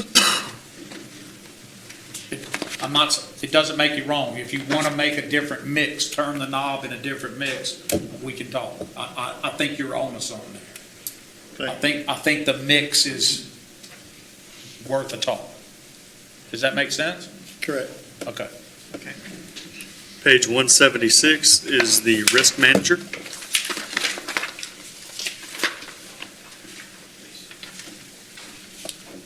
We don't have something. Right, it's unfilled. And so when we lost our guy forever at Hammerman Gainer, this is our separate risk manager position. So this is what we were talking about filling. We've just never been able to get it. The last guy that had it was good. Mr. Stewart? So Andy's with Hammerman and Gainer, different. He passed away. We did have an internal risk manager. Y'all don't know him. Anyway, we need this position filled. If y'all know people, not anybody that could be interested and have the talent to do this, this is something we needed back and would help Jules's question too, to have somebody in here watching that fund and what we're doing better and keeping up. We need this job filled. Particularly with Mr. Storer. Is it advertised? All the time. Okay. Lisa just stepped out. We come back to it. It's a good career, and it could be, that pay is just something that it's been, we just had a meeting. That pay is probably way low for that job. We need this job. Page 178 is your premiums and claims.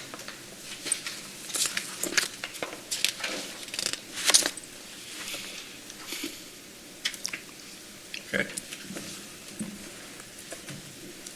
Page 179 starts the employee benefits fund, the revenue portion. Can I point something out?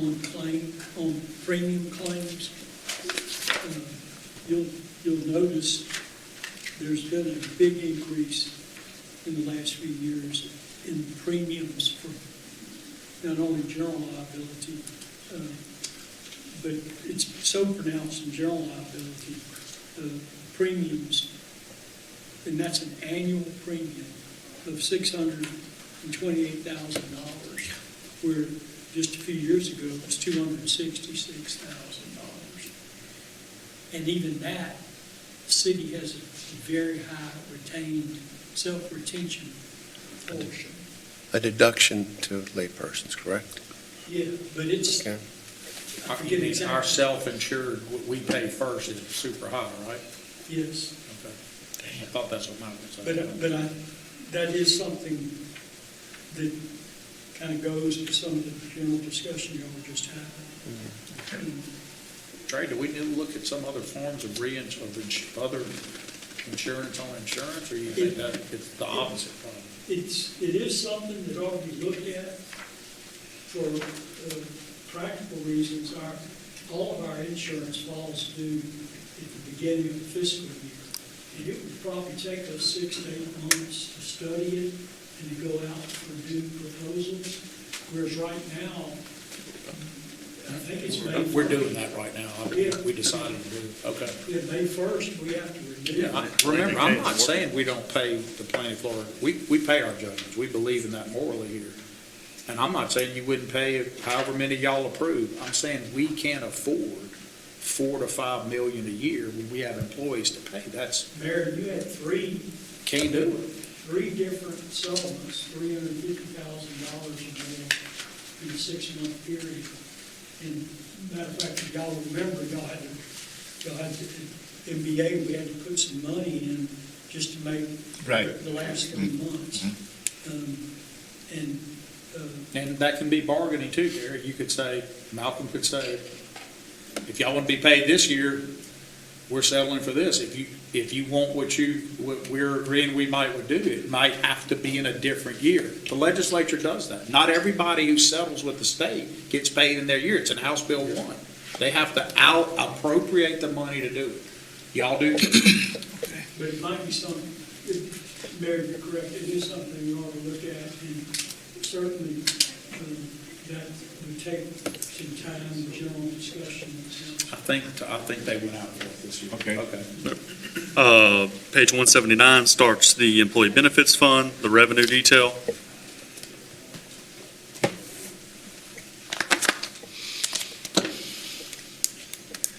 I just got the phone with them. Page 181 is the expense side.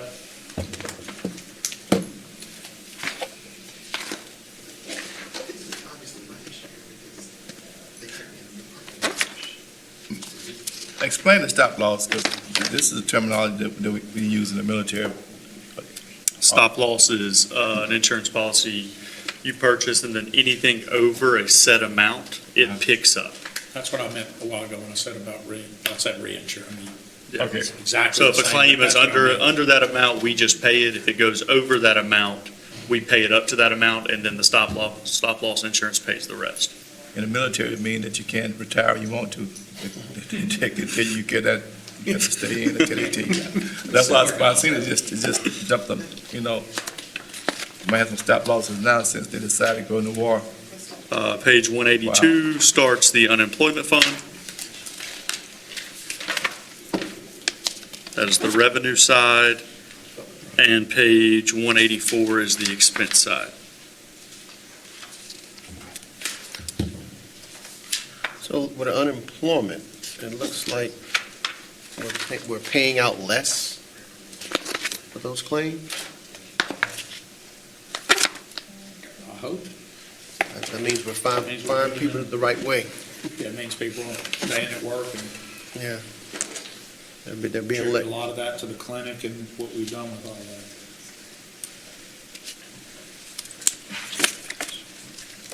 And then now we'll skip over the 5-year capital section and go to page 199.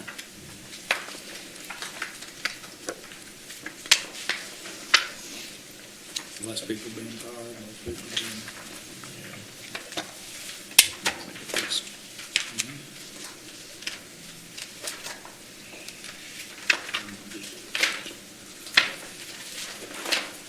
So starting on page 199 is the revenue detail for the utility system. And it goes on to page 200. On 199, as I told y'all, a little bit of bragging earlier, you'll see the zonal credit, that's your MISO zonal credit, a new revenue item to help offset a $4.5 million we're budgeting. What item? 399019. On Okay. page 199. Got you.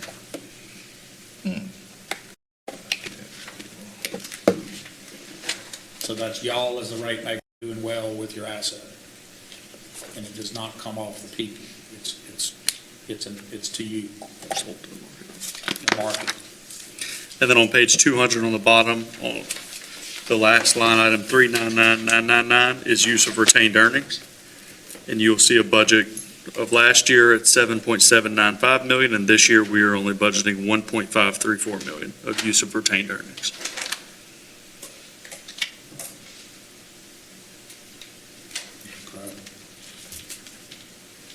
Austere, but incredible. It only makes DJ and people happy. Starting on page 202, we'll start the expense side. And you'll notice again on line 646101 where we are zeroing the 5% transfer.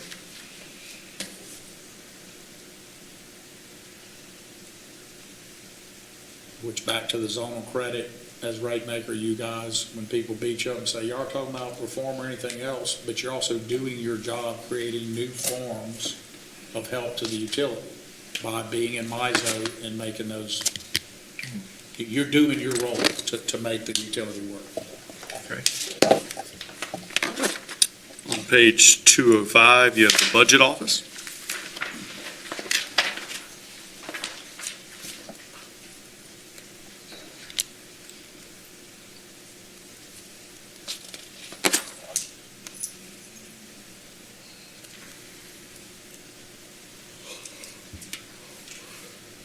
On page 207, you have customer service, 208.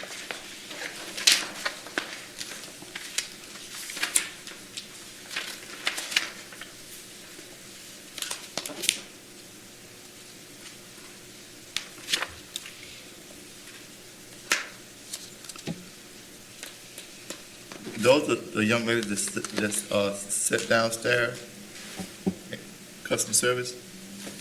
Murray Street? Oh, Yes. all right, sorry about that.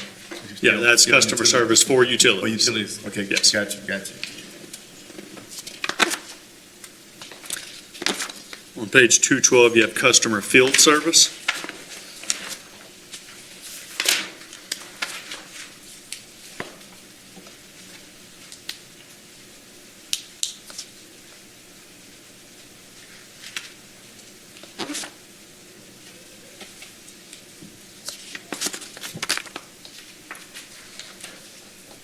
On page 215, you have information systems, IT.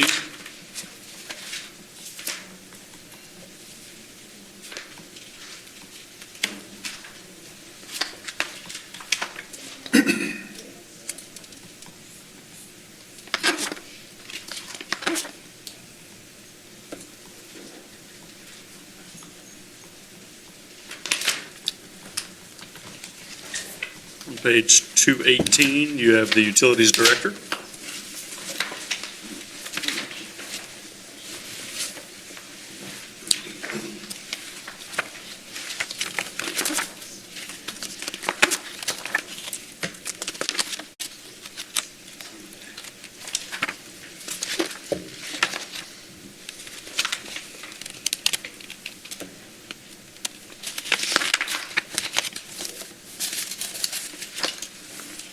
On page 221 and 222, you have electric production.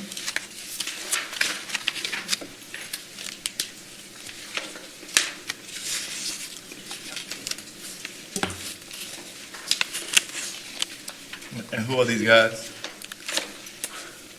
Electric, Gals? electric production Uh-huh. is the power plant. That's the power plant. It's the power plant. Okay. That environmental tech too, who is that?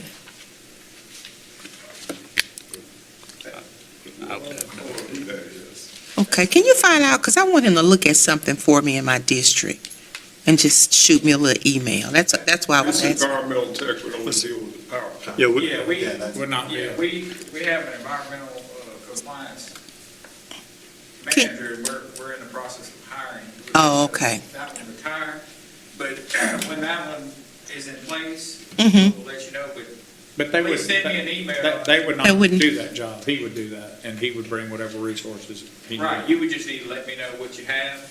Just go with Senate, whatever she needs you to go. Yeah, just call me, I'll go out there and look at it. Okay, thank you.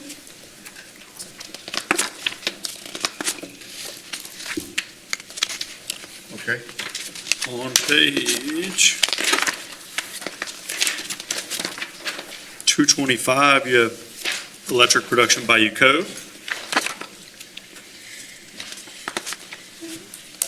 So that we had a staff on the other one for ours. We own this, but it is staffed by an intermediary. There are 4 production platforms out there under it, and we own one of the 4.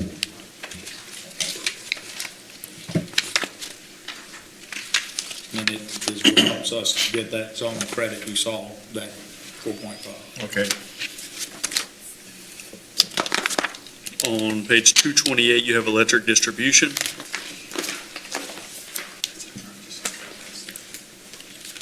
And that would be your lineman.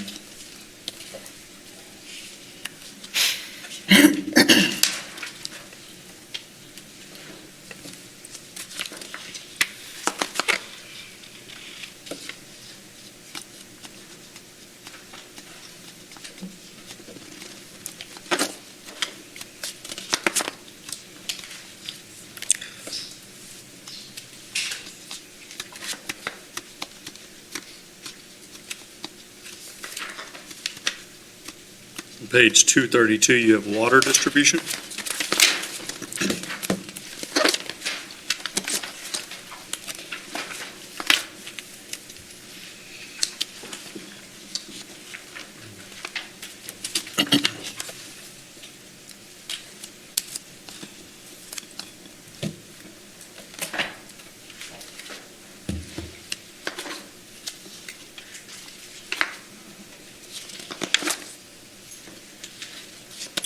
Page 235, you have water production.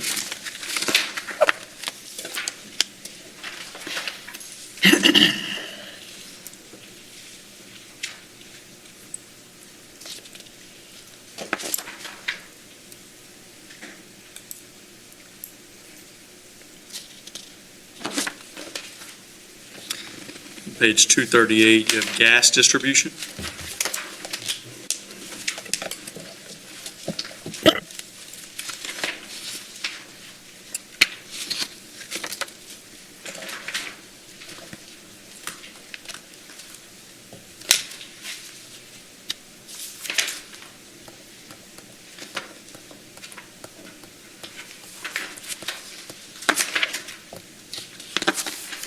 Page 242, you have wastewater treatment.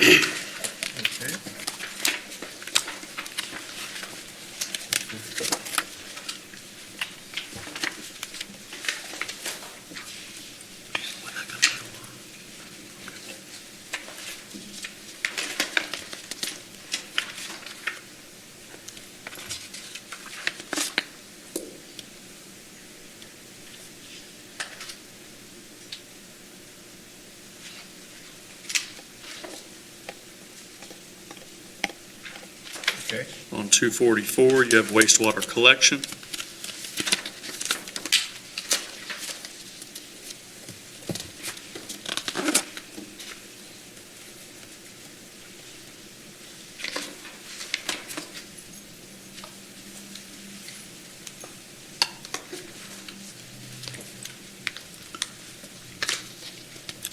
247, you have environmental services.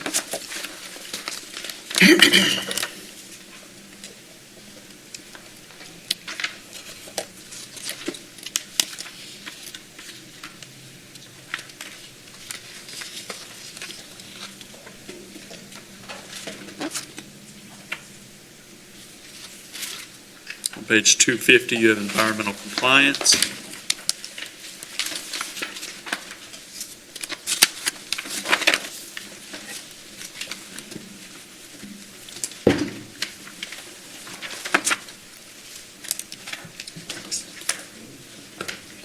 On 253, you have utility services.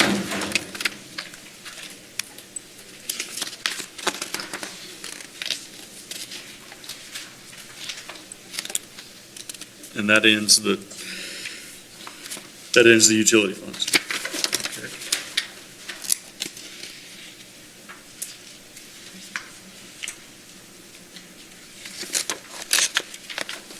On 255, you start utility debt service.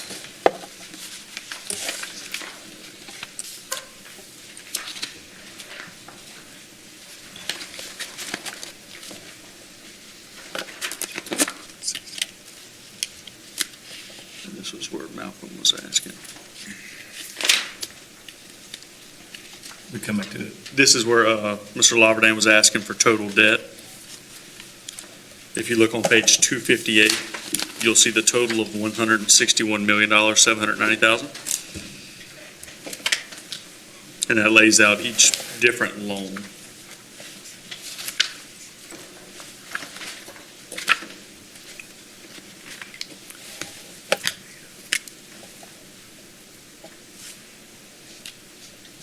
This goes back to 2000. Am I reading this right? On page 258, I'm looking at page 258, I'm looking at 2027, is where the year starts.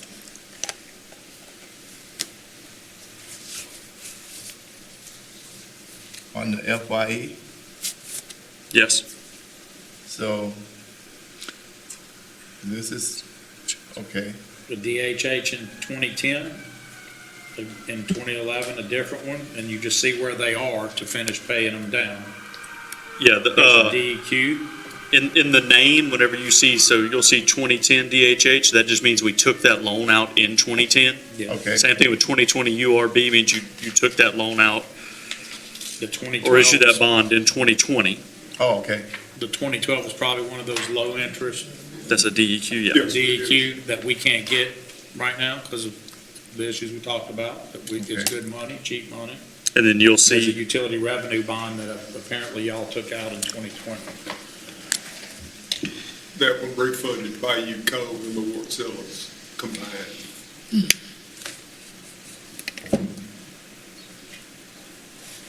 okay.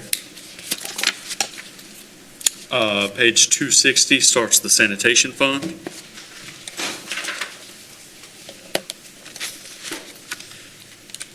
And if you see on the revenue page, you'll see in the bottom right, the $1 million that we're having to use prior year revenues to fund it. Okay.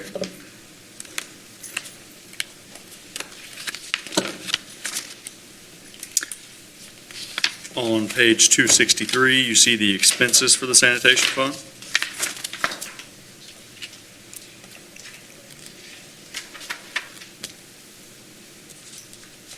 Wrapping up on 264.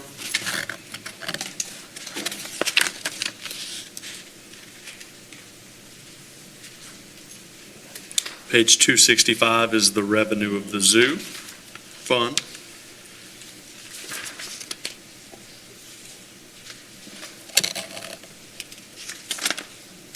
Just so y'all keep it in mind, the revenue is the ad valorem tax, so it counts as revenue, but it's, because it's a tax. It's not Tax. something you're taking, but there's revenue, and then the Transfer. charges for services are down on 344701. You can see how much smaller that number is, and then you see it's revenue, which does come from us transfers. So the other revenue that's going in is a transfer from utility to do. Okay. So of the $3.1 million in revenue, only $600,000 is actual payments. That's it. Repeat that, please. Of the $3.1 million in revenue, only $600,000 of it is actually charges at the gate. By the zoo. Yeah. Okay.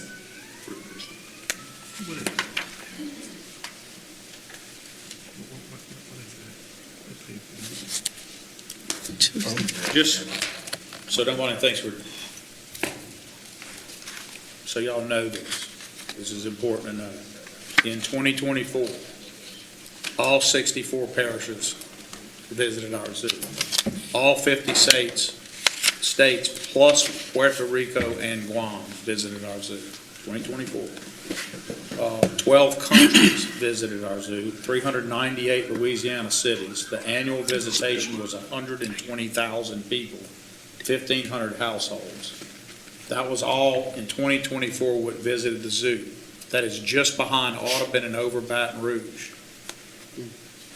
So it just shows you what it costs to run it, but you're running a successful zoo that is in a model, much like the other things we've talked about, that there's the cost. There's what you're doing compared to other zoos, but yet 600 over 3 million. Okay. Starting on page 268 is the expense side of the zoo fund, finishing on 269. 600,000. Said 600. I should have said 600,000 over 3 million, not 600.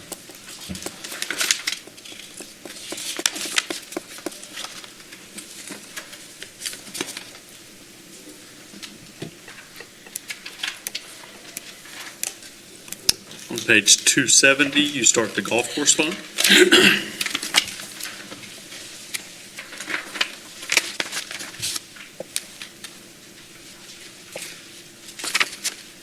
Page 273 is the expense of golf course maintenance.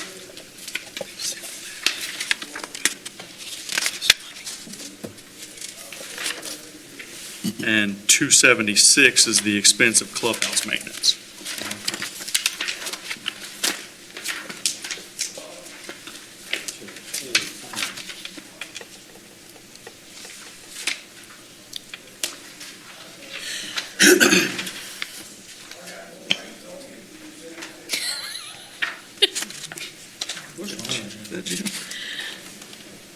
Really?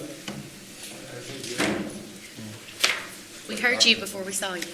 You need to go gargle. Said we heard you before we saw you. You need to gargle some salt. I don't know, my voice is gone. On page 277 starts the municipal transit bus fund.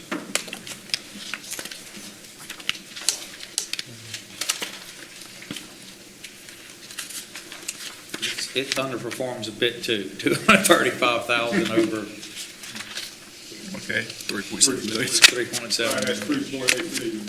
The expenses are on page 280 and finish on 281.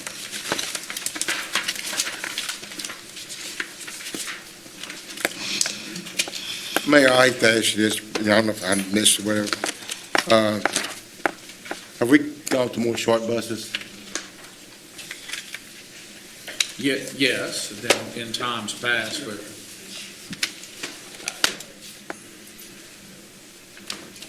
there's some things tied to the grants themselves that make it not. Impossible. We need to rethink the whole thing. We're actually in the process now. I can't think of his name. We used him years ago. Daniel's not in here to tell me, I know but we you used him don't. before, O'Day and O'Day, yeah, I know. Can't think of his name, but he's the bus guy. We're in the process of doing an RFP. If he's right, I would recommend him to y'all, but if someone's competitive, we can bring him to the Didn't we do a council. study a couple years ago? We did. The one they did is not Okay. useful to me. Okay. We did one years ago that was Okay. useful. The one But the done most recent, in the prior, isn't no, I really can't. helpful? We Okay. need to relook at the whole thing. And if there's a way to get into different buses or make it a different system, then we need to look at that. It's A-Trans. I always, from the first time around, I said we need to form rapid trains for rapid trains. But And I think people want to see us more out there. We're now covering routes all over, which we don't get paid for, but the city's we're losing on those. But we don't want to take the routes. But yeah, we need to relook at all of that. Can we get out of the giant buses and get into something else? Yeah, because, you see these giant buses on that street, there might be 4 people on it. Those things expensive too. Yeah, they're very expensive. $250 million. Yeah. Well, and a little harder to maneuver, and I think Yeah. prone to accidents. I think Pineville's our most revenue-producing route, Wow. but that's a shame. I mean, Well, that's something. it's okay. It just shows people are It just coming in. shows that people are coming in. It's okay. They're coming in to work and do things. That's good. It's just, Do we have a route to LSUA? I don't know if we still do. I know they want it. No. We used to. So I introduced that before. Yeah. And we knew it might be a losing model, but we try to do it. It's just so hard at what time students go, it's hard to capture that, but we should look at it again. With CLTCC, some kind of look, this will work. Well, especially with the growth that LSUA has, Yeah. okay, looking at it now, Because they have students living out there, and I guarantee you, some students don't have cars, don't have anything. And they like to come to town and shop or. But it make more sense there to not have a big, because you're doing it at different times, you have a different Small. deal. Plus, as y'all can imagine, those buses on a highway, it just beats them to, Yeah. they're just not designed for it. Like the short bus, how much school on. Now you, That wraps it up. well, we got a couple more things before I go down the line. I had a question on the TDY for council and why we have to go through the administration for us to go different places. That was brought up, I really want to bring it up last year. So say if Malcolm wants to go to DC, should that be approved by our president, and should we be controlling those funds? We don't control your travel. Unless your travel doesn't comply with law, which has happened in a few cases. This is probably not the place to do that, but if y'all want to have that discussion. No, if it's not the place to do it, we had that private I'm not discussion. trying to embarrass. No, We think sometimes maybe members don't know the policy or. What is the policy? This isn't a do it my way. This is No, you got to do it the state way. we just open it up and that's where we get everything. So we don't want to control anything to do with your travel, but sometimes you may go do something and after the fact submit something, and then it doesn't meet the requirements for travel. But if What are the requirements? public purpose, that outweighs the private purpose by substantially, you have to have a deliverable to it. Like if you look at my travel that gets submitted, I do I don't just follow the city's policy because I know I'm elected and it's scrutinized. I don't travel much, but it'll say what my original public purpose is, what I accomplished, who I talked to, what the conversations were, who was there, and then when I got home, what I think it did in follow-up. I'm not telling you you have to do all that. I do. But it's also so I can have this conversation about how to do it. We're in a scrutinized world on that. I don't think one person up there is trying to do something wrong. Let me just say that on the record. And I think you are all very honorable and not trying to get over on citizens or do anything. And I wouldn't say that if I didn't mean it. I mean it. And so some of this is just an internal family discussion we need to have to make sure that you're doing it right and you're covered. It is not a ding, I promise. But it needs to, the way y'all do it, it's usually done ahead of time. You have to say what it is and then it can be done. Because there's some conferences I would like to go Yes, to. and we just, okay. Yeah, I would like to go to some conferences. Conferences are always going to be, where it gets iffier is if let's say somebody wants to go to the Classic. The what?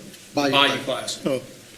So the way everybody looks at it from ethics and other standpoints, I don't always agree with them, but that's the way they look at it, is those aren't, the private purpose or enjoyment can outweigh the public.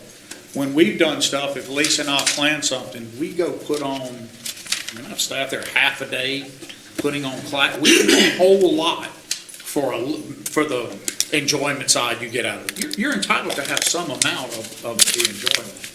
So if someone wants to do that, we're going to support you, and we're going to surround that with the activities to make sure you're covered. We're not telling you not to do that, if that makes sense to you. Okay. Right? And that's just one example. It's not the only example. You could, but a convention you're always allowed to go to, as long as it's a convention that's for a public purpose. It can't be you couldn't get the city to pay for you to get your CLE, for example, even though you're chair of legal. Could you argue that? Maybe. But since you privately are a lawyer, you can't get the city to do that, because the private benefit to you probably outweighs the public purpose. I don't know that. I'm giving you an opinion. Say you came and said, guys, I'm studying my housing model to present this to the mayor and them on exactly this. There's a conference in DC on it. I happen to be a lawyer. It could have some benefit to me, but this isn't the law I practice. This is about my role as a councilman. Public purpose, clear as a bell. You get to go. So it's just a matter of, before doing something, plan it out. I know that sometimes y'all may get upset because if something's denied, it isn't Jacques denying it. It's not me. It gets denied somewhere down in accounting and comes up to me. So I have to make the decision whether to override it and bring the airstrike in on myself, or what to do. And there are times when I will say, look, y'all missed it. It's a public purpose. I can articulate it for them, or I can write this, or I'll call and do it. But I can't do it every time. But it shouldn't be my job. It should be what you said. It should be on y'all's side. Okay, so another one I had, if you guys want to jump in, let me know. Our LMA fees, are they paid? No. We don't have LMA fees. LMA is an organization you can belong to or not. And again, we can have this conversation here if you want. No, I'm just going over some notes I had. So I know LMA is probably putting that pressure of being in it, but I would ask you, what do we get for being in LMA? You can go to all their conventions and pay to go. What do you get for paying a fee based on population when you have the same single vote as any other member? And by the way, LMA has now taken a position in 3 sessions of bills that are against what we want. I'm just asking questions, so I want to get. So I'm supposed to meet with they want to make a pitch of why we should be in it. There were a lot of the cities so we're not a Larson Act town, which LMA caters to. They have some stuff they do on the chart. The clerks can tell you they are heavily focused on Larson Act, which we're not. Okay. The things they advance for Larson Act City and cities in the legislature does not always correspond to the things that we want to see advanced. When we have voiced the opportunity to express opposition, we have been completely shut out and even told, we don't care what your opinion is. And I don't think that's okay. Because we're paying a population-based fee to them, but we get the same vote as Boyce and the same vote as Cheneyville. Anybody who's in it can gets the same vote as you do. But you're being charged on a population basis. Okay. There's no great compromise there. There's no everyone gets 2 senators and then the other's population. It's just flat out, we pay a lot, and we don't have a right to say to the lobbyists and the people doing things that we would like a say in this. Well, you're not on the council, or you're not in leadership. Well, hold on. I'm paying a fee. And so I'm not the only mayor that feels that way. I've talked to many of the mid-sized and large cities that feel that way. Having said that, there is a lot of talk about getting the band back together and making sure we're all on the same page. I'm definitely open to that. Well, Mayor, LMA this year will be in Monroe, and I think Alexandria slated for 27, if I'm not mistaken. I may be out. What are we going to, are we going to participate, host, or what are we going to do? I don't know. I didn't know we were slated for 7. I can tell you this, we've done 2 over the time I've been mayor, and I'm looking at I know what they vote is their favorite place to do it. Correct. and we don't get anything, so here, we're paying a huge fee, we're not being listened to on legislation, I don't mind saying, I'm glad y'all are asking. We pay a huge fee, we're not listened to on legislation and told, we're not gonna even let you say that you have a problem. We've held 2 conventions, we get no economic development bump out of it because it's all internal in here. So we're paying a ton of money to be a host level city, right? And a fee based on population for 1 vote. I'll ask you, what's the problem, where they tried to pass legislation that would make me go get extra hours and go be taught Larson Act classes. We had to stop that, and we won. The legislature, that's insane. The mayor had to have a full staff of professionals and accountants and others. Those are things that, quite frankly, are totally inappropriate for an organization like that to try to cull unto itself additional fees that the cities have to do where you only use them or a comparable organization, but there's not one. These are legitimate concerns that we've expressed through the right channels and been told, we're not listening to you. But I think that will change based on conversations that we've had with some of the leadership. Well, that's the first time I heard that section of how it was, because when I was, my last term, 4 years ago, I think the city stopped paying 4 years ago. I don't know if it was 4 years ago. 2 years ago. How many? It's about 2 years at this point. 2 to 3? Okay, well, I wasn't here when you last time. Anyway, so they have We asked. stopped paying when we were told your opinion on legislation we seek that affects you doesn't matter. Okay. That's no public purpose there. But see, these things that we don't know. I hadn't heard that, so I don't. And listen, I would never have done it if I even asked, will this affect the members who want to go to classes? Does it add a cost? What does it affect for them to go get their hours, their classes, and whatever they want to do? Nothing. What does it affect? It affects their right to vote. Well, Mr. Johnson, I was told that, and Mayor, that the council can pay their dues to be represented if it's approved by the council. So is that where we're going with this, Mr. Johnson? We could bring it up. I mean, I was just trying to, and I know we wouldn't get I enough don't think feedback, the council can contract with that. The city is one city. So- The LMA can't set the rules for the home rule charter and how our government works. See, that's an example right there. Okay. That's a Larson Act. The LMA is not a governmental body. Yes. I mean, this is a question. I mean, I think we got it. So I don't think this was the appropriate venue for the discussion, because now we've said openly a criticism that should happen. I'm just going down. But that's the thing. Why would that come up here? Why would this not be a conversation I'm anywhere but here? Follow through on the question. I'm gonna tell you why. Because when I see fee, that to me, that goes back to money. Anything that's money, I think we got to ask. To me, I think asking here, I didn't mean to open a can of worms that I didn't have any idea about. I didn't know there was going, but anyway, before, I think the budget meeting was on point. I do too. You're a sharp young man. Thank you. Let's go down the line. Anybody want to add something? We can go down the line. George, you want to? I'm good. Thank No. Are we still meeting tomorrow for anything? I don't see any reason to meet tomorrow, so we finished today. That was almost 5 hour. You can sleep late tomorrow, Lizzie. I don't sleep late, brother. Lizzie, Lizzie, not you guys. Lizzie already told me she want to sleep. Could late. you? Guys, I've never been asked by y'all to do anything with it until this meeting. No, Do you want us to be an LMA? Do y'all see a benefit in rejoining? I don't. I don't get that. I don't get that. It's not material to the budget. It's a $13,000, $15,000 fee.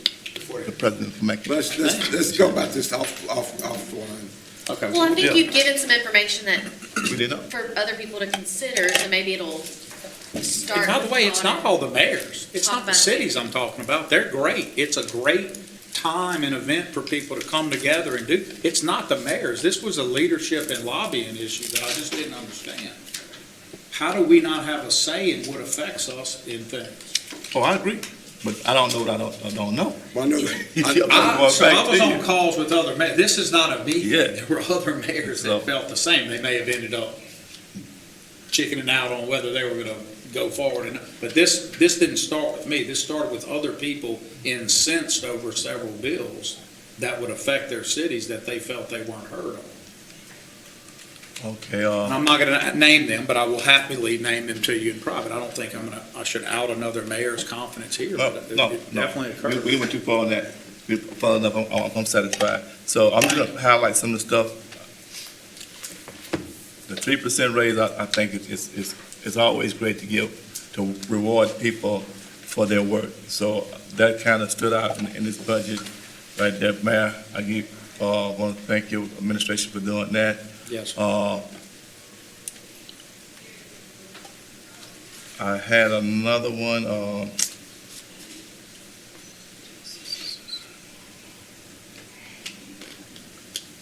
we're gonna discuss the pay raise we're gonna give to our clerks, And just tell us and we'll put it in. and I'll get with the president and we'll Mr. go. Johnson, there'll be a public hearing on the budget where the public gets to comment. And Okay. then this budget will come up at the regular Right. order, and that's when any amendments such as your recommendations, the council's recommendation on their But staff. Trey, we'll go ahead and put it in Okay. for that. And let me just say, to illustrate the council's authority over the administration in the areas where it's clear and under the charter, we don't have any say in what you pay them. The charter makes that clear. That's only you. The only limit would be, like, if you pay them each $1 million a year, I guess there could be a reasonableness thing, but that's up to you. So you tell me the numbers, you get no pushback, we're gonna plug it in. Okay. That's probably no way to bargain with them, but. Jim, you have any? No, I'm good. Further, I think Matt is on his call. I'm good. He had his call. He said he was good. Mr. Chair, one of your points of personal privilege, I do agree with Jules, like, that's a good point to bring up, is if we're not a member, how do we host? Because we love hosting, and we know we do a great job, and we want to host to brag about the city and have all of y'all there able to do it. That in and of itself is the one thing that bothers us the most about anything with this, because we want to host it, for sure. We love hosting. And so I agree with Mr. Green that that's a legitimate point about it. I have a question, I forgot that I wanted to ask. So we have our amazing Alex Connects app. Where does that fall in the budget? It's an IT, obviously. IT?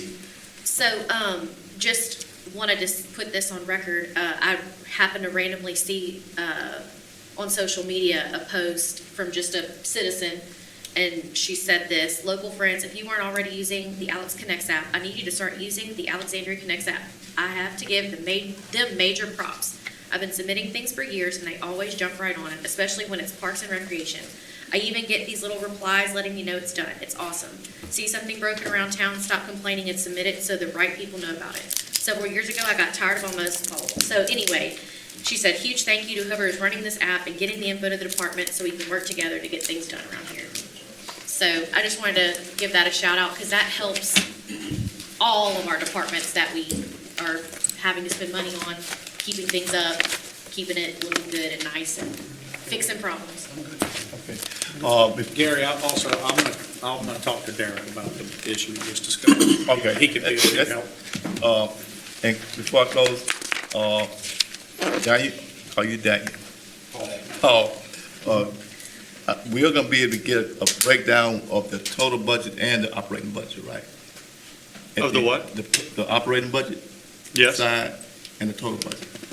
Yes, so we'll have a 5-year capital book and a regular book. And the reason why, when I went to, the separate book. KLB last time, I only had, no, that's my fault, I only had one number. So this year, when whomever's gonna, probably me, when they ask me, I could give them the figures on both. We've not been asked, but would y'all like us to make y'all a half pager of each, so you have the? Yes. Yes. Oh, Sky, perfect. beach. Sky, so you know. Yeah. Okay, that'd be perfect. I know what that, it's what I make you do for me. I got it. I know each year we come, and this is very important to get this budget, You So- can have it on there, we just condense it. Mayor, you have anything you want to add? I just want to say thank you to this council who, in every year since I've been back, has been demonstrably attuned to its role as the appropriator and does it in a very professional way, and I appreciate it. I thank you all for taking time out your busy schedule to come. And with that said, that closes the finance. So there's no need for the